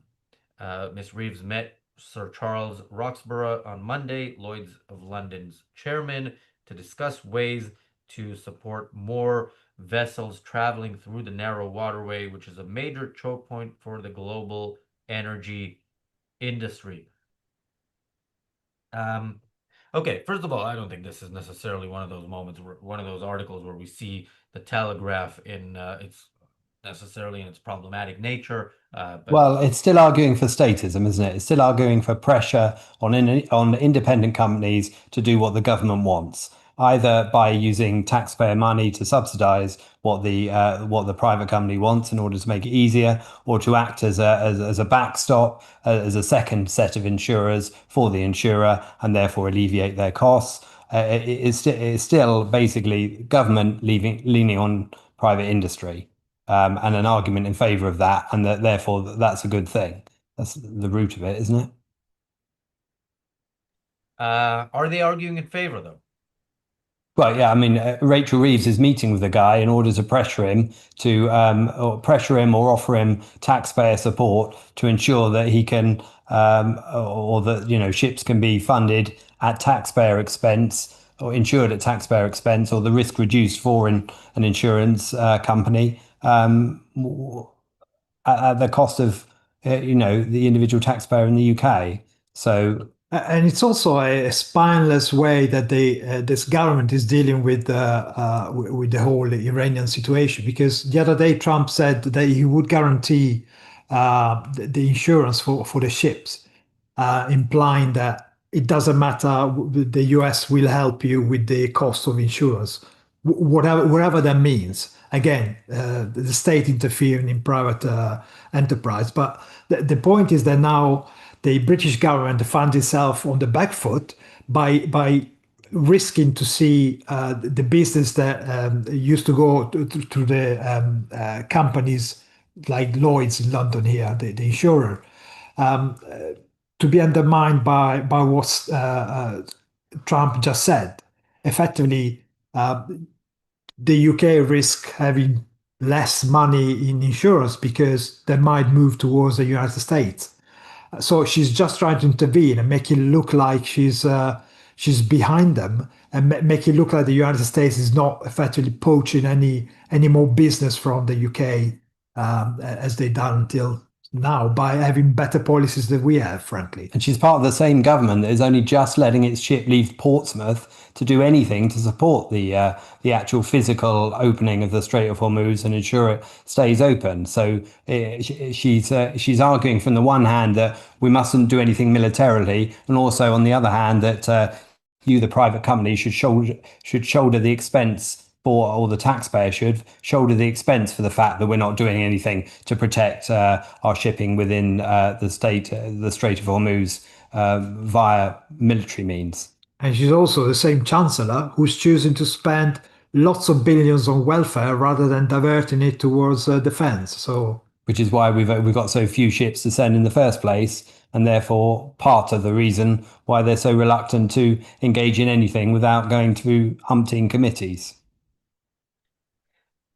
Yeah, and by the way, I will point out that the headline of this article would not have made me think that what she's doing is talking to Lloyd's of London and telling them what to do. Yeah, having a meeting. Talks to help protect ships in the Strait of Hormuz. It's almost like she's offering to take up arms herself and fly in there, or at the very least, that the chancellor somehow is the person who decides what the military is going to do.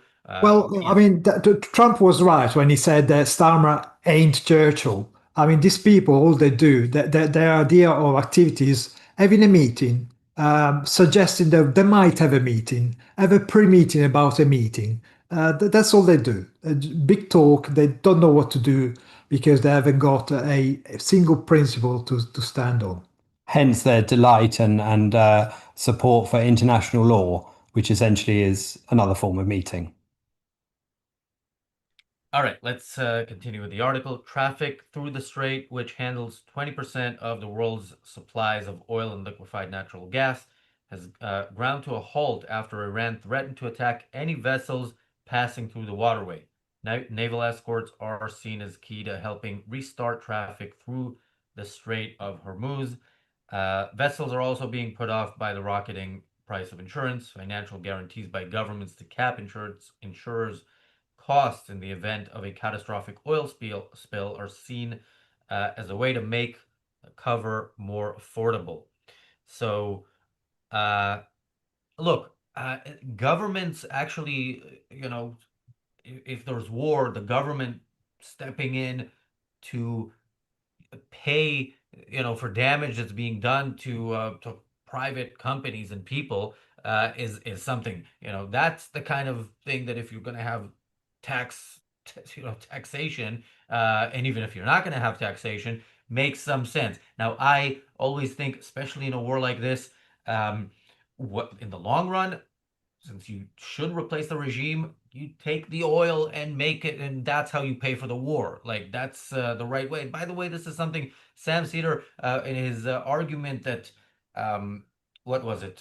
We're not benefiting at all. There's no way of thinking we're going to benefit. It's all about Israel. Well, you're benefiting from a death to America regime not being able to do what it promised, but also it would be a good idea to take the oil. And if you're assuming that's not going to happen, well, that is because that's we've gotten used to that, but we've also gotten used to not responding militarily to this specific threat and threats like it, and that's what has changed in the last 11 days. Will it stick? I don't know, but that definitely should be considered. Like, use the oil to pay for the war. And all of that should be supporting the primary function of the government, which is defending, itself and its country and its assets from attack, which is what we're talking about here. We're talking about defending ships passing through the Strait of Hormuz to supply countries in the West and in Britain. That's the primary concern. This can be a secondary measure to support that, not in lieu of it, because without putting the military and support, the full-throated and action, but backing it up to show that you really mean what you say, and you're not trying to wriggle out of it or do exactly what Trump accused Trump of, and turning up for the war after it's won. That's clearly this is being used to try and replace or detract from the fact that the military support of the US and Israel against the evil Iranian regime has not been there from this Labour government. They've been shown as weak, ineffective, and frankly reluctant, and this provides no cover for that.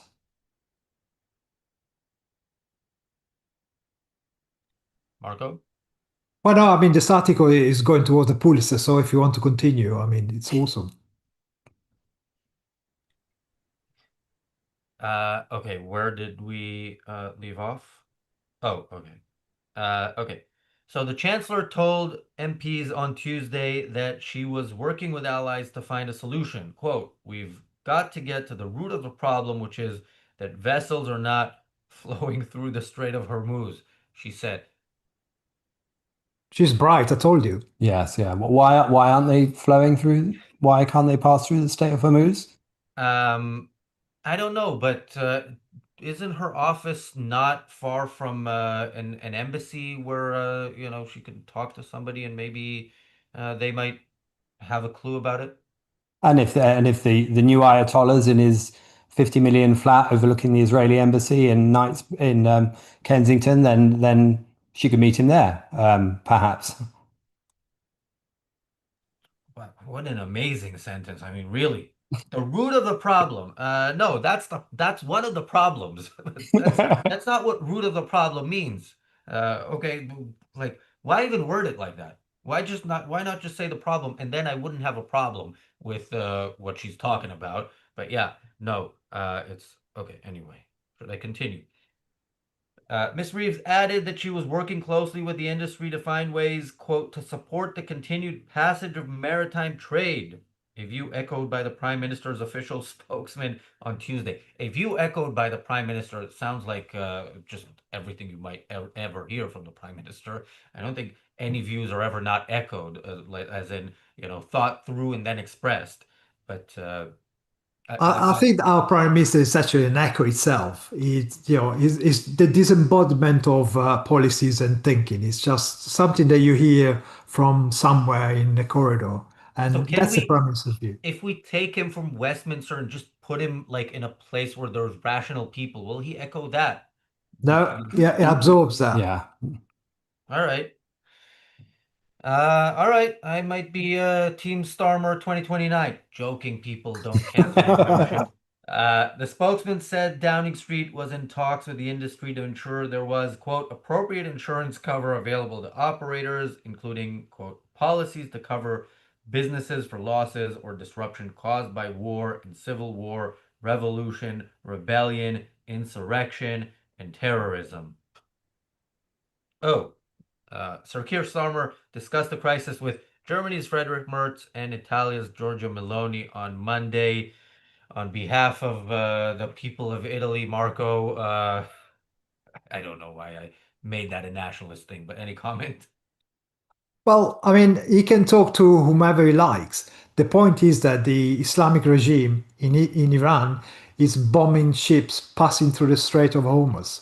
So they can talk as much as they like, but unless they pull a finger out and they start getting ships and planes and start helping the United States and Israel bombing the hell out of the Islamists, you're not going to solve it. You're not going to find a solution. You're not going to just having a meeting. You suddenly solve a situation which is caused by the Islamic Republic of Iran, the regime that is trying to survive, and therefore it's threatening to stop the trade through the Strait of Hormuz. But of course, we had the Houthis just a few hundred miles down the road that were doing the same thing. And what did we do? Well, we bombed the hell out of them, and they don't seem to be much of a problem anymore. So we should really get together and do the same thing and get rid of the Islamic regime once and for all. But can't have a meeting with them apparently. Their argument seems to be Chamberlain-esque, doesn't it? They're not waving a piece of paper in the air. They're waving a cheaper insurance document in the air, going, "Don't bomb us. We've got cheaper insurance now if you do." So it's not going to stop you being bombed, and it's not going to save you from anything. It's just going to cause a further humiliation of the UK, which is this whole escapade has done so much harm to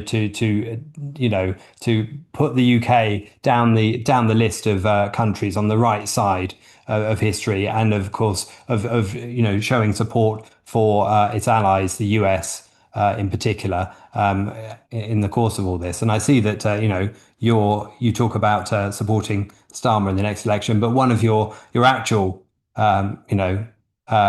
Tony Blair has been out criticising Starmer regularly. We know how much you support him, and his attitude that Labour is damaging the economy and should have supported the war earlier on. And he's right on those two counts, but we don't want him back in 2029 either. Thanks. All right. Can we lay this whole support Tony Blair thing once and for all to rest? First of all, so he was right on this, and so compared to Starmer, he's better certainly on this. My whole point about Tony Blair was an accusation which I stand behind against the conservative government that for 14 years moved us to the left of Tony Blair on everything. Income tax higher, VAT higher, corporation tax insanely higher, and all sorts of regulations. You can now change your gender in your birth certificate like after the fact, decades later or whatever. Like culturally, economically, the conservatives have you know conserved the worst parts of what some people within labor oppose Tony Blair for not doing properly. So that's my issue. My issue isn't Tony Blair is great. My issue is if we replace the party that did things you don't like, why don't you replace it with something better rather than with something worse? Yeah, between Tony Blair and Rishi, I would take Tony Blair. But yeah, fine. Except that the Tony Blair of 2005 and the Labour Party of 2005 under a Tony Blair or some equivalent is not coming back at all under anyone, including Tony Blair, even if he came back. Those days are gone. So, and the whole movement of the whole Western world has been so, certainly in Europe, has been so much to the left that no right-wing party is worthy of the name, frankly, and it's certainly not supporting the individual rights that we talk about when we're trying to defend, capitalism. And you know why there's not going to be a Tony Blair in Labour? Because the conservatives went the way they did. Tony Blair is a product of Margaret Thatcher. People in Labour realized that socialism is not going to win after socialism ruined this country. Somebody came in with what seemed like maybe today seems like major free market reforms, but were just basic things, and she could have gone a lot further. And so they moved to the center. They had the third way and all that crap, and that was Tony Blair. It's sort of a lighter version of much lighter version of what Labor was before, and yeah, so that's what happened with the conservatives. Were actually kind of free market-ish, and when they're kind of socialists, then what do you expect Labor to be? Yeah, they're not going to outflank them from the right, so to speak. So, yeah. I have a bit of an issue when people say Tony Blair is the consequence of Thatcher, because yes, it's true, he recognizes the value of more liberal economy, but it stops there. He realizes that to have lots of money for the government, you have to have a big growing economy. And so he enacted that a bit, but politically, he actually got rid of the judiciary as it was, aligning us to the European kind of style with the Supreme Court and all this kind of stuff. He created havoc with the British Constitution and effectively put us in a situation where we're now, where the judiciary is effectively in charge of most of the political choices. Got rid of peers and all this kind of stuff. So economically, yes, perhaps he understood some of the policy of Thatcher, but from the point of view of the individual rights and the point of view of responsibility of the individual, he went totally the other direction. As well as creating a gazillion quangos and quasi-government organizations to outsource what government was doing to a different category, so they could still ensure that the left permanently and forever had control over the income of the taxpayer, and was able to use it to further their own agenda. All of that was done under his watch, even back in his glory days, including the devolution to Scotland and Wales, because he thought he could stitch up the votes in Scotland and Wales and prop a Westminster government with a Labour flavour all the time, but things didn't go his way. And look how he lined up the UK to Europe. He even gave up a few billions for nothing in return that Margaret Thatcher managed to get in rebates. So yeah, the whole policy of Blair was the origin of our current problems. Yeah. No, continue. No. I mean, yes. This is not the why Tony Blair was. No, I mean, was a villain. In these 7-hour streams, we can open up all these, long standing issues on the channel of Razi likes Tony Blair. But yeah, I'm with you. he did a lot of bad stuff. And by the way, even within that, he was not the worst Blair in 10 Downing Street, because Cherie Blair, holy shit, that woman. I remember there was I think this was in March 2002, when there were terrorist attacks daily, but it might not have been. It might have been a separate terrorist attack. It was a terrorist attack in the morning in Israel. 20 people were killed in a suicide bombing, and Cherie Blair was meeting with Queen Rania of Jordan that morning, and she was asked about it. And she said, well, as long as people think that they have no hope other than to blow themselves up, you're never going to get anywhere, are you? So, yeah, Cherie Blair was blaming Jews for being murdered before it was cool, and not really before it was cool, but before it was as cool as it is today. So, yeah, I am as anti-Blair as anyone. I'm just anti the people who decided that they're gonna go to the left of Blair, even though they're conservatives. And I wonder what would have happened if somebody had said, you know what? By the way, Marco, you said he realized that some of Thatcher's policies on economics worked, or kind of keeping it liberal-ish.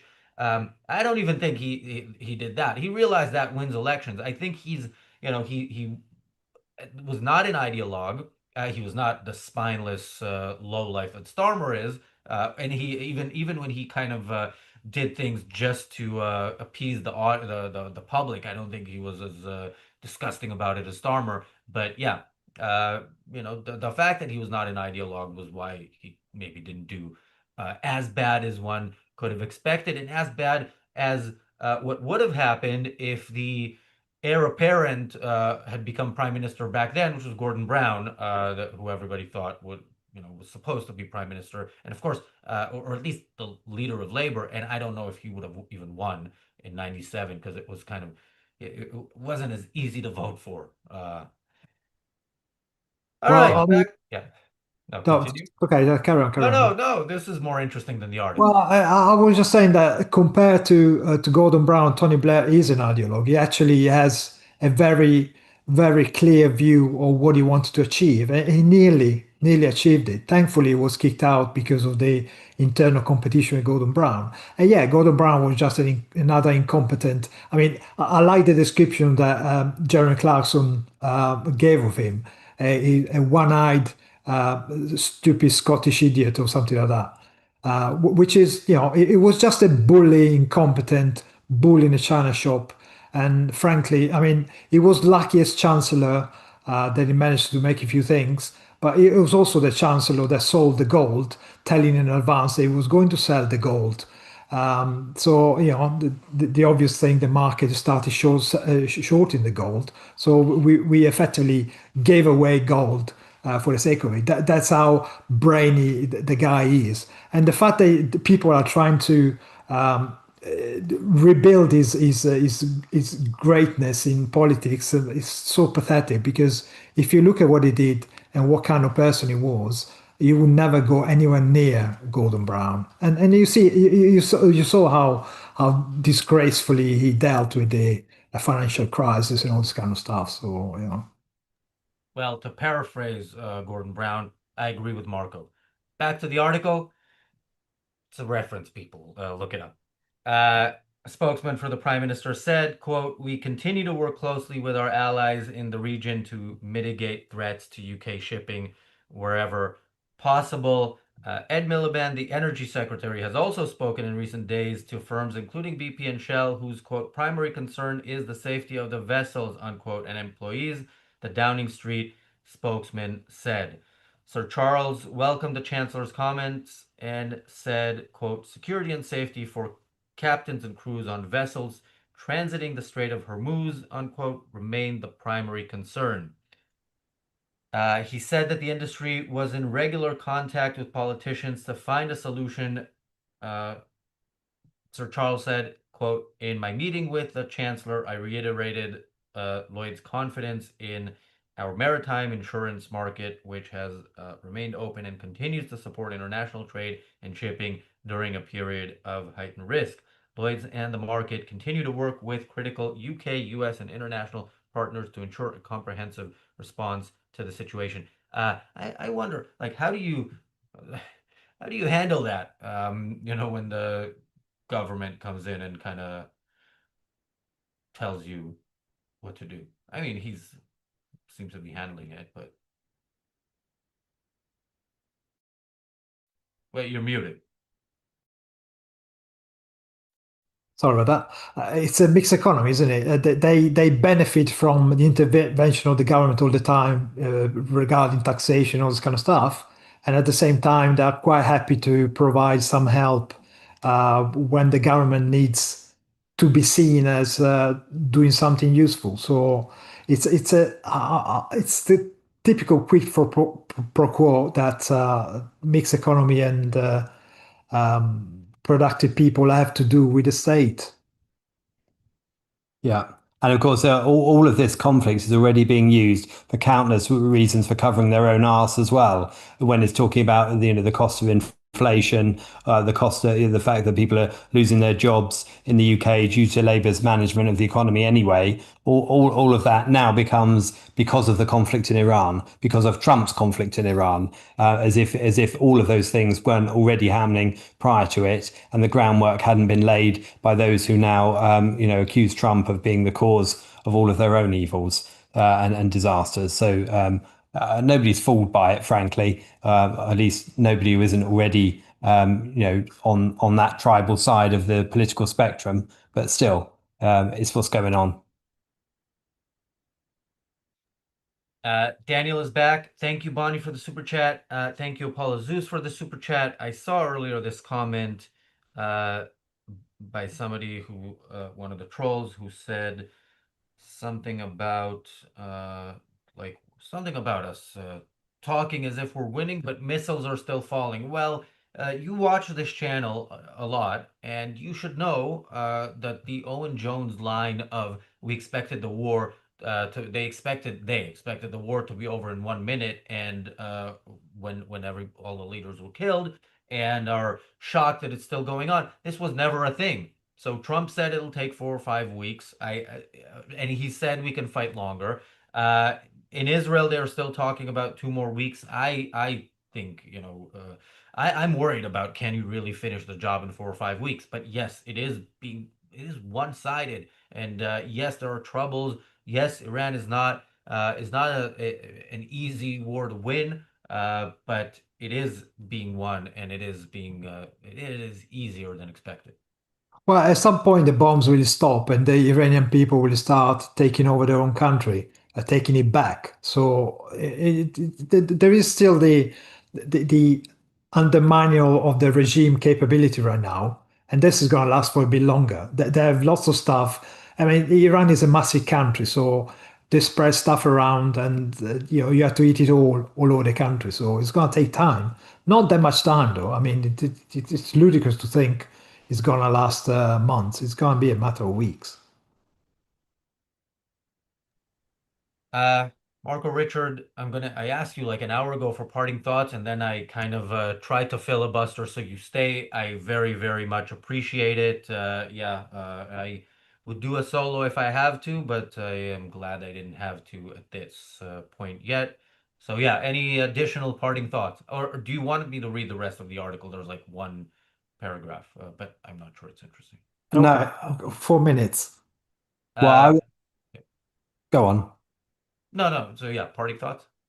Well, I was just going to say that I think one of the lessons, well, I think actually an article I read in the Telegraph, I think it was, that made a good point, which was about the war in Suez back in the 50s, and the fact that despite the fact that the UK and France managed to bomb the Egyptian tanks and air force and have a military victory that was pretty swift, it was the economic fallout of that. And the fact that the whole world had changed in terms of the attitude to the UK and France, that meant that ultimately Suez ended up being an absolute crisis and a disaster for those 2 countries, for our 2 countries. So I think the simply winning militarily is not enough.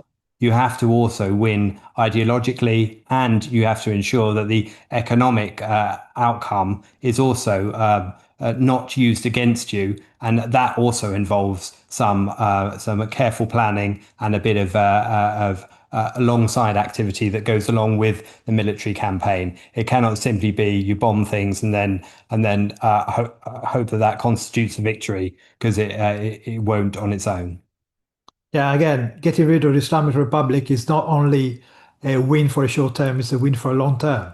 It also shows Russia and China on what's going to happen if they try and get out of the box. Thanks, guys. Right. We will see you very soon, hopefully. And Daniel is now, yeah, Daniel has rejoined, but we haven't heard from him yet. Daniel, see you guys soon. As we have done in recent days, some of the behind the scenes stuff is going to be live. Can you hold the fort for 30 minutes while I take a break and then come back for 30 minutes? Is that a no? All right. And then I will stick around and try to text people and see if somebody can come so that I can take a break before my interview with Zoe Strimple, which was an hour away. So yeah, make sure you tune in, stick around, and share, and make sure people join us. Yeah, we are at only 67 likes after 5 hours. Yeah. So that is not a lot. Yeah, diminishing returns on the likes. So compared to recent streams. Do you have a news update? No, I was taking a nap. Nice. So I mean, again, by the way, there are no diminishing returns on your like. Every single like is worth as much as the previous like, so don't Oh feel yeah, disparaged diminishing by seeing. returns on our streams in terms of likes. But yeah, continue. But looking at news, I don't see much outside of oh,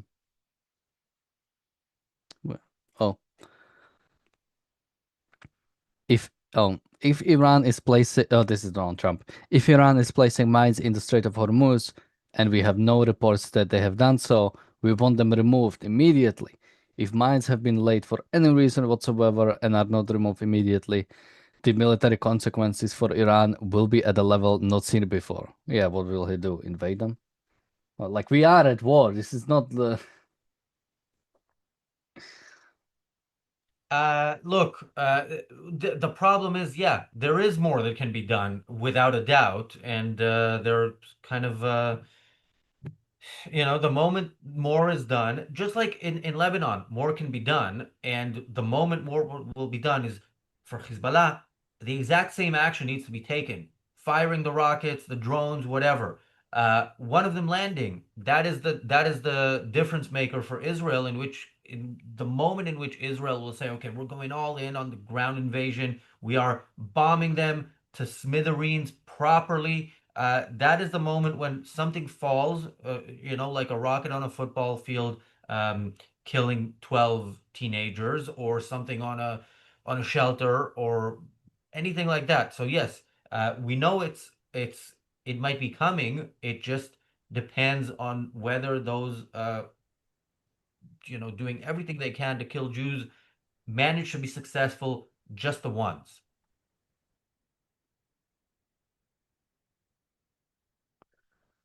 Yeah, somebody was asking in the chat, and I'm trying to find out about it. Yeah, I think Bonnie was asking. I thought Iran's ships were basically gone. From the last time I checked how many they have and how many we struck, I think a little bit over half of their ships should be gone. I don't know. Although, well, one thing I don't know, does IRGC specifically have vessels? As in outside of Iran, as in outside of like not owned by the Iranian state directly, but just That is a going by? good question, which I am sure or hope that Jonathan can answer so that I can take that short break. I will be back soon, and in an hour, I will be interviewing Zoe Strimple. I will see you guys in a bit. He just really wants to leave. Jonathan, we were talking about Trump posted on Truth Social that if Iran is mining the Strait of Hormuz, he'll and they don't take it away, he'll go as strong as never before. Isn't that kind of what total war was? I heard actually Dr. Brook, to his credit, bring this up a couple days ago. Where was the U.S. in terms of prohibiting Iran's ability to even consider that?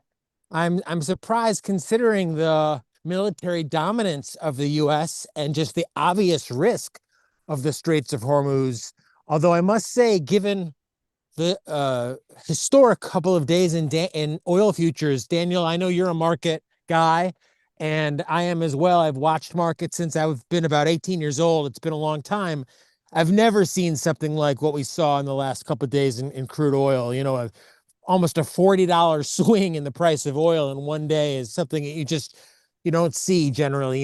Yeah, and then back, right? It's like it was up. I think it was at the most, it was like at 115. Wait, I don't know about futures. I wasn't checking futures. I was just checking the actual price.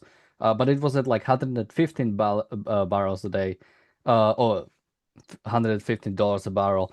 And now it went down like 30 to like 85 in like a matter of like 2 days, basically.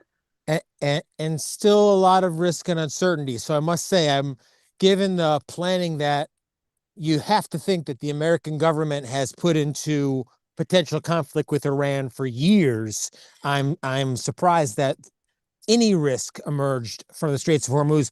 But then again, I have to also say, I mean, when people want to create mayhem, it's like, am I an idiot, or really would all it take is one guy with one of those shoulder mounted RPGs or shoulder mounted little missile things to essentially destroy a peaceful tanker or a peaceful ship moving through the straits? It wouldn't take much, and you certainly wouldn't put that beyond a regime that's murdered thousands of its own citizens, let alone fired hundreds of rockets into residential areas as it is.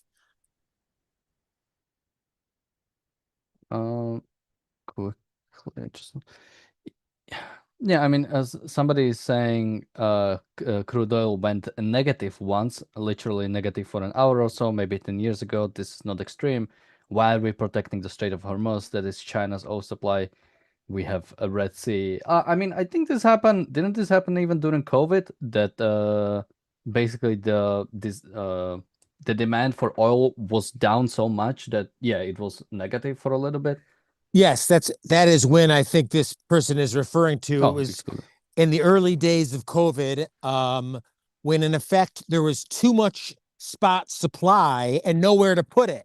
So absolutely, oil traders were, for the first time in, I think, certainly futures trading history, were paying people to take it off their hands because there was no place to store it. I think that was in the early days of COVID, as I recall. Yeah, and again, I don't think it's straight, because people are saying, well, just abandon it. And as far as I know, like 20% of world's oil and gas, it should be said, is going through the Strait of Hormuz. It's not like you can just abandon it from one day to the other, and it to have no consequences on anything.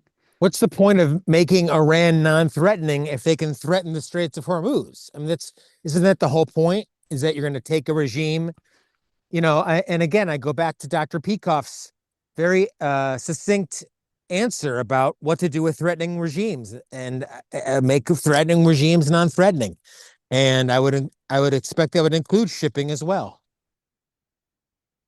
Yeah, and again, if the idea is, let us decouple ourselves from these dictatorships in the Middle East, and I don't mean just, Iran. I mean, we don't really trade with Iran anymore, right? But sort of like the other Middle Eastern states, maybe you could make a case for it, which I might even support. But again, that's like we had 50 years to plan for this. We had 50 years to figure out how to fight against Iran, how to solve the, let's say, the short, or, make it so they cannot even threaten us. I mean, the fact that, people might remember just a year ago, or I guess more like 2 years ago at this point, the Houthis. Like attacking international shipping. The Houthis attacking international shipping and I mean cutting the trade that was going through the Suez by like 1/3. We allow that. Of course, they bear the responsibility for it. They are the terrorist group doing that. But the fact that we allow some, as you said, like somebody over the shoulder picking up RPG, although the attacks were a bit more sophisticated, but not much more, right? Somebody just deciding they want to attack international shipping, and we pay the price for it. The fact that any group is allowed to do that by anybody, let alone America, is and that's how you know the war hasn't been won yet, because when anyone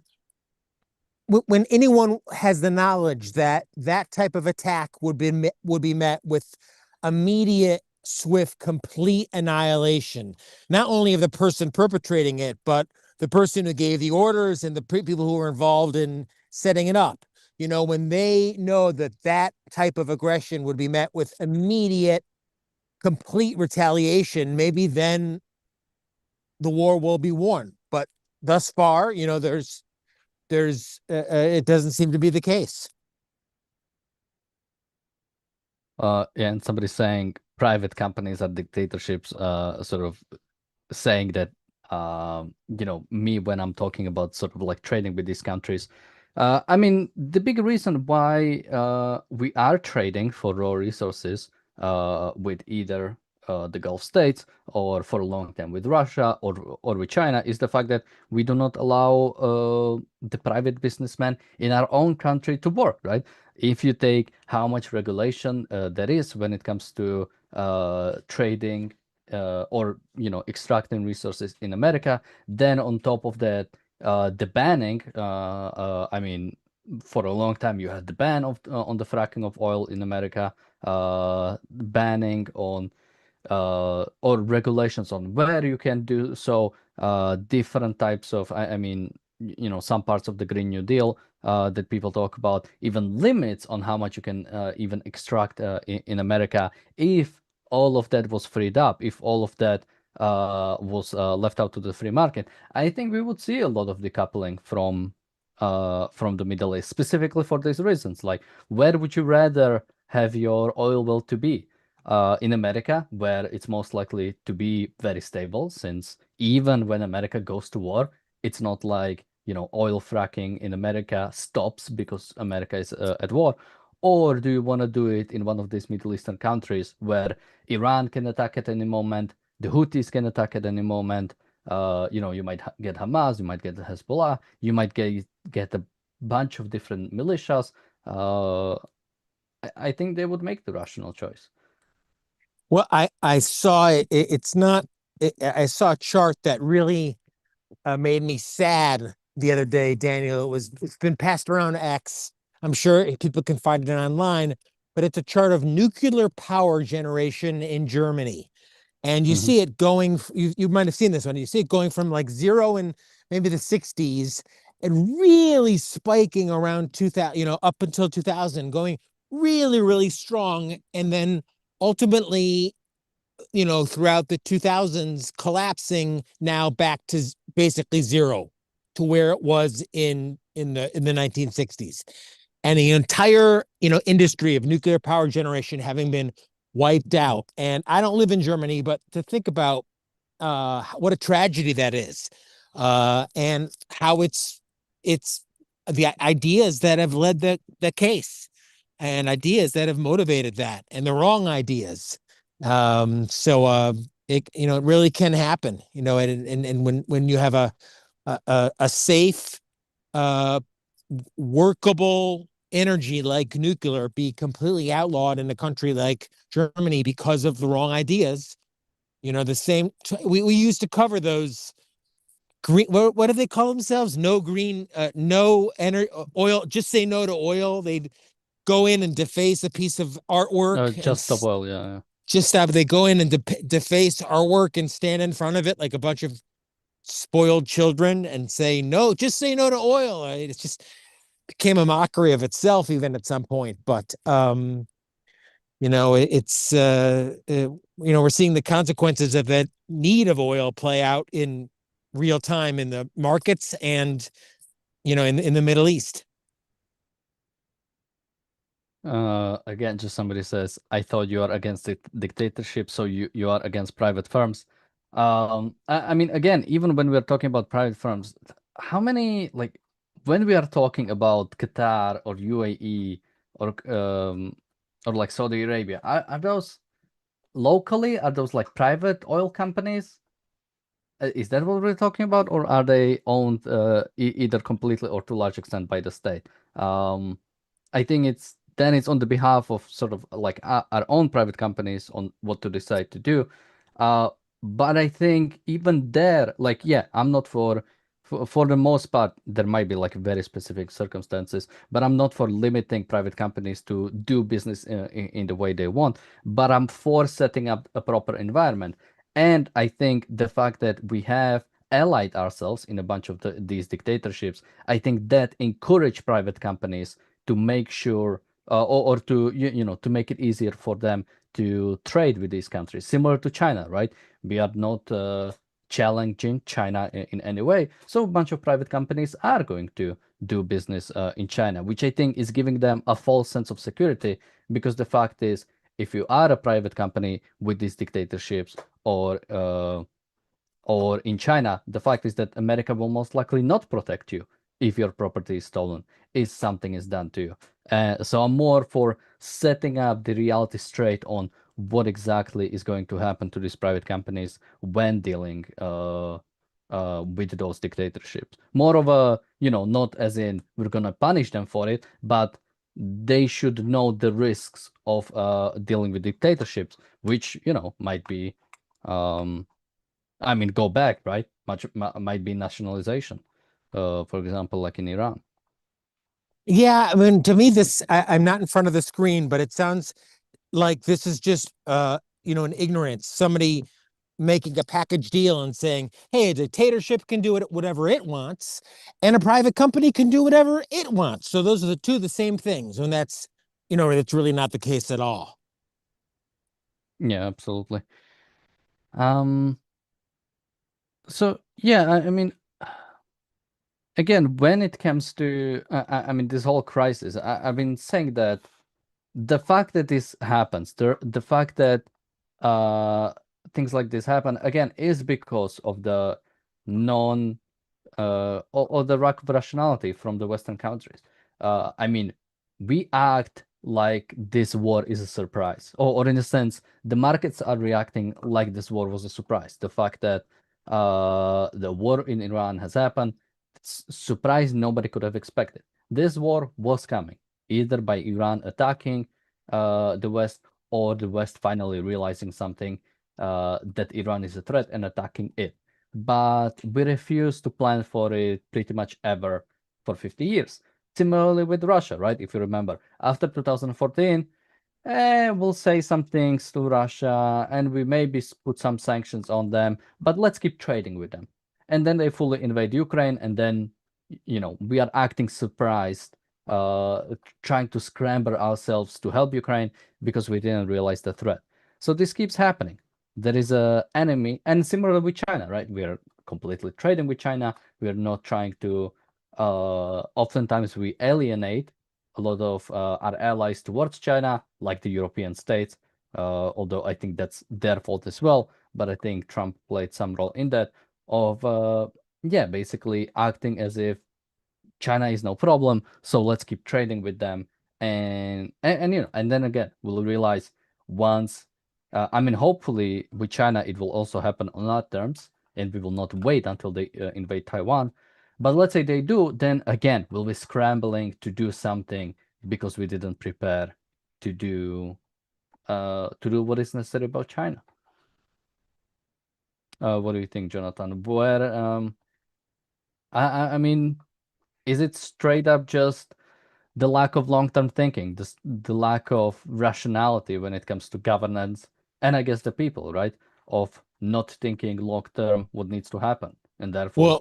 Well, and that's understood. I'm only just thinking of, thankfully something was done prior to Iran achieving a nuclear weapon. I mean, if we had waited until they had a nuclear weapon, it would have been a much different situation. So even if they stop now, I think the world, and certainly the West, Israel, the West writ large, including Europe and the United States, are much safer than they were prior. But if we waited for them to achieve a nuclear weapon, I don't think even this type of disarmament, if you will, could have been achieved with as few American and Western casualties.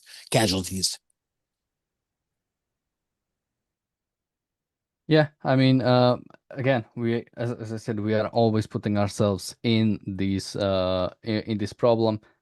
Same with, same with our dealing with World War II and the Soviet Union. We allowed Soviet Union to exist and to survive. Then we had that problem. When it comes to Iran, again, 50 years ago, we allowed Iran to change towards wars that was going to be threat to us. We refused to do anything about it. With China, we restored the relationship again for no reason, and now we will suffer the consequences of compromising that. So let me check out what exactly Trump said on Truth Social. Did he post again? He posted again.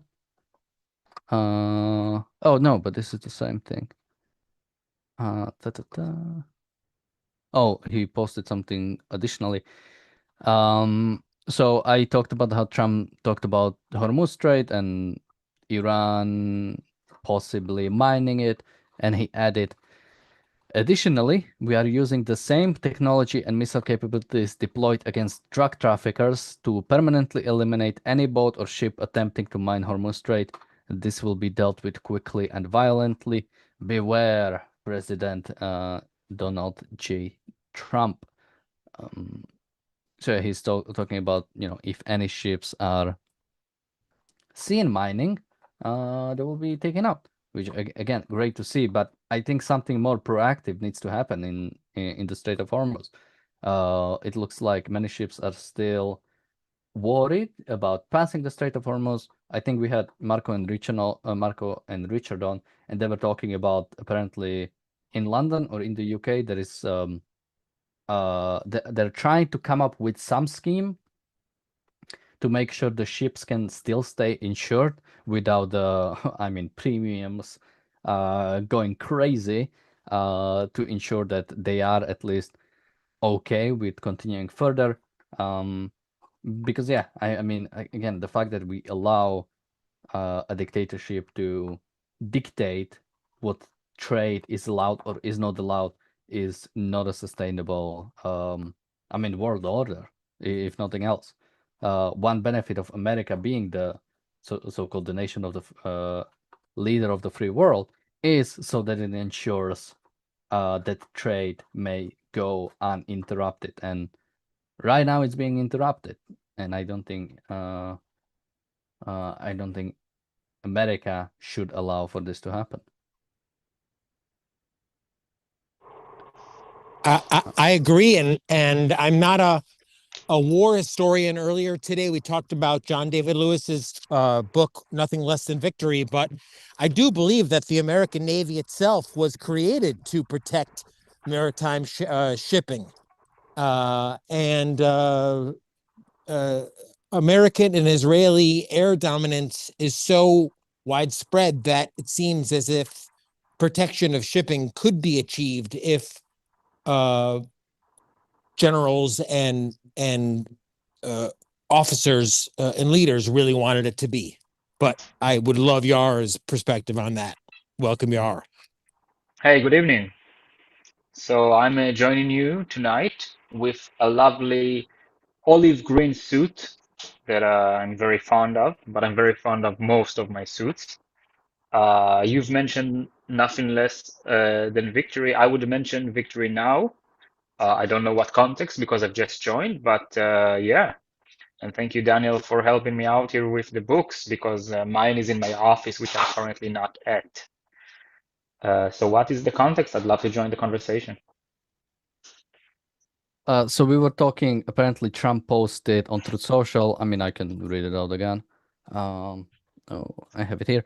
So this was the recent Trump post on Truth Social. If Iran has put out any mines in the Hormuz Strait, and we have no reports of them doing so, we want them removed immediately. If for any reason mines were placed and they are not removed forthwith, the military consequences to Iran will be at a level never seen before. If, on the other hand, they remove what may have been placed, it will be a giant step in the right direction. Additionally, we are using the same technology and missile capabilities deployed against drug traffickers to permanently eliminate any boat or ship attempting to mine the Hormuz Strait. They will be dealt with quickly and violently. Beware, President Donald J. Trump. Yeah, so obviously free flow of vessels in the Strait of Hormuz is a very important interest of the United States of America and the free world. If the straits are closed, this is a rough blow to the world's economy because the rise of the price of oil and gas, which a large sum of it follows that strait, will basically cause like an increase of the prices of everything. Because so much of our supply chain is based on oil and gas. It's basically our energy market, vast majority of it, if I'm not mistaken. And of course, the United States of America have been preparing for that scenario. They have their own stockpiles. They are setting up an infrastructure for selling more. China has been preparing for shortages as well, stockpiling oil on their side, but I guess it's more related to Taiwan rather than the Middle East shenanigans. And basically, Trump knew there's going to be problems with the straits. He didn't know at what volume, and there is a difference between knowing and preparing to a scenario than actually experiencing the scenario and all the pressure. Trump is not happy with the straits effectively being closed. There is almost no movement of vessels in and out, besides vessels that identify as Russian or Chinese, which is not good for the Western world. And this tweet teaches me or brings me to the conclusion that Trump is nervous about that. He's nervous about the prices he might pay if the straits will remain closed. He don't want this blow to the economy. He don't want this, criticism from wherever, with the argument of Trump's raising the prices, ruining the economy, blah, blah, blah, blah, blah. Now, we here know what's on the stake. We here know that even if there will be price raising in everywhere in our life and everything will be more expensive, it is still worth it if it is for the sake, if it is temporary, and for the sake of removing the Ayatollah regime and basically turning Iran into an ally of the free world, rather than the number one sponsor of terror and one of the gravest threats to mankind and to freedom. So my point of view here, yeah, we might not make it to basically release the Straits of Hormuz during wartime, and it might just be a price we would have to pay in order to beat Iran. Now, let's look at Iran's angle. So basically, just a bit of context of how I see Iran. Iran is a player that use somewhat rational steps towards an irrational goal. Okay, so they have scientists, they have a nuclear program, they have proxy armies, they have a diplomatic system, they have war strategies. These are all somewhat rational means. An irrational monkey could not have made all those things. The nature of the irrationality is mostly in their targets and goals, which is jihad, glorious death, the return of the disappearing imam, the killing all Jews, etc., etc. Having understanding that, so we can treat Iran and try to predict their moves and interests, their irrationality. Basically, they see these tweets mostly teach Iran how important it is to open the Straits of Hormuz to Trump, and in their perspective of basically surviving this war in a way that will allow them to later on recover and rearm and try again to destroy the world and the Jews and everyone, is basically to keep the pressure on the Straits of Hormuz so the United States of America will give up. This is how I see it. I see the relationship of both sides to the Straits as a key pivotal step in this war. And the Western side, the free world, has to be strong. Both attempt to open the Straits to completely disable Iran's capabilities to wreak havoc in that region so vessels could flow freely, and to be able to take the blow in the world economy sense, the temporary blow until we defeat this evil. What frightens me is a situation where Trump says, okay, this is too much for me. I don't want to this blow to the economy. The regime is weakened enough, and I don't see it as a threat anymore. And we can make some sort of a political agreement for a weak Iran, and everything goes back to normal, and I'll crown myself as victorious. This is what I'm worried about, and I hope it will not happen. I cannot. I don't want to make predictions here. I don't know what is going on in the mind and heart of Trump, and I don't like to do psychologizing. I like it, but I don't want to do it because it wouldn't be good. So this is my view on the whole situation. We have to be strong. We should do whatever we can do to open the Straits and to defeat Iran, but we should not allow our will to open the Straits to overcome our effort against Iran. Well, I should say for the people who would like to predict or bet, they can go to Polymarket. I'm sure there is one created for oil price as well. Oh, actually, we can check. So US x Iran ceasefire by March 15 is at 6%, not much. By March 31st is at 33%. It's a bit scary. And by April 30th, it's at 54%. And it goes all the way up to June 30th, which is at 69%. Nice. Does the term ceasefire, which I don't like, in Polymarket includes Iran's unconditional surrender? Does Iran surrender qualify as a ceasefire for this bet? Let me check. Official ceasefire agreement defined as publicly announced and mutually agreed halt in direct military engagement between the United States and Iran by listed date. So I think technically any agreement between Iran and America to halt military action would, I guess that is the definition of ceasefire, right? So I hope unconditional surrender will qualify. Because otherwise it's basically every result will be bad, because every result that is not unconditional surrender of Iran is basically not good for us in the long term. By the way, please let me know how's it going with the super chat. 2 days ago, I came to stream with a suit, and there was actually chatting about the suit for whomever did not watch it. And I showed people, the label. It's like a nice wool pleated suit, and the viewers found out there is also a vest because I told them, and they were quite excited about it. And we've set a super chat for me to basically display the waistcoat and give you a little fashion show of the completed suit. So I'd like to know where we're standing because I really want to do that. So you keeping me on my tipsy topsy. Well, currently we are at 33 pounds and 54 pence, so we are still far away from our 100-pound level just to disable the ads for the rest of the live stream. Okay. Well, maybe So in the next war with Iran we'll reach the goal and I'll show you the vest. Until then, you'd have to wait. Or do super chats.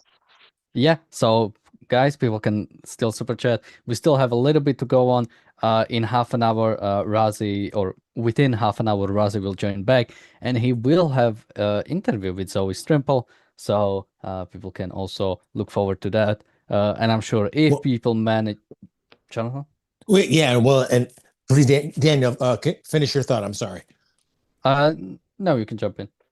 Well, I'm going to have to excuse myself fairly soon, but I want to just echo, what Yar said about victory now and about how any compromise is a loss. And Rand talked about that before, and I'm sure we can dig up her quote about how when a robber comes to your home and it says give me everything, if you even say, okay, here's just a silver spoon, I think Miss Rand said, any compromise with evil is victory for evil.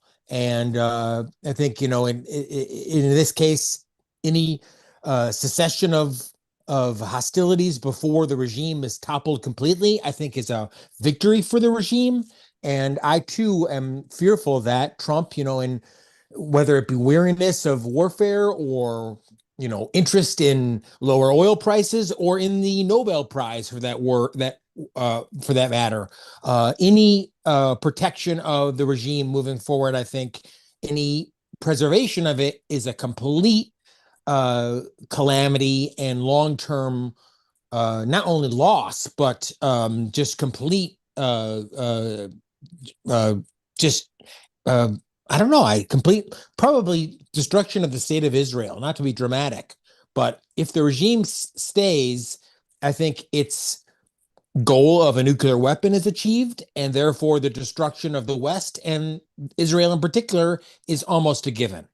So thanks to Yar for your perspective, Daniel for all you have done, and in particular our worldwide global numbers of supporters. So I'm out of here. I'll be back. Thank you once again, and looking forward to Razi's interview in just 25 minutes from now. Thank you, Jonathan. Yeah, what did you send me? Oh, you're muted. Sorry, I've sent you a video of irresponsible Israelis grilling, doing barbecue during the missile sirens, and I would like you to display it. And in the beginning, when you see the guy grilling, just pause for a moment to just, get the sense of what's going on, and then keep playing. All right, so just pause for a moment. Look at this guy. Look at this irresponsible Israeli, yet so admirable, just grilling while the sirens go on, and just having a good time, living life, doing what he loves, which is grilling. Yeah, you can. ספיר, אני מתנצלת בזמן... אמא, תסתכלו! אמא'לה! אני בשוק! בואו למקלט, מתן, זה לא צחוק, מתן. באלוהים, יואו, וואו! וואו! צלמי את זה. You're having a good time. אמא'לה, כנסו! וואו! צילמת את זה? כן. אמא'לה! אמא'לה! So is this from Hezbollah? Because this looks way too close, even the way they are launched. So I'm not sure. I can take a look, but all I wanted to say, first of all, like to all Israelis watching here, when there is sirens, you should be in shelter. Don't be outside. Having said that, it just The way they're just grilling and having fun and looking at the sky, and like, wow, like enjoying the view. I don't know. I find it very entertaining to see. That's so I wanted to share this experience with you guys. Yeah, I mean, in one way, I'm really wondering where this is exactly from, because at least the angle seems like coming from way too close. But hey, in one way, you could say, you know, they have they have like a true belief for the Israeli military or the Iron Dome of to be able Yeah, to but protect. even if the missile is intercepted, the shell can still fall and kill you.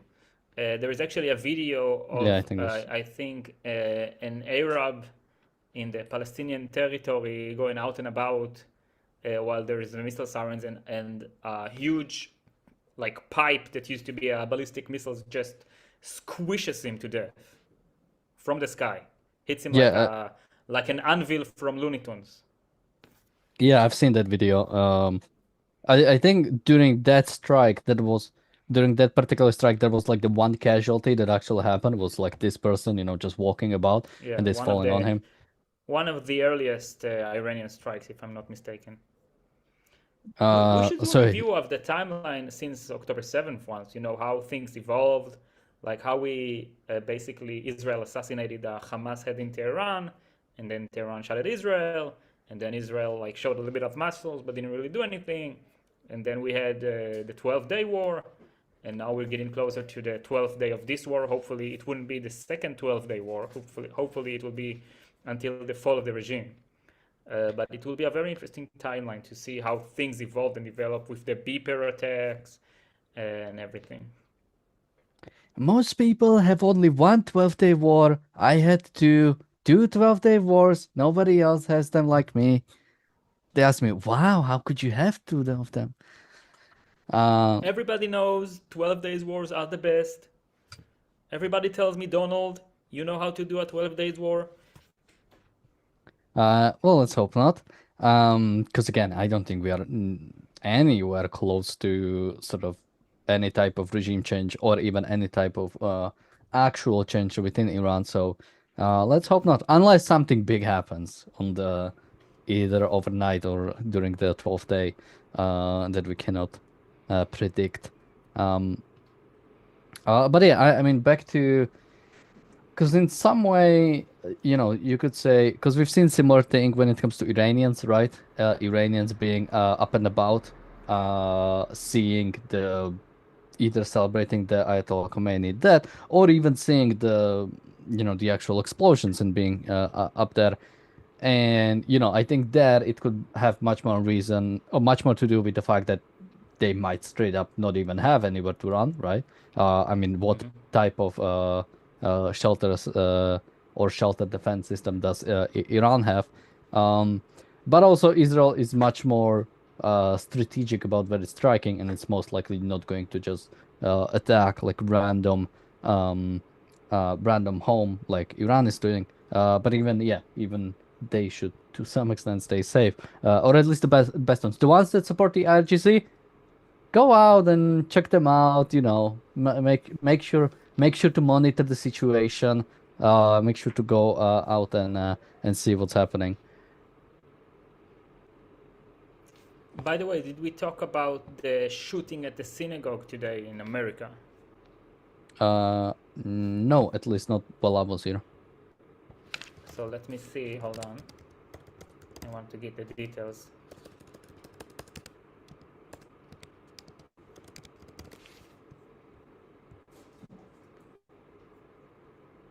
I also have Anna Kasparian clip, maybe when Razi comes we can play it, with 3 women and Dinesh D'Souza, so...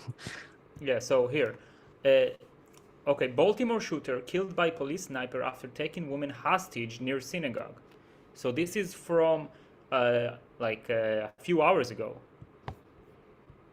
So this is another indication for the awakening. I wouldn't call it rise, it's an awakening of anti-Semitism in the Western world following October 7th, following the massacre against the Jews, following basically the worldwide left adopting anti-Zionism as its main cause, following the psychos from the fringe right, like Tucker Carlson and Candace Owens, bringing their side of Catholic anti-Semitism back to fashion, following the election of Mamdani, the Islamic terrorism supporter, either explicitly or implicitly, and his beloved wife as well, basically, in effect, causing for New York embracing terror, or by not really fighting it, following, the bomb throwing in the protest against violent Islam over the head of a guy speaking in favor of migration. Not that I'm anti-migration in a sense, but this is quite ironic.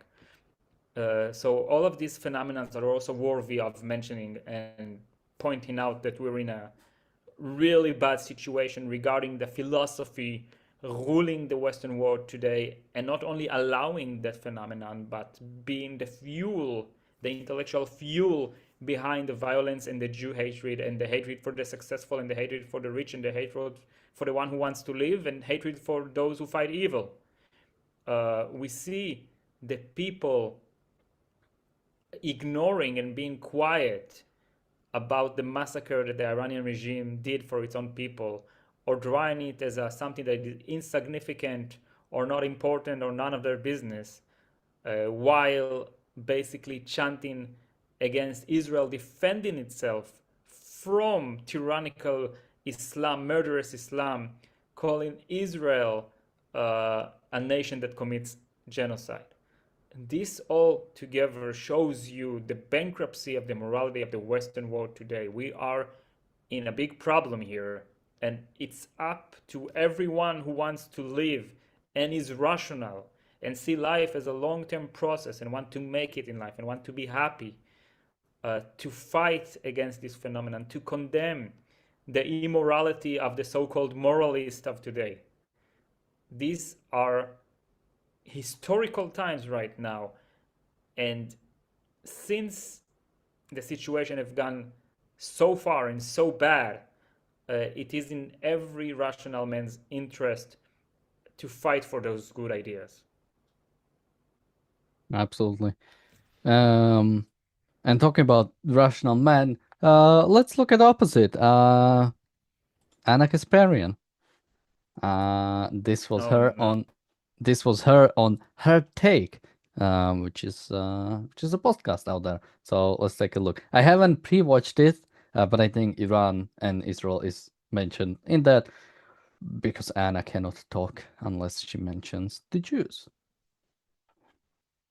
No benefit in getting dragged into these wars with countries that, we could have diplomatic relationships with, but How God do you have forbid diplomacy we do. with terrorism? Well, with I terrorists? think what you're excited There's about an this Al is Qaeda terrorist. There's an Al Qaeda terrorist, leading Syria right now because of us. Al Qaeda targeted us and killed 3,000 of our people on September 11th. And now you want to be an Al-Qaeda diplomatic with terrorist them? who fought They our want to chop soldiers your in head Iraq. off. No, you're full Anna, of shit. they don't That's the thing. believe You're in full of your shit. values You're and both my values. full of They don't shit. promote Western All right. civilization Well, values. both They full want of to shit. blow us off There the is face of the earth. there And you is want a to giant- do Yeah. diplomacy there with is a those Bitch, countries? you don't know project. anything about foreign policy, okay? The fact that we're arming Al-Qaeda You know what I've terrorists. noticed? When you Yeah, get go this ahead. triggered, Yeah. it's because you're something talking happened nonsense. with You're you. literally lying to our audience. You don't know what you're talking about. You don't know the Here's first thing thing. about this war. I hope rehearsing that for a this job in the audience Trump realizes that when administration. you raise your voice and you yell and you insult,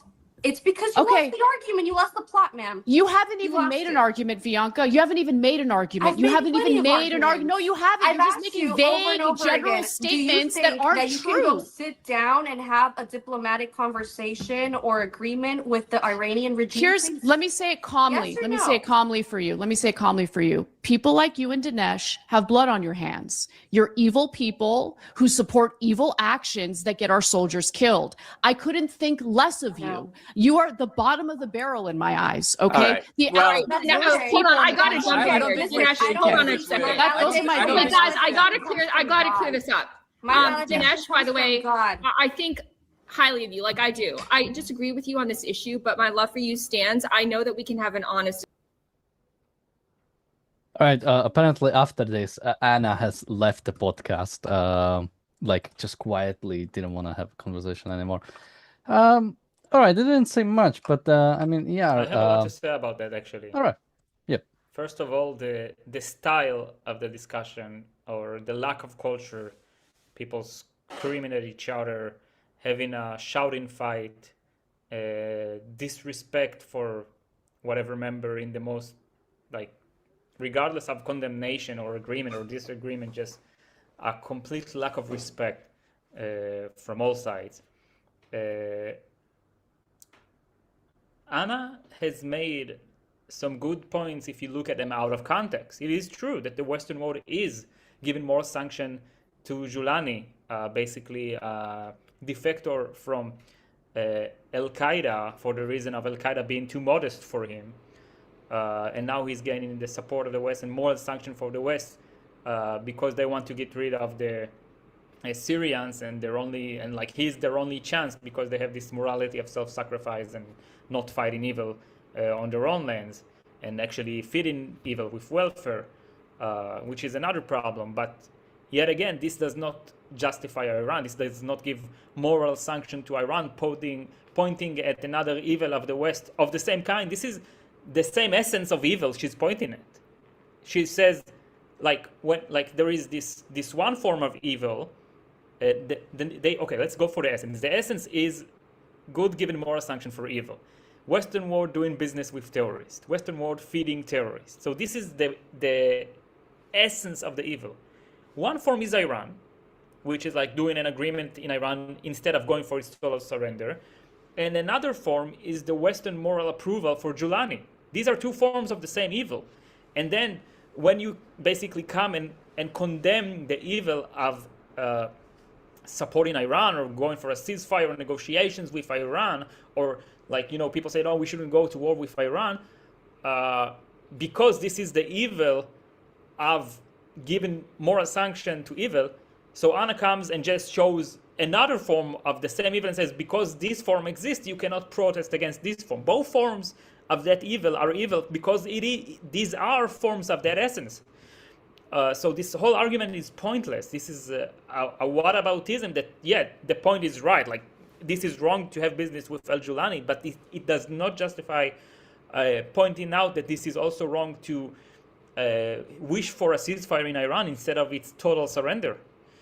And also the ad hominem against the one arguing against diplomacy with Iran, and the way the whole panel ganged up against her, and I was like, oh yeah, she wants a position in the Trump administration and stuff like that. It's just really poor. And this interaction is another indication, another display of the moral bankruptcy of today, that people are just lying to themselves, and deep inside they know they are indulging in self-fraud. Deep inside they know they're lying to themselves. This is the reason they panic and go with such viciousness against each other when this is brought up.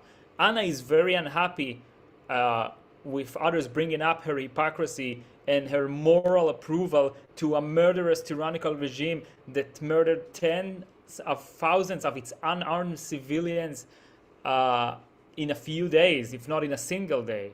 And she has nothing to do to deal with that. She knows she's in the wrong here. Deep inside, she knows. So she ignores it. She evades it. She tries to deflect attention to other forms of this faulty essence that she is basically performing. So it's just sad to see. But I am happy to see Razi wearing a suit with a proper shirt beneath it. So really happy to see that. I approve. Thank you. Yes, I had something else earlier, but yes, I can do more of this, I think, nowadays. But yeah, I texted Daniel earlier to see if I can extend my break to prepare for my interview with Zoe, which he said I can, and he's fine. And unfortunately, I You need this? left. What? No, no ties. But unfortunately, I left this unmuted, so I did on my end. So I did hear Anna and made very few notes for the interview. But yeah, completely agree with everything Eyal said, um, and completely agree also with Eyal and other people who are really uncomfortable when we watch Anna. Remember, Anna is speaking every day to millions of people who not just agree with her, but see her as a source of news. And Anna is, you mentioned the whole shouting and lack of civility. Anna is like Owen Jones, but when confronted with, you know, opposite views or different views. Owen Jones, we hear him say the same thing, but he says it in such a calm voice. You know, it's been 2.5 years since Israel's genocide started, blah blah blah. Because there's nobody there to counter him. And with Anna, you know, this is the kind of Young Turks content of really speaking in language that's supposed to rile up an audience into fighting. And so again, when we talk about like an attack on a synagogue, or there was another attack that I saw where Muslim kids attacked, yeah, in Paris. Three Muslim kids attacked a Jewish teenager, a 14-year-old, and threatened to kill her and beat her up.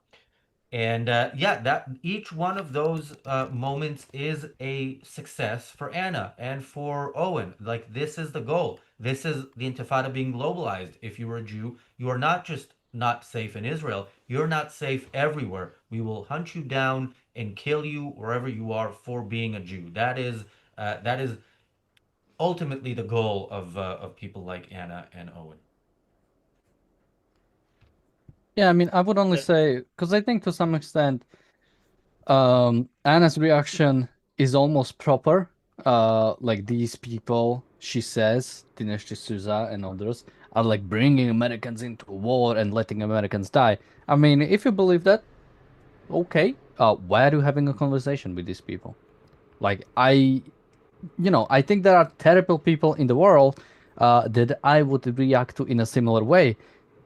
I wouldn't have conversation with them. I wouldn't sit down with Putin to like talk about his war with Ukraine, and have it be civil. There is no civility in that regard. So, in a sense, I think what we are seeing is a contradiction, right? Why are you sitting down with people that you are not willing to have an honest conversation with? I don't think you can have an honest conversation with Anna. I wouldn't sit down with her. Yeah. Unless it's in a nice dinner at one-star Michelin restaurant. Oh, God. Oh. You know, Daniel, this is a demonstration of you indulging in mind-body dichotomy. You got to look at the whole package here. Yeah, and if you're gonna engage in mind-body dichotomy, maybe do it with a better body. No offense to Anna, who's, you know, like her body is better than her mind, but still, both are not. Anyway, let me I get know into... you like Israelis like deny Armenian genocide and are with Azerbaijan in all regards, but like, come on.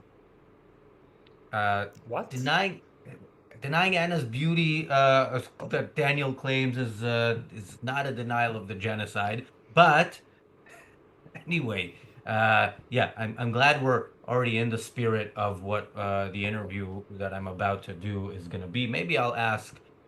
Actually, I will ask Zoe about Anna, but in a different context. Maybe the debate between Anna and Pearl that I saw clips of. But yes, Daniel, that is the correct reaction for that debate, and it's it actually fits right in with the topic of Zoe's book. But yeah. I mean, honestly, there's nothing that makes me like more misogynistic than like seeing Pearl like talk at any point. It's Then mission accomplished, by the way. That's what she's trying to do. Yeah, actually, that's fair. Yeah, back to I had another point about what we just saw, and I don't remember what it yeah, okay. So guys, Is that a Skype message? What? Okay, never mind. Since we are about to wrap up the pre-interview part of this, Eyal, any parting thoughts for anything discussed today, and also any book recommendations or anything else you want to promote? Well, I mean, I'm Eyal Reichel. I'm an associate in the Ayn Rand Center Israel. You can look at our YouTube channel. You can go to aynrand.org.il/about to learn more about us. And I'm also the leader of a movement called Victory Now. We have released a book with the same name, Victory Now. And as I spoke about the moral bankruptcy of the West, this book shows a proper moral view on how to live, how to be. This is about a morality of winners, not like altruism, which is the morality of losers and sacrifice and death and moral surrender to your enemy.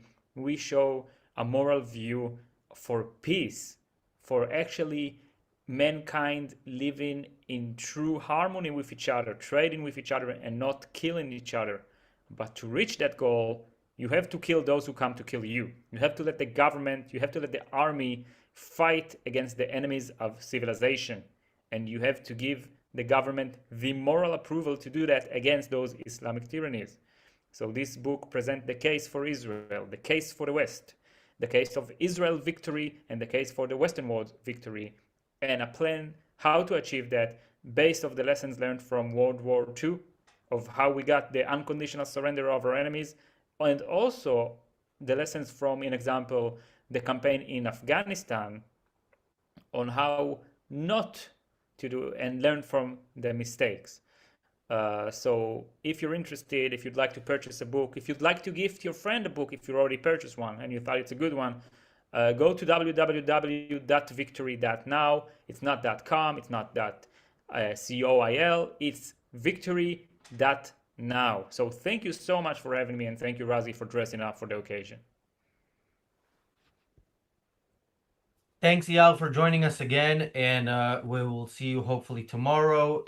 Daniel, any parting thoughts from you? Although you will be here behind the scenes, but yeah, anything to say about today's events or anything else? Secret says Daniel is begging for a honey trap. I saw that. Absolutely. Whichever government wants to provide, especially North Korea, you can message us on the ARCUK contact form. Yeah, look, that's going to be, you have to do a cost-benefit analysis of things, and that's going to be what's going to happen there. What I was going to say about Anna is you mentioned how, like, why are people even engaging with her? And whereas we can it was either way. Why is Anna engaging with people? She's just gonna yell.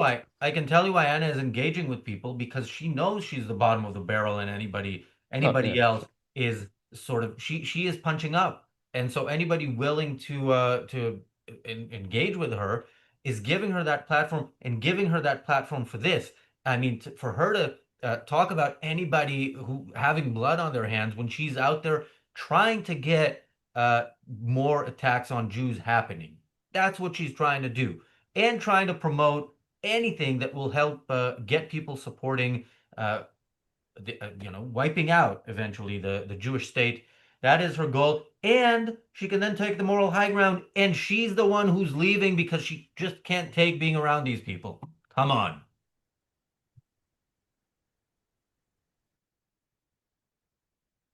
Oh, you just mute yourself?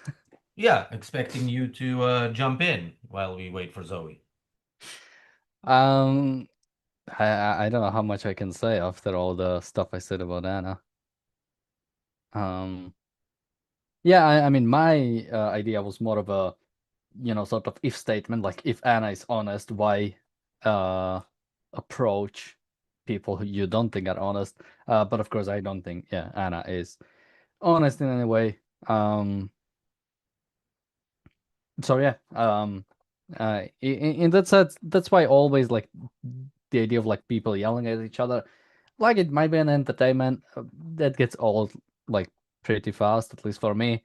We cover it here because sometimes they say things that are generally, set and are interesting to comment on.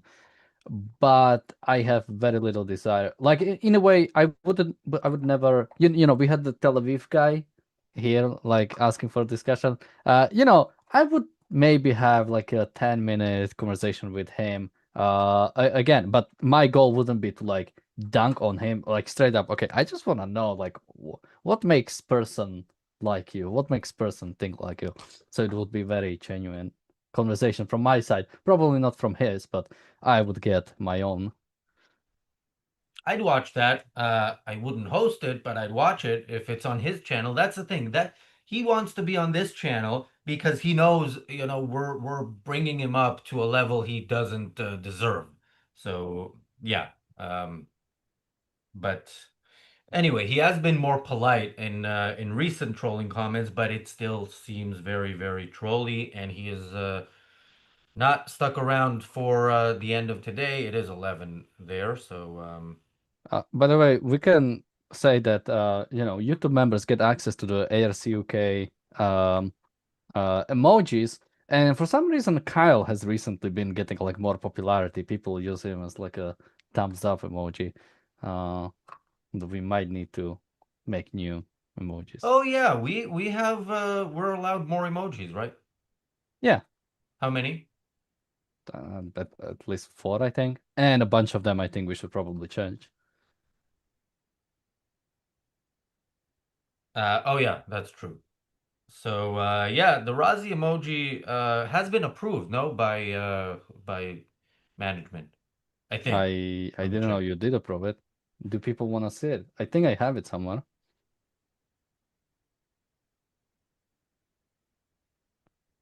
Well, I much rather just put them out in a batch.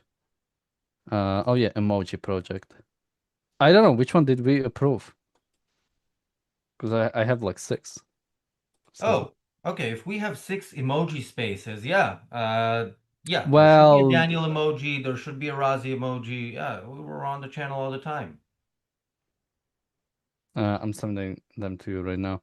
I mean, James Valiant is posting the James Valiant emoji. I mean, yeah, I want to be able to do that. I want to post the Razi Ginsburg emoji. I want more ideas though. We need the purpose of emojis is to it's like a meme. It's supposed to convey information, so it has to be like specific. Like there needs to be like a specific reason. Like the Nichols emoji is like, when somebody's speaking truth, you post Nichols emoji because it's like yes. So do you want to go to the people with this? I don't know if it I mean, it looks better, I think, than let's you want to go to the people while we wait for Zoe? Let's see if this Razi emoji from way back. Oh, I approved the idea of a Razi emoji. I think this specific one I thought needed some work, but I'm not going to say we're going to let the people decide, but yeah, we can put a poll question, yes or no, on this Razi emoji. Yeah, with Richard and Marco, I'm still checking with them if they want each an individual emoji or they want one for the both of them. So, and if that is approved. So, wait, James, don't answer unless you're talking about something else. Don't answer until we show you the emoji, and then you might say, okay, this doesn't look like Razi. It's mostly, Razi complimenting himself. But let's show that Zoe is on her way. So yeah. Which one do you want to show? Any one of them. I look the same in all of them. No. One of the first ones, because I haven't scrolled through. One of the first. There's 6. All right, one of the first 2, 3. I don't know. Gosh. First of all, when do I do the thumbs up, like to the camera? It's more just a general thing of like having an emoji that is a thumbs up emoji. So people, instead of doing the YouTube thumbs up emoji, use our thumbs up emoji. So it could be anybody, but I don't know who of us does like a thumbs up. So it could be you, it could be somebody else. I'll start doing it just so we can do the. Well, it is a V-neck T-shirt, so I don't know, Daniel, what to say about this. Luckily, I don't have to come up with something to say about this because Zoe is joining us, so we can stop the conversation. But Zoe, this is the Razi emoji that has been suggested by Daniel. The people, can you let the people vote, Daniel? Yes or no on this Razi emoji? Actually, yeah, give a different one, and let's vote on that, and then we will get to actual substance again. Are No, you not like a that one. cult leader or something? I mean, you really are a cult leader. Who has an Well, emoji? that's how we're starting off. First of all, there's emojis for a bunch of people who are on the channel. The Razi emoji is the only one we don't have yet, and the Daniel emoji. Yeah, make me look. What's the one where I'm looking pensive? You're looking what? Just Pensive, keep going. thoughtful. Yeah, I'll take that. Yeah, but can you? Okay, this one is the one you're voting on, people. Yay or nay on the Razi emoji. You know what? I don't like letting the people decide. Sorry, people, but in this case, we will let them decide. If this is approved, it's a yes. It will become an emoji for members of the channel. If not, Daniel will have to come up with something that actually looks like me. Okay, let me just vote. This looks like you. Okay. I'm so glad I jumped on this feed. I mean, this is just fascinating. We had to filibuster until you joined. All right, Daniel, thank you. We can take the emoji off the yeah, we can take that off the screen now. All right, people. Thanks, Daniel. You will see Daniel back here tomorrow. All right. I am now joined by Zoe Strimple, columnist for The Telegraph, and wrote for a bunch of other newspapers, magazines, The Spectator, The Times. I don't remember all of them. Appears regularly in the media all over in the UK, but is probably best known for her role as co-host in the short-lived but critically acclaimed Clubhouse show Zoe versus Razi back in 2021 on Radio Ragnar. Zoe, how's it going? It's going well. Thank you, Razi. Delightful to see your sensual Middle Eastern visage right in front of me here. And there, I'm just quoting from a fan of Razi's. That's not my words. That guy won comment of the day that day, and that was one of these day-long like war streams. So yeah, trolls are eligible to win comment of the day, but they're not eligible to be named because we don't say their names because we don't want to make them famous. All right. You just wrote a book that came out just last week. This is the book. I mean, if my intro hasn't convinced you, you should buy it. Come on. How is the bird-eye chili vagina on the cover not going to convince you? Yeah, no, I'm with you on that. Can I just ask who? Okay, so who's on? How many people are on this feed right now? Watching right now, 32. 32. Because people drop off during the day. So next time you'll have to join me early when there's okay. But we will cut this out on its own, and it should get hopefully a couple of thousand at least. Okay, because I mean, thanks, Razi, because after all, I would, notch myself up or down the crappy scale or the kind of quality scale depending on numbers of listeners. No, I'm just kidding. And all of you 32 of you are all capable of buying this book, which you really should. Yeah. By the way, Daniel, if you can put the link in the chat as well. Well, no, so thank you, Razi. And actually, thank you for coming to hear me discuss this book with Michael Gove, none other than Michael Gove, the Honorable, whatever. I think he has other bits to his title. A Jewish book. I can add some bits to his title, but let's leave that. Yeah, I'm sure you can. The book. So some people know me. In a way, more people probably who I know about know me because of my Zionism and my my commitment to the cause of calling bullshit and evil masquerading as virtue in the kind of in the world of the kind of Palestine, whatever, all that stuff. This book speaks to a different part of my wheelhouse. And I do have a kind of 10-year academic history of looking into gender and this and that within the field of history. And I was a dating columnist in my 20s. So gender and women have kind of been hovering along as I've done my career in various ways. So I guess the bit of the Venn diagram that I'm in now is really, really vanishingly small. And the result of that is that I'm angering a lot of people. So I'm someone who Razi can agree with on some, well, he would say he's more extreme than me, on certain important matters, especially to do with, Israel and what that means politically, and people's reaction to it. And I wouldn't necessarily say at this point that I would say, oh, I'm a feminist. I'm uneasy about isms in general, apart from Zionism. That actually is the only ism I'm at ease with, I think. But nonetheless, this book is about women, and it does have, to use a retro term, something of an empowering message. But in so doing, it is laying waste to the orthodoxies across the political spectrum.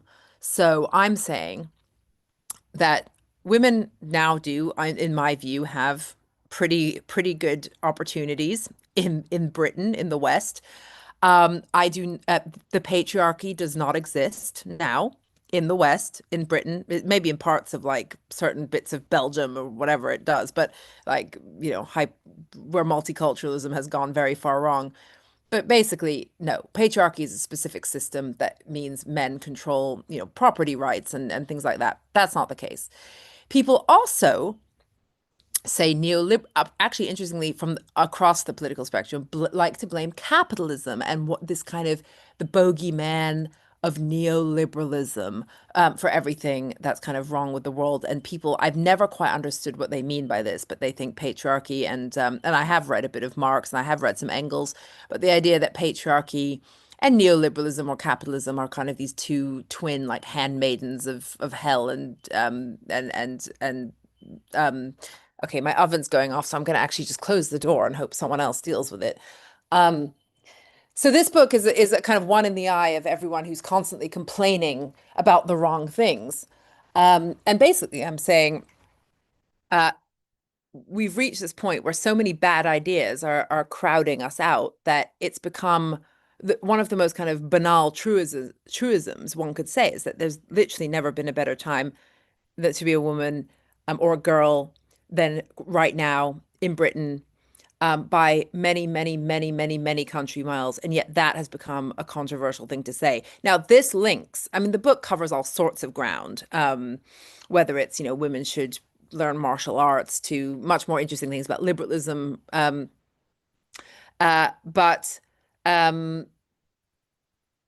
it ties to, I think, bigger things that you guys might be interested in to do with the way grievance culture and victimology and intersectionality are all mobilized for ill. And I think, and I'm beginning to develop a feeling that the way it's used as an anti-Semitic tool, which it is, and so for instance, so wokeness, grievance culture, intersectionality, it's all, I think it's at root anti-Semitic. It's constructed to be able to legitimize the harming of Jews. And I think feminism is kind of inherently kind of caught onto that and is the same thing at this point potentially. And I suspect that the reason I'm getting a lot of left-wing people snarking at me and sort of taking aim at my sort of saying I'm basically a kind of hysterical, incoherent, sort of loose cannon idiot, is because I'm basically saying this is all, this entire idea of I think they can sniff that there's basically Zionism in I think potentially I could be moving towards a point where I say, if you're really a feminist, you have to be, there's a sort of Zionism equals feminism, feminism equals Zionism. And I don't know why I think that's true and why I think my book is saying it, but I think it might be true because I think those are the two most explosive things you can put side by side. And that's the only thing I can think of as to why it's angering people so much. All right. I was hoping you would use the word feminism at some point as a positive so we can have a lively disagreement. But before that, yeah, hashtag believe her died on October 7th because all of a sudden, automatically believing all women was not applicable to what happened to women in Israel on October 7th, which Palestinians bragged about doing, but that part was ignored. And you mentioned Marx. We had somebody in the chat a few days ago encouraging people to read Marx and to start with Das Kapital. And I said, I would recommend starting with On the Jewish Question, because it's not a coincidence. And Yaron Brook has this great talk, anti-capitalism and anti-Semitism, or the other way around. But yeah, those two are very much, yeah. You know, There's a bit in my book all about this, by the way, the way that anti-capitalism, obviously anti-Semitism and anti-capitalism go perfectly well together, even though plenty of Jews have been anti-capitalist, including some of the kibbutz, the founding fathers. But it's also in Christian theology to be, suspicious of capitalism, wealth, money, and equally Jews. And women. So who is perceived to be the most dangerous when they benefit from selling their services? Jews and women. So why do you identify as a feminist rather than an individualist? Well, I didn't say I did, actually. I think if feminist, I told you the only ist that I like, that I can feel comfortable with, is Zionist. So I don't feel comfortable with the term feminist because I But then think. you said Zionism equals feminism. Yeah, well, I think I said I said real feminism would equal Zionism. And I suppose what I think is that, obviously things become the way what feminism tends to mean now is almost certainly something I'm probably not going to agree with. And people who say, "Oh, I'm a feminist, I'm a feminist." I mean, obviously, some of the views I obviously hold very strongly might count as feminist in the sense that I'm very pro-choice and pro bodily autonomy, and I think if you're going to be able to have an abortion at any time, which you should be able to, you should also be able to be a surrogate if you want. I do believe that, and I think autonomy is all you can.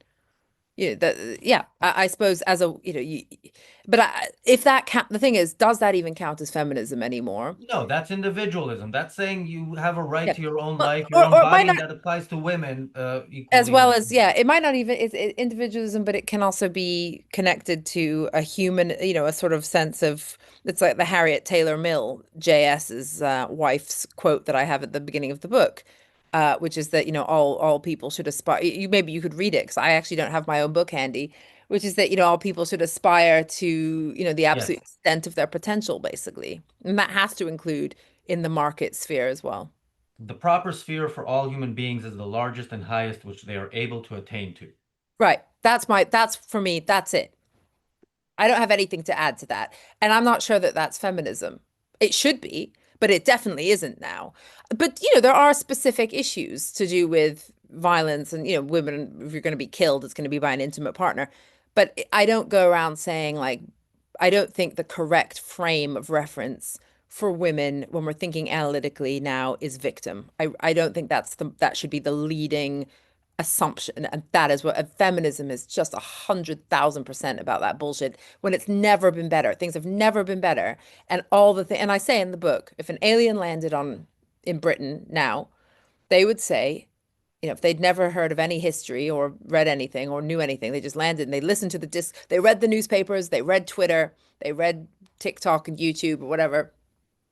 They would just conclude, my God, like, to be a woman is to be permanently shackled to like a hellish, train of misery on all fronts, both physical and sexually and every other way. It's just bullshit.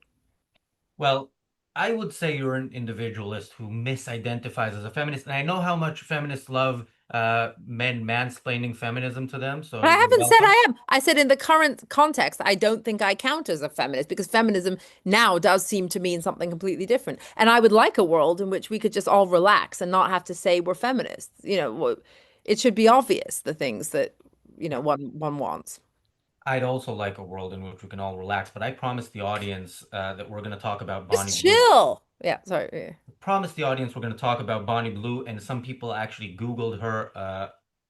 People, that is on your people didn't know who Bonnie Blue was. Most of our audience is not UK based, and I don't know how much her antics are. The internet is global, surely. Okay, wow, this is interesting. Do you want to say what you have to say about Bonnie Blue, and then I can challenge it, maybe? Well, do you want me to say, or do you want to say something first? No, I'd rather you say, first of all, because I'm only 7 pages into the book. I got it 2 days ago and was streaming much of the time since. So I heard you mention her favorably in the conversation with Michael Gove. But yeah, Yeah. I didn't. So people, this is the mistake people make if they don't read the book. And they also make the same mistake with the title, which is, to be fair, on me and intentional. I don't think Bonnie Blue is doing good work. I don't think I don't recommend Bonnie Blue's course of action, which is, by the way, to, you know, Bonnie Blue's stunt is to, she's a porn star. She's professional. And she set out, you know, she's also a social media, she's a kind of, you know, she knows how to work the internet, let's say. And she's a performer and she's an entertainer and she set out to push the limits like any kind of, you know, hardcore once in a generation person. And she decided to have sex with more than 1,000 men in a night, apparently. And people have been, you know, obviously very scandalized and upset by this. And it's been a very useful thing for people to jump on to say how far women have been betrayed by the legacies of the sexual revolution. Um, you know, this is hookup culture gone mad. Like, women don't even know how to be humans anymore. There's no respect. They're never going to find husbands. Razi, you're one of several men who have expressed concern to me, particularly about Bonnie Blue's matrimonial prospects after this stunt. Now, I just think, okay, well, let's leave it to her. Whether she marries or she doesn't marry, it shouldn't really be our business whether Bonnie Blue marries or not. It doesn't matter. So experts discussed, and you assume that that's what I'm worried about. But no, it's not just that. It's even in okay. the So what she represents. You said she had sex with more than 1,000 men. Yeah, I but let me tell you the content, but I assume it wasn't like actual proper sex. It was probably short penetration, and that's it. Oh, well, this is interesting. I see what they mean again about the sensual Middle Eastern. Proper sex can't be short penetration for you. I see it has to be a whole romantic, long, foreplay. Yeah, she probably didn't have that. It was probably more of like wham bam. But in my book, that counts as sex. Leaving, and then the next guy, that's not sex. It's sex. This is so funny. Wow, Rassi. Oh my God, you should set up a parallel channel as Casanova Central or something. But no, what I'm saying is that it doesn't matter. So for me, sex is not a moral thing. I think, like, you know, if you cheat on someone or whatever, that's your business and that's a moral thing within the content of your relationship. As long as it's not violent and unconsensual, of course, that becomes moral. But in terms of people's consensual choices, I think none of it is moral, however disgusting we think it is. It doesn't matter. We think it's unhealthy. Okay, it's unhealthy. So what? It's unhealthy. Fine. Poke your nose out of it then. Don't do it yourself, kind of thing. And I suppose the main point I have with Bonnie Blue isn't that. It's that the fact that she's done the most outrageous thing a woman could possibly do. The most. I mean, it is the most. People, Razi, disgust, the word he's using. That's nothing. Razi's not going to, you probably don't spend every day and night kind of fuming about Bonnie Blue, but many people do. Many people have used it as a kind of, it's just incredibly emotive. You know, that's why I use the title Good Slut, because it's like, well, actually, let's just dig in here as to why it's such a problem. Female promiscuity triggers people so much. So this is obviously beyond normal female promiscuity. But my point is, whatever you think of what Bonnie Blue did, most people would think it's very, very sad and concerning in and of itself. And so do I, of course. I'm not, by the way, I'm not worried that my daughter would do that. I don't think it's catching at that level. But what I thought was a source of, I was interested and proud to note and to just take stock of the fact that nothing bad has happened to her. Apart, you know, it doesn't matter. Okay, fine, whatever. People jump on, oh, but she herself has degraded herself. She's encouraging people. No. I mean, she hasn't been stoned to death, imprisoned, publicly shamed or humiliated. I mean, she has a bit on the internet, but she's got what she wanted out of it: fame / notoriety and a ton of money. And she says she enjoyed it, and her mother's her manager. Everyone else, it doesn't matter. You know, everyone else has all these opinions and reactions. But our society can just about handle her, which shows that we can just about handle most of the scope of female behavior. And I don't mean like the way, like, you know, certain lefties talk about, like, oh, but, you know, we're so horrible to women. No, I mean, like, in terms of her physical free and financial freedoms, she's got them. And it's incredibly rare nowadays for a society to be able to handle that. And it was in the past, but now it is again. I mean, you've got Iran and then you've got Bonnie Blue. I'd much rather be in the Bonnie Blue society. If if you gave me that choice, do you want to have the society where no Bonnie Blue could ever happen, Iran? There's no question about that. It was consensual. She can do whatever she does. We had somebody in the chat a few days ago typing everything in all caps, and people complained. And I said, just because you can doesn't mean you should. But it is good that you can. That's right. That you've just put your finger on my entire position. Of course you shouldn't. It's too much.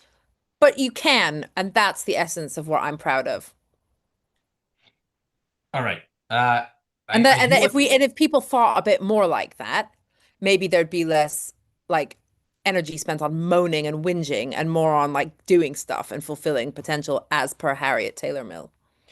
I do want to get to the war, but I want to talk a bit more, and especially about the comparison to Iran, because there are people I keep hearing people who sound kind of like they would prefer if we lived in, and this is becoming more and more mainstream, if we lived in that kind of society. And I don't know if you caught the Anna Kasparian versus Pearl debate, which I didn't. I watched parts of, but do you know who both of them are?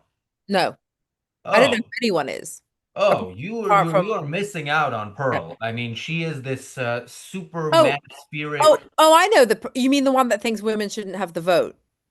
That sounds like her. I'm not that familiar. Yeah, I know that one. Yeah, sure, I know her. She's been on Piers Morgan before. Oh, that doesn't surprise me at all. Anna Kasparian is on Piers Morgan like twice a week. Oh, and is she the red pill one? Is she New York? I know both of them. Anna Kasparian is the Young Turks one. She is the Cenk Uygur, the female Cenk Uygur. Yeah. So yeah, they had some sort of debate. Now that debate, I watched bits of it. It became famous because Pearl sort of froze on stage and didn't speak for a couple of minutes when it was her turn. But there's also Daniel says Pearl is the red pilled one. Thank you. We see, this is why we need the young in our lives. It was such a false alternative, this left-wing feminist view of Anna and this horrible, women are basically almost second-class citizens and the property of the husbands and so on. That is the mainstream conversation now, unfortunately. I know. That's what this book is pushing back against. And even so, I'm getting shit for it. Can you believe it? I can, because I've seen it. But just because somebody writes something in a magazine doesn't mean it's right. But yeah, anyway. I'll take that. That's soothing. Thank you. Okay. So the war. The war and the coverage of the war. One of the things we've been talking about for 11 days here is you see Israel and the US really taking out any capabilities of Iran. Yes, they're causing damage with the Strait of Hormuz and stuff, and that hopefully will be resolved. But this is going to be resolved militarily if they don't pull the plug, which it looks like they might. So why is it that I keep reading from day one, oh, wait, the regime didn't collapse with the killing of the Ayatollah, therefore the war is lost. Or they still are firing rockets. The war is lost in missiles. What is this in what does this say, first of all, about the media and where the West is when it comes to war and to understanding specifically Iran as an issue? Oh, I like we've veered right. Well, so if I can connect it back to the book, then I will. We'll get back. I think no, it's okay. I only have 7 minutes. Yeah, I mean, what does it say about it says I mean, the biggest problem with the West's wars in the Middle East and everywhere else is that it doesn't do enough it doesn't go far enough with any of them. It's just ridiculous. Who the hell? In 5 days, people started going, oh, they haven't had regime change yet. I mean, it's a little harder than that. I mean, if you don't start, you're not going to finish. So I think this war had the opportunity to be, to do the job. I mean, look, there's a few objectives. One, obviously the nuclear capability, which may be further damaged, part 2, since Israel's attempted last June. The second is just general like disturbance, get rid of the Ayatollah. But I mean, but then, there's now, who knows who's come, if the son is even alive, what's coming next. But the problem is, I think, and this is what I loved at the moment when Trump said he doesn't rule out boots on the ground. We've become in the West a very, very boots on the ground shy society. We don't know what war is anymore. And unfortunately, what war requires, and I say this from the comfort of my chair in my room in North London with zero chance of being sent out to the front lines, but war does require the willingness to let some soldiers die, sometimes in high numbers. And yeah, okay, that has happened obviously in Iraq and Afghanistan, not high numbers, but it has happened. And it's very politically kind of toxic, and we've lost the tolerance for it, which means we can never win a real war because we can do only from above, only from the air. We can't do anything from the ground, which completely will terminally screw us. In order for the West, if the West in a parallel universe, the West would say, we wouldn't even be in this situation because the West would have waged proper wars in the past that had actually, really kind of brought their might to bear to finish the job, sort things out, a la Germany in 1945. But what's going to have to happen now? And this, actually at my event with Gove, he said, oh, is Trump actually the big feminist? Because he's gone in and he's trying to liberate Iran. I'm like, no, he's not actually. Because if you were going to do that, you'd have to go in with many, many thousands, tens of hundreds of thousands of boots on the ground. And you'd have to terrorize the IRGC. You'd have to set about with real commitment, understanding your higher purpose as to what you were doing there. You'd have to make them terrified to be IRGC. You'd take all their weapons. You'd make them cower. Then you'd be able to kind of, come up with set the context for a new society. But because they're not going to do that, I mean, a bit of bombing from above, I mean, I hope it's helped with some of those objectives vis-a-vis the nuclear program. But I mean, unless they're willing to go in but I've done some work on this. The West has the lack of the armed forces they've got some technical prowess, but what they don't have, and I know this from talking to people who are in the armed forces kind of high up, they don't have any kind of guiding principles. They don't understand the philosophy of war. They don't understand what it means to win versus lose. Every war the West has done, since Vietnam or whatever has been attritional, basically. It's pathetic. Is this just going to be more of that? Of course it is. It's pathetic. International law is probably to blame for some of it. But yeah, I mean, I don't know if this war is gonna. I think this war is gonna. They're just gonna chicken. They're gonna chicken out. They won't do what needs to be done because there's no apparatus in place that from top to bottom that would allow that machine to work properly. I mean, Europe is always a piece of shit. I mean, when has Spain or whatever ever done literally ever done anything helpful? And what do you expect? Britain is a disappointment, but not surprising. Yeah. I do want to tie in the war and the book again. So for that purpose, and only for that purpose, we're going to watch a short video. Daniel, if you can share that, and then I'm going to talk about a comment that was made on this video. Daniel, is that video ready? This went viral. I'm sure you've seen it, but let's see it again just in case. It's fun to stay at the YMCA. It's fun to stay at the YMCA. We could have done that without the music and getting demonetized, but whatever. We got demonetized on every one of these streams. So here's a response. Somebody tweeted this, and this got 85,000 likes, 24 million views. This is a woman. This is the hooker's comment. I know it. Oh, yeah. Go. Say it. Yeah. So the comment was, has anyone else noted that the Iranian women celebrating videos are all of women that are dressed like hookers? This is from a woman who on her profile picture shows her hair. Yeah, your comment. She's an America firster, and they're all completely stupid, bonkers, insane, as far as I'm concerned.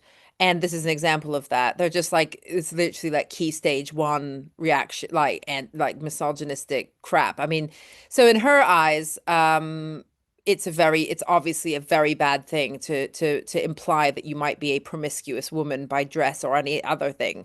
And there's not much difference between, she'd burn these so-called Iranian hooker types at the stake if she could. I mean, This is and I think it's interesting. I think what my book is trying to do with Good Slut is say, okay, so what if they all dress provocatively and, we could even jokingly call them, slutty or hookers. Let's peel back. What exactly is the problem with that? I have a problem with that. A hooker is somebody who has sex in exchange for money, not somebody who has been forced to cover up head to toe her whole life and is now celebrating by doing the opposite of that. And, we I all. think it's all part of the same continuum. Once you take the thing off your hair, you'd be amazed what comes next, Razzie. It's very intoxicating when you no longer have to cover your hair up. The shirt comes off, the sexy booty pants come on. But it's, that it's again, it's just pushing the buttons, and those are the right buttons to push. If you're really a regime, this is what I say in my book. There's no middle ground.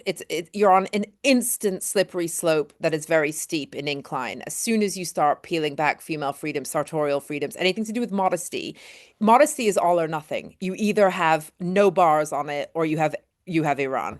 And that's why I think it's, that it's perfectly fine, whether it's a woman who's dressed like a, a chairwoman of a corporate who's managed to not have to wear a scarf around her head, or that girl. It doesn't matter. They're all part of the same society. And that the skimpy dress girl is just more quickly angering the people that should be that wouldn't be, the angering the right people. I think if you really get that, like when a woman can dress like that, you can also get them dressing however they want. People really seem to forget it's an opt-in culture. There's no law that says you have to dress like a hooker. There really isn't. Yeah, by the way, person in the chat that says, Razi, I bet you're against prostitution. You really should not be betting. I would not recommend it if somebody asked me for career advice, but yeah, I am for consenting adults doing whatever they want. So yeah, but exactly. We get trolled all the time. One last question. So Daniel asked the name of this woman who tweeted this. It's Melissa Wong. If you want to go follow her on Twitter. Isn't that weird that it's Wong? You very rarely see like blonde white women with Asian last names. She It must is have cultural married appropriation on steroids. It's yeah. super I mean, offensive. she's obviously she's married an East Asian man and taken his name. How bad is this? Because this is not a minor thing. It is becoming more and more mainstream, and it's becoming mainstream in some form, I think, on both sides of the aisle, and certainly in America, where everything is kind of amplified compared to here.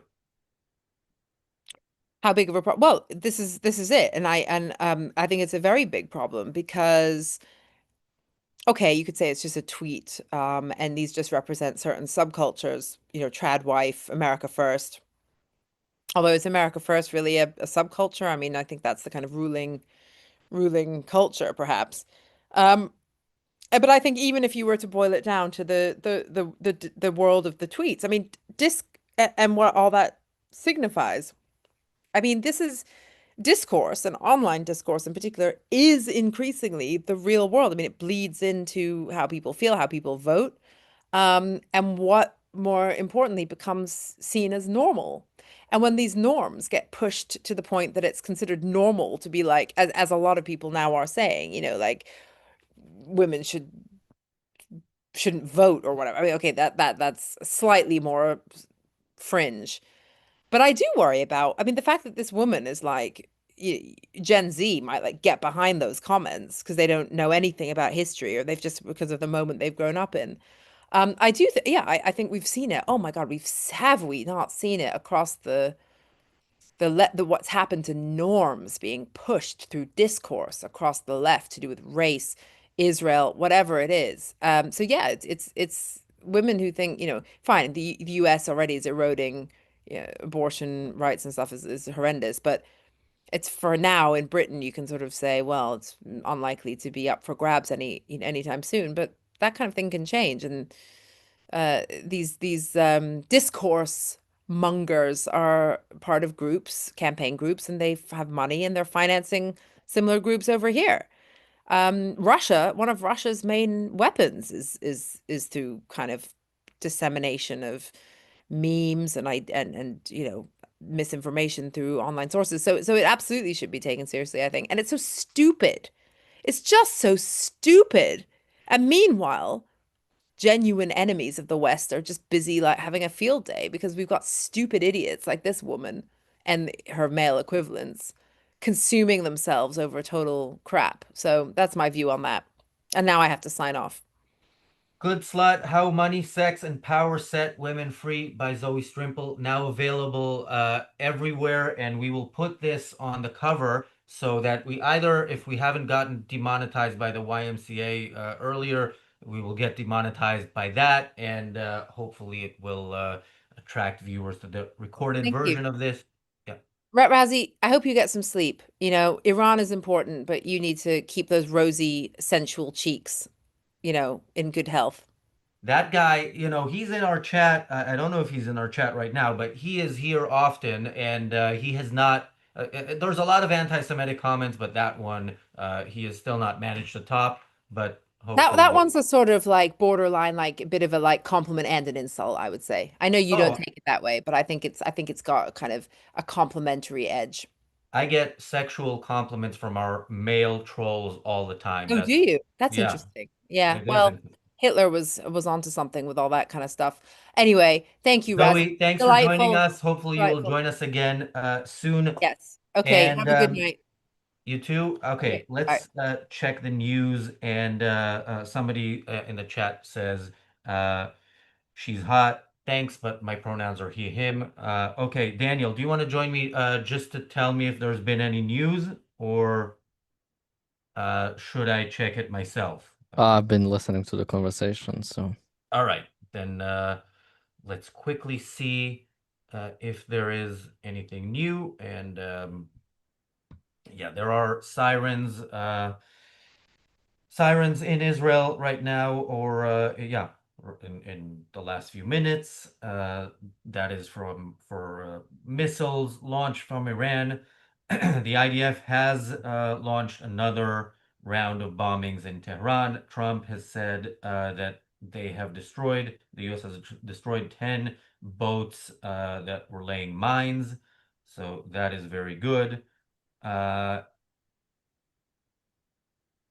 all right.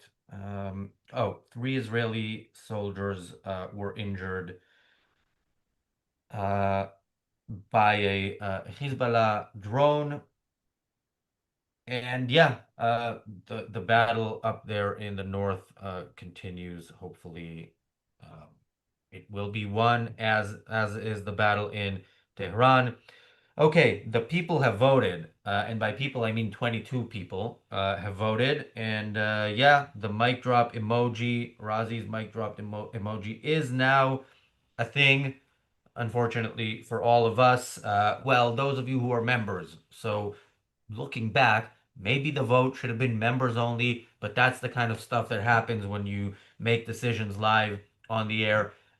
Okay, we will be back here tomorrow with an all-day stream again. Thank you, Daniel. Thanks, everybody, for watching.